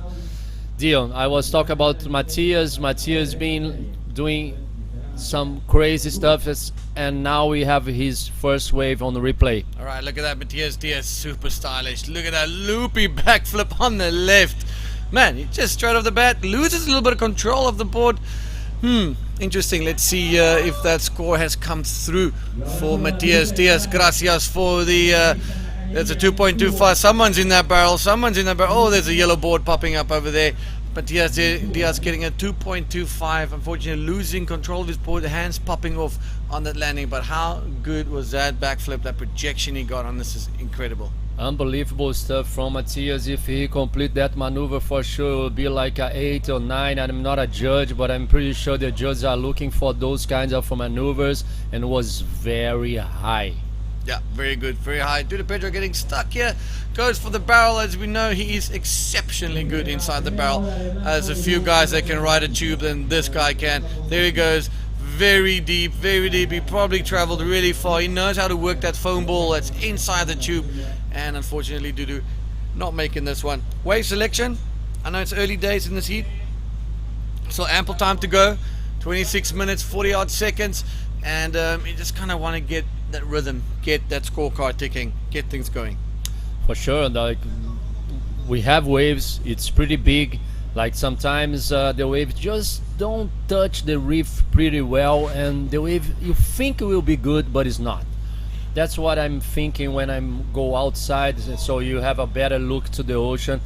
But if you choose a good one, and again, Dion, I think the best ones is under the priority. Yeah, we've seen that over and over, and it's been proved over and over. Here we go. This is Matthias Diaz. Yeah, we're going to see something explosive. It's a really good-looking wave. Mid-size. There we go. Lots of speed. Foot on the gas. Can he get a section? Loses some speed. Probably getting nothing on this one. But it was under priority, as you said. And if this one shaped up, it would have been one big, excellent score from Matthias Diaz. Duda Pedro, seasoned competitor. He knows how to keep it calm. He knows what to look out for. And I think the combination of experience and explosive youth makes this a heat to watch. For sure, Dudu has very big knowledge on this wave as well. Itacoatiara proves to anyone there is a very potential to put riders like in this level what Dudu has. Dudu back home, look at this replay, man. The wave was like just looks insane, but he's trying to make speed to fly. But like I told you, sometimes you think the wave is gonna be like very good one, and it's not. Yeah, the ones that just look like they're gonna hit the reef, doesn't hit the reef, goes a bit flat, and unfortunately the section just disappears. Yeah. O Dudu aí tá em segundo lugar na bateria. A bateria ainda tem muito tempo, bateria de 30 minutos. Ele tem que escolher 2 ondas. Ele pode surfar quantas ondas ele quiser. Ainda tem mais 24 minutos e 40 segundos. Dudu tá na prioridade 1, tá remando aí para essa onda. Is Dudu, I think it's going left, huh, Dion? Yeah, that's Dudu bouncing, losing speed. Knows he's not going to recover from that, and cleverly so. Gets back into the lineup, unfortunately losing the priority and not getting scores on it. And it's so important that you get a score when you have the priority, because that is a thing of beauty where you have this tool that you can use, can help you advance or just keep you in this game a little bit longer. But if you don't capitalize, you don't get a score, it's difficult. It's mentally, it's tough, because you're disappointed in yourself for not being able to post a score and having that priority situation. For sure, you're right. But sometimes today too, we see already people with first priority waiting a lot and don't catch any wave. So Dudu has to be like keeping moving, like what Matthias is doing now too. He's getting a good, nice looking wave, a nice barrel. Wow. Oh my God! Just almost by that keyhole, threading it so far, so fast as well. And man, he was looking for that exit position. That was a good looking barrel. He was perfectly poised. He was perfectly positioned. But just at last bit, just ran away from him. Dudu Pedro, take us through this one. O Dudu aí pegou uma outra onda boa, uma esquerda. Ele sabe que o tubo pode proporcionar uma onda, uma excelente nota. Tá bem difícil ali, como o Dion tá falando aqui pra mim em inglês. Tá ficando muito raso. Aquele lugar ali que o Dudu caiu realmente quase não tem água. É um lugar perigoso. A Mauri in the last hit was the same. You saw him like, no water on that point. No water on that point, and on this point we have an interview ready with Begonia, with Amaury Laverne. It's all yours. Parte de este Arica Cultura Bodyboard presentado por Pride. Thank you very much, guys. Amaury, what a hit against the local, revelation, Moises Silva. It was a little bit slow. Tell us about it. Yeah, the position are totally different today. It's solid, a bit slow, but there is definitely some 8-foot set out there, 10-foot set maybe. And yeah, it was weird to compete against Moises. I mean, he's so young but so good, and the performance he did yesterday, I knew I had to get some good waves and not be too confident. And I served pretty safe, but managed to get 2 good ones, and just hope he didn't find the big ramps to do something big. But yeah, I'm happy now and focusing for tomorrow. Were you thinking about the 362 barrel? I know you. I think you were. Yeah, this is one of the moves I'm controlling, and maybe not as explosive as some other guys, but it's true that the spin in the barrel is one of the moves I like, and hopefully I could put one of them tomorrow. Well, I would like to hear from you, Amaury. It looks like, do you think we are in the presence of the change of generation? We have seen change of faces. Look what happened with Maxime. I dare to say it's one of the first times that Maxime takes Pierre. Look what's happening with the Silva brothers, the same French guys. Are we changing the generation? Are we changing the faces at the moment? Yeah, I mean, after this pandemic time, everybody was training pretty much free surfing, so we didn't see each other surfing for a while. I mean, Instagram and social media, but now we are in live. And totally, when you see guys like Moises, it is to me one of the best rider in the history of Arica Bodyboarding, with his brother. You see Maxime been training a lot in Portugal, and you see the results. So yeah, I think we are in a turn in the sport in many aspects, the tour and definitely the new riders too. Well, congratulations and best of luck for the rest of the competition. Back to you guys with the last hit of the day. Okay, Bergo, thank you for this beautiful interview with Amaury Laverne. Amaury is a very nice rider, man. Unbelievable stuff from Amaury today again. Yeah, Matias Diaz posting a 6-point ride for that backflip. Not the biggest wave, but he managed to get a really good score. So all he needs to pull away from Dudu Pedro. Dudu will be, I think he's going to play a little bit, be a bit patient. He's going to now settle some nerves. All right, let's take you guys through Matias Diaz's replay of that nice backflip. Not the biggest waves, as we can see, also under priority. Good, clean, nice line, super smooth. There's that section. A little bit late, and just through the lip there, punching that backflip through the lips. That for me is incredible. Like, to control it, to get through the lip. Roll through the lip is one thing, but to get a backflip through the lip is definitely right up there as a very technical maneuver. For sure, especially on the rocks, man. No water over there. It's insane stuff from Matias Diaz. He knows how to do it on that particular space of the wave. And Dudu now needs 7.20. Dudu has only 1.8 and 1.5, so he's capable to do it. If you guys just turn in, we are at the Arica Cultura Bodyboard 2022, present by Pride Bodyboards, and we are very happy to be with you guys here. Follow us in our YouTube channel, Facebook page, Instagram page, and we are so happy to speak in Portuguese, English, and Spanish for you guys all over the world. Dion, 18 minutes to go. 18 minutes, 50 seconds for the last heat, round 8, heat number 8 tomorrow, his finals day. Here we go. Matias Diaz staying extremely busy, hooks in his right hand barrel, high line, comes out, had enough speed to get through the doggy door, lifts that leg, gets more speed, another little cover up. Oh my goodness, can he sweeten the deal with a little rolo? But 2 barrels on the right hander, and both of them through the back door. and he gonna improve that 3 points he has. Oh, yeah. I don't know. Let's wait for the scores. But it was first wave I saw 2 barrels on the right. Yeah, definitely. It's one of those long ones that just really worked on the wreath. Here we go. Let's take you guys through this. He sees something down there, mid-face bottom turn. A lot of speed, manages to punch through the whiteboard, get through that little lip in the chandelier, and it's like, oh my, is this Christmas? I'll take this. Draws the perfect line, just sits in there, quick little cover up, in and out, shakes the hair that he has. I'm so jealous. And, there he goes to the back. Was Christmas for him? It was Christmas for sure. I don't know. Was funny that. I get you there. Yeah, man. Matthias, man, is doing the job like under priority to do still with the first priority. He's under priority that wave. And then now he got a 6 point, 7 and 6, putting Dudu in a combination situation, man. Yep. How's that? And he didn't even have the first priority. It just shows you that if you got priority, you got to keep busy. You got to keep hustling. And you got to choose those waves perfectly and very, very, very selectively. A good memory that I have of Dudu Pedro, I think it's 2018, at Floppers. He was surfing up against, I think it was the quarterfinals, surfing up against Louis Finnegan. And it was literally the last seconds. And Louis Finnegan was leading that heat. And he had priority. So we're talking about the last 10, 15 seconds. This massive wave comes in. Louis Finnegan turns, he paddles.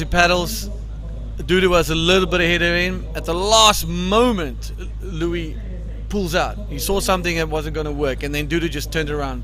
He went blindly down this wave, disappeared. We all thought he was not going to make it.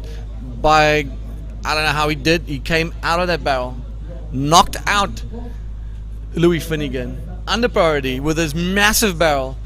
The crowd couldn't believe what they just saw and how he made it out. And that's when I realized just what an exceptional barrel rider Dudu Pedro is. To be able to thread it so accurately and come out of a very big, super late takeoff, super, just like the wave you would normally just leave. And past the keyhole, he pops out there, got a massive score. And that was the end of Louis Finnegan.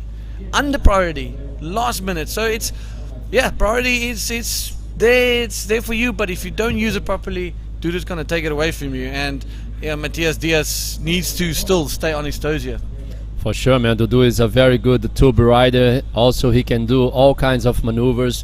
He knows how to surf waves with consequence, like we have here in Arica. Man, he's from Itacoatiara. Itacoatiara, it's sometimes like 15 foot, and the guys from there saying, it's 2 meters. The guys are crazy, man. Yeah. And Dudu, he has a school back home. He teaches the people. He knows how to surf. He's a nice guy. He knows how to compete. Let's see what he can show to us.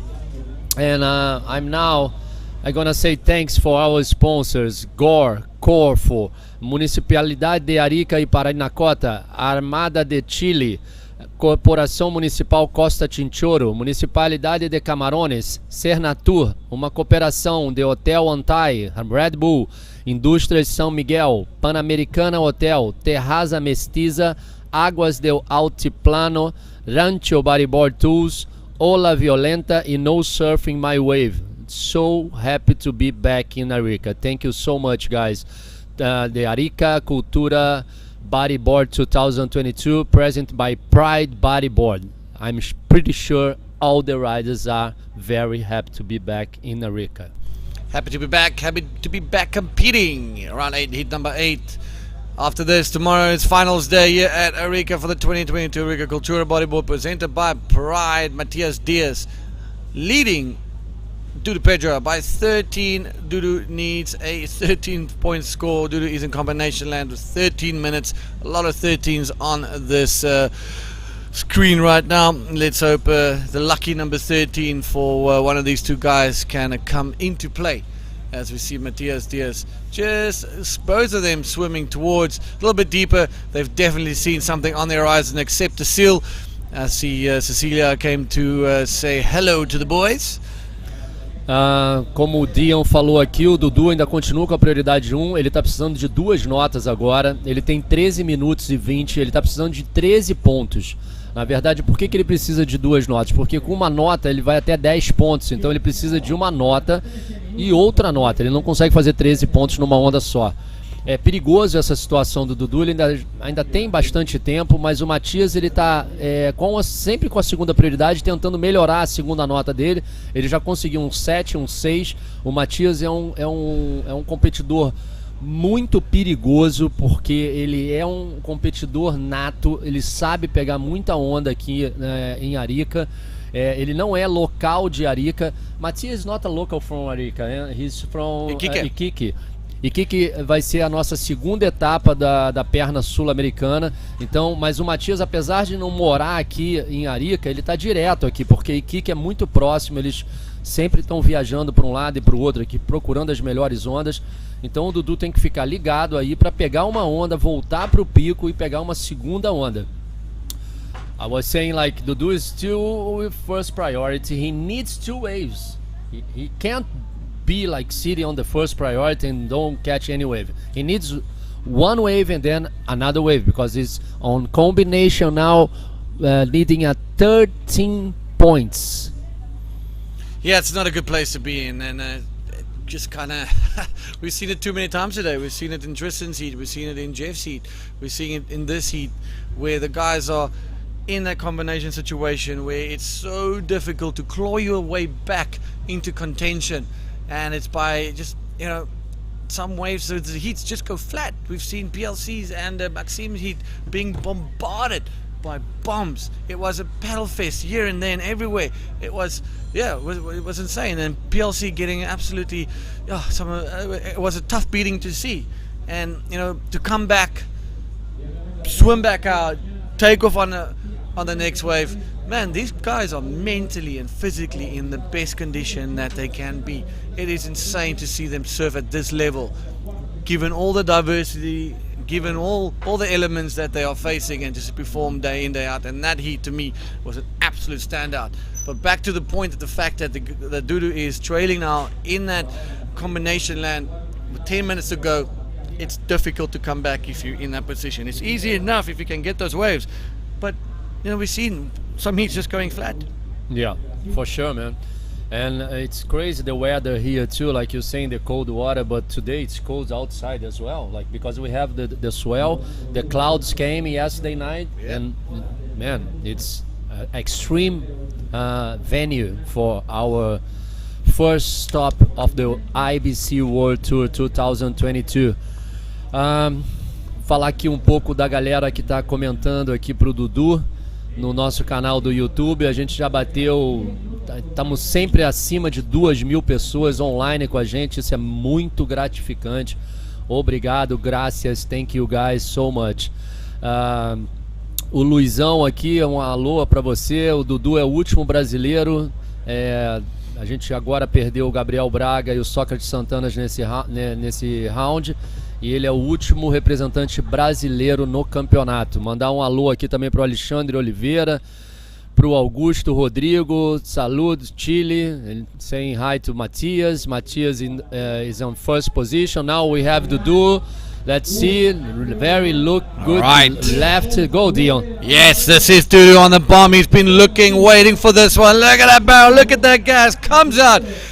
And that is, ladies and gentlemen, the barrel rider that is Dudu Pedro. Exactly what we've been speaking about. He was holding on for so long. I wish I was that photographer in that channel, because he had the best view of that monstrous barrel Dudu Pedro just came out of. Incredible riding. Take us through this.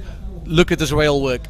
Cara, Dudu realmente agora escolheu a melhor onda que deu até agora no campeonato, escolhendo essa esquerda poderosa, realmente um tubaço, saindo com o spray. Já ouvi aqui a nota dele, foi 8 pontos para o Dudu, voltou para a bateria, agora ele só precisa de 4,25, primeira nota realmente boa do Dudu, 8,75, a melhor onda da bateria, é isso que o Dudu precisava. Agora ele tem 8 minutos e 37 segundos para terminar a bateria e realmente ele precisa pegar mais uma onda para tirar a liderança do Matias Dias, que é um excelente atleta.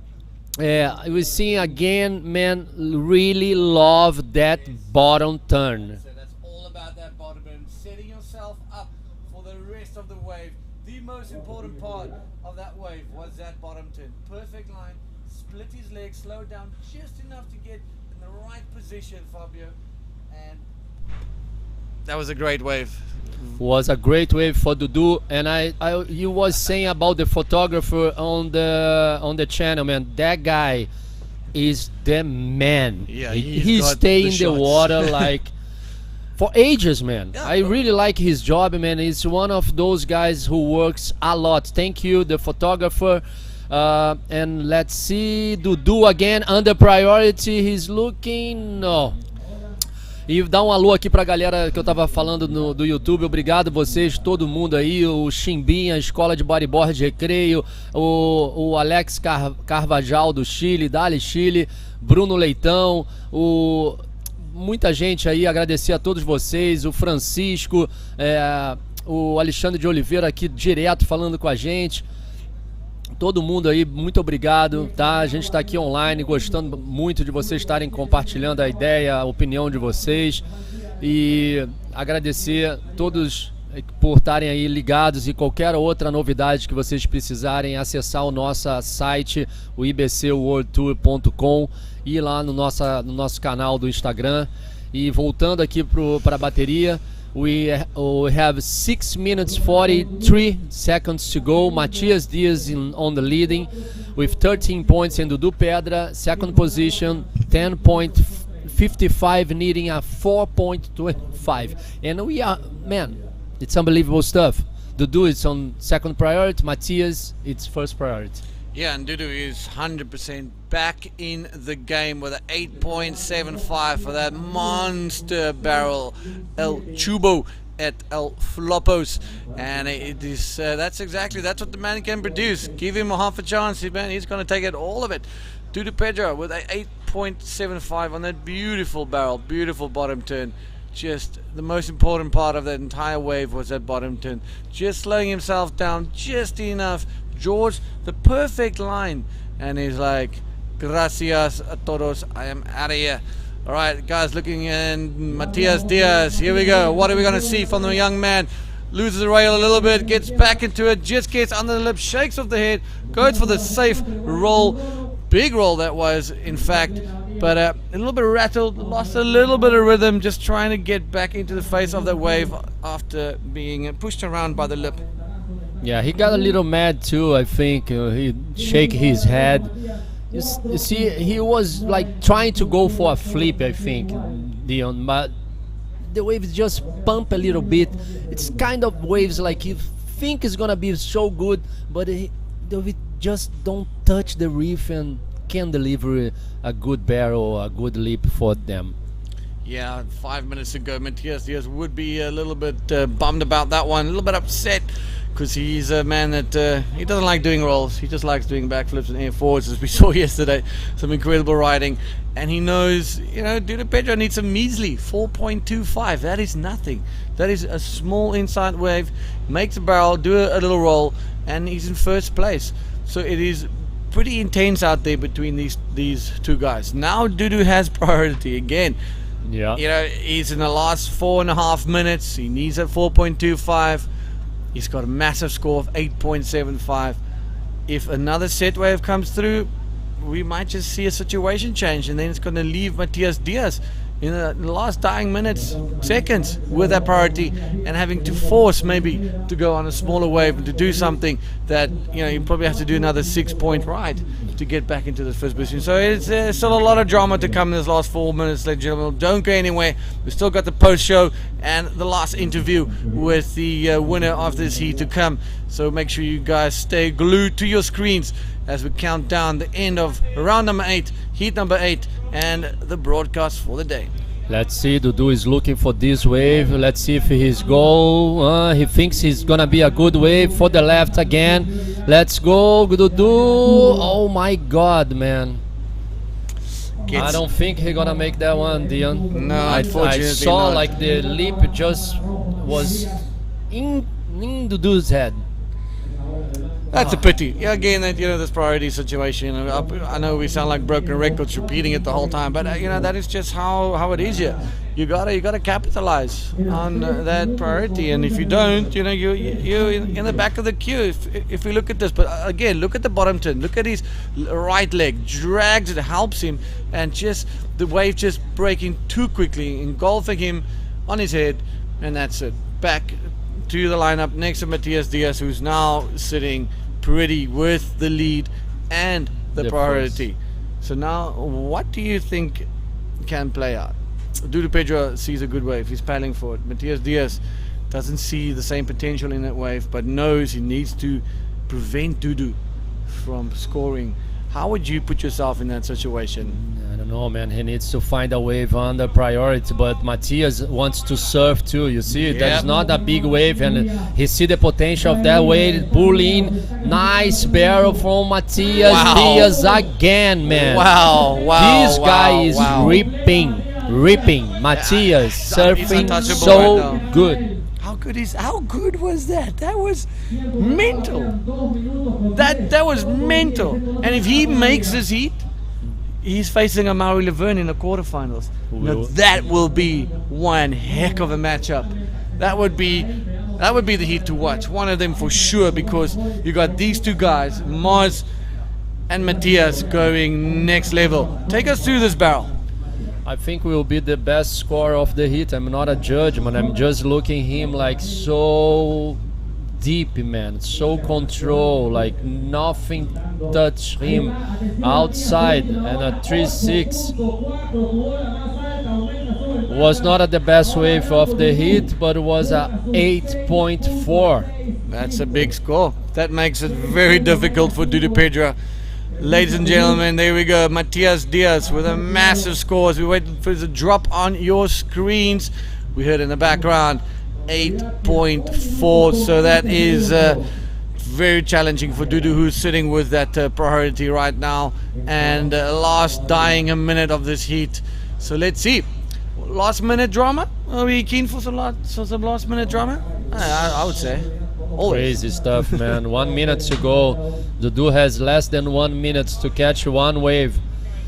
He needs a 6.65. It's not that much. He can do it this easy. Just need to the wave come. Here we go. Is he looking? Is he going? Letting that one go. Hopefully something comes up. The winner of this heat will take on Mauri Laverne come quarterfinals tomorrow. And we've got some stacked quarterfinal heats for you guys. We'll be giving you that after this. Dudu Pedro looking, leaving. Now, did he lose his priority with 25 seconds to go with another big wave right behind him? Is he scratching for it? Is he going for it? Yes, he is. Looking for the right hander, ladies and gentlemen. Don't get it with it. 17 seconds left. Dudu going, leaving, unfortunately, admitting defeat on that one, just not in the right position. As we see Matias Diaz just having all the fun in the world, still in the barrel. What did we just see? The crowd is electrifying. The beach is erupted. There's another earthquake of sound happening here. You are speechless. I'm just throwing it out there. That has to be close to a 10. What is it going to take? Olha isso, gente. Olha o que o Matias acabou de fazer aí, pegando a última onda com a prioridade. O Dudu remou, perdeu a prioridade e o Matias pegou esse tubaço backdoor, botou ali, olha, o primeiro 10 do campeonato. Eu acabei de ouvir aqui um tubaço, Dion. Unbelievable stuff. And do you hear this crowd? I got goosebumps. I cannot believe what we just heard, ladies and gentlemen. Wait for it. Let's wait for this replay to die off. I think that was a 10-point ride.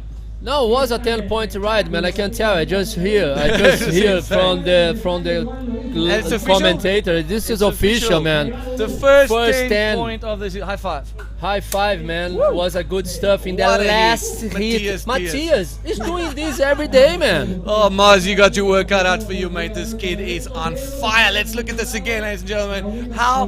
What better way to finish off a day like this? Look at this. That's a bomb. Look, he sets up. Now he's bouncing. There is smooth. Got that perfect line. Threads. threads, having a yawn, having a cup of tea in the barrel. He's in there for so long. There he comes out. Hey guys, did you see that? 10 points. Thank you for coming. And that is the end. That is the last couple of seconds. How incredible. How incredible. Man, I can tell you now, from those 3 days, I could say Matthias is the name of the contest. Yeah, Matthias Diaz is in contention for the win of this heat. This is incredible, ladies and gentlemen. All the action, mind-blowing. Look at this guy's face. He can't believe what he just saw. Nobody can believe what we just saw. 10 points in the last second. I mean, he came to do business, and man, he punched those Stoke tokens today, one by one. What a day of action, ladies and gentlemen. Unbelievable. Okay, you can say something now. Take a breath. Yesterday I was with Bego here. We just like almost break everything. Now again, No wonder the light's Matthias. not working today. Again, hit the boy from Chile. Man. Matthias Diaz. Again. guys. That, I'm pretty sure best score of the That's day a name. again. I Again. will check in my Yes. phone No, here. Can I 100%. do that? Please go ahead. I will put my get my the scores glasses out and there. I will And, check let's this. show you guys everything that's going to be happening. While we wait for Matthias to come out the water, we're going to bring you guys a little bit of an update of the heats for tomorrow, the quarterfinal heats. Music is pumping, the vibe is high here on the beach. All right, so I'm going to have to whip up my phone as well to tell you guys. Excuse us for a second. so the best wave so far from the day was Matthias, the first 10 point yeah. of the contest, like 10 points. Everybody gave 10 points, all the judges. Oh, wow. Like, That's the first. not even judge Incredible. put like a 9 and something. It was 10 point. Incredible. And the best hit score was Matthias Diaz with 18.4. That's How's wild. that? 18.4, guys. Once again, Matthias Diaz delivering the goods. Well, up again tomorrow, quarterfinals day. And I'm just going to say Tanner McDaniel, Alan Munoz, Jan Amar, Tristan Roberts. We've got Jeff Hubbard, Maxime Castillo, and now Amaury Laverne versus Matthias Diaz. Today we saw a day full of competition, full of upsets, full of drama, full of beatdowns. And let's take a little step back. Let's take a breathe. Let's think about how it unfolded from the first heat. Tanner McDaniel against the Frenchman Jan Solan. It was a bit of a quiet, slow heat. Everybody played it safe. You know, the first heat of the day is always, you know, a bit of a guinea pig. And just kind of feeling it out. We arrived here and the waves were absolutely pumping. Was pumping. I think the first hit, like we saw Tanner McDaniel controlling the hit, Yep. going. How was that barrel, Tanner got? Too good, man. That's classic Tanner. The Frenchman, he tried a lot. He Yeah. tried hard. But unfortunately, Tanner, man, was in a connection with the ocean. All the waves came to him. That's it. He And had the man, vibe. The barrel the was vibe. unbelievable. Unbelievable. From Tanner. The second heat, we saw Alan Munoz up against Socrates Santana. I was hoping to see a bit more of Socrates. The little doctor, we know he's an absolute incredible rider. And he got washed on the rocks twice. The waves really started to develop and pick up and got a bit stronger. And Alan Munoz, quiet, composed, just managed to do his job, get the win, and move on. For sure, Alan was just like free surfing. Yeah, Like- exactly that.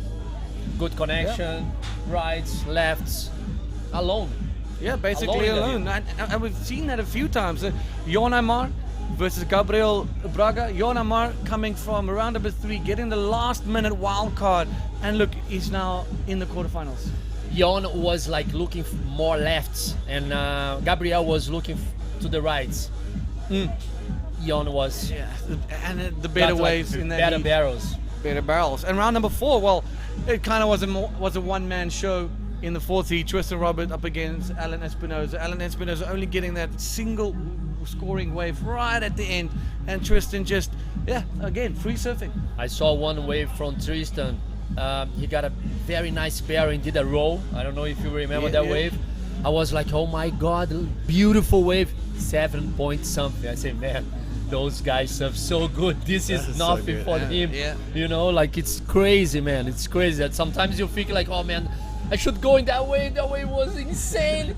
Sometimes Seven something. 7 something. Like, well, okay, when are we gonna get a 10? We got a 10 finally. Well, then heat number 5 was Jeff Hubbard against Neva Romero, and like we said in the post-heat interview, Neva did this nice post saying he's finally surfing with his idol, a role model of his, and maybe a little bit starstruck in the water because again it ended up being the Jeff Hubbard show, a one-man show.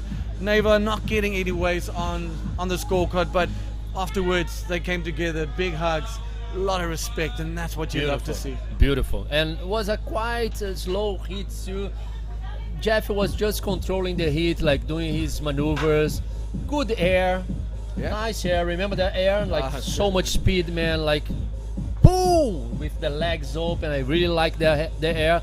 But it was nice. It was nice to see a Venezuelan guy against Jeff Hubbard. And then the ocean was quiet for Tristan. The ocean was quiet for Jeff. It woke up for the whole French affair. The two French giants going head to head, Maxime and PLC, and that was. But they were bombarded by just 10 to 12 foot bombs.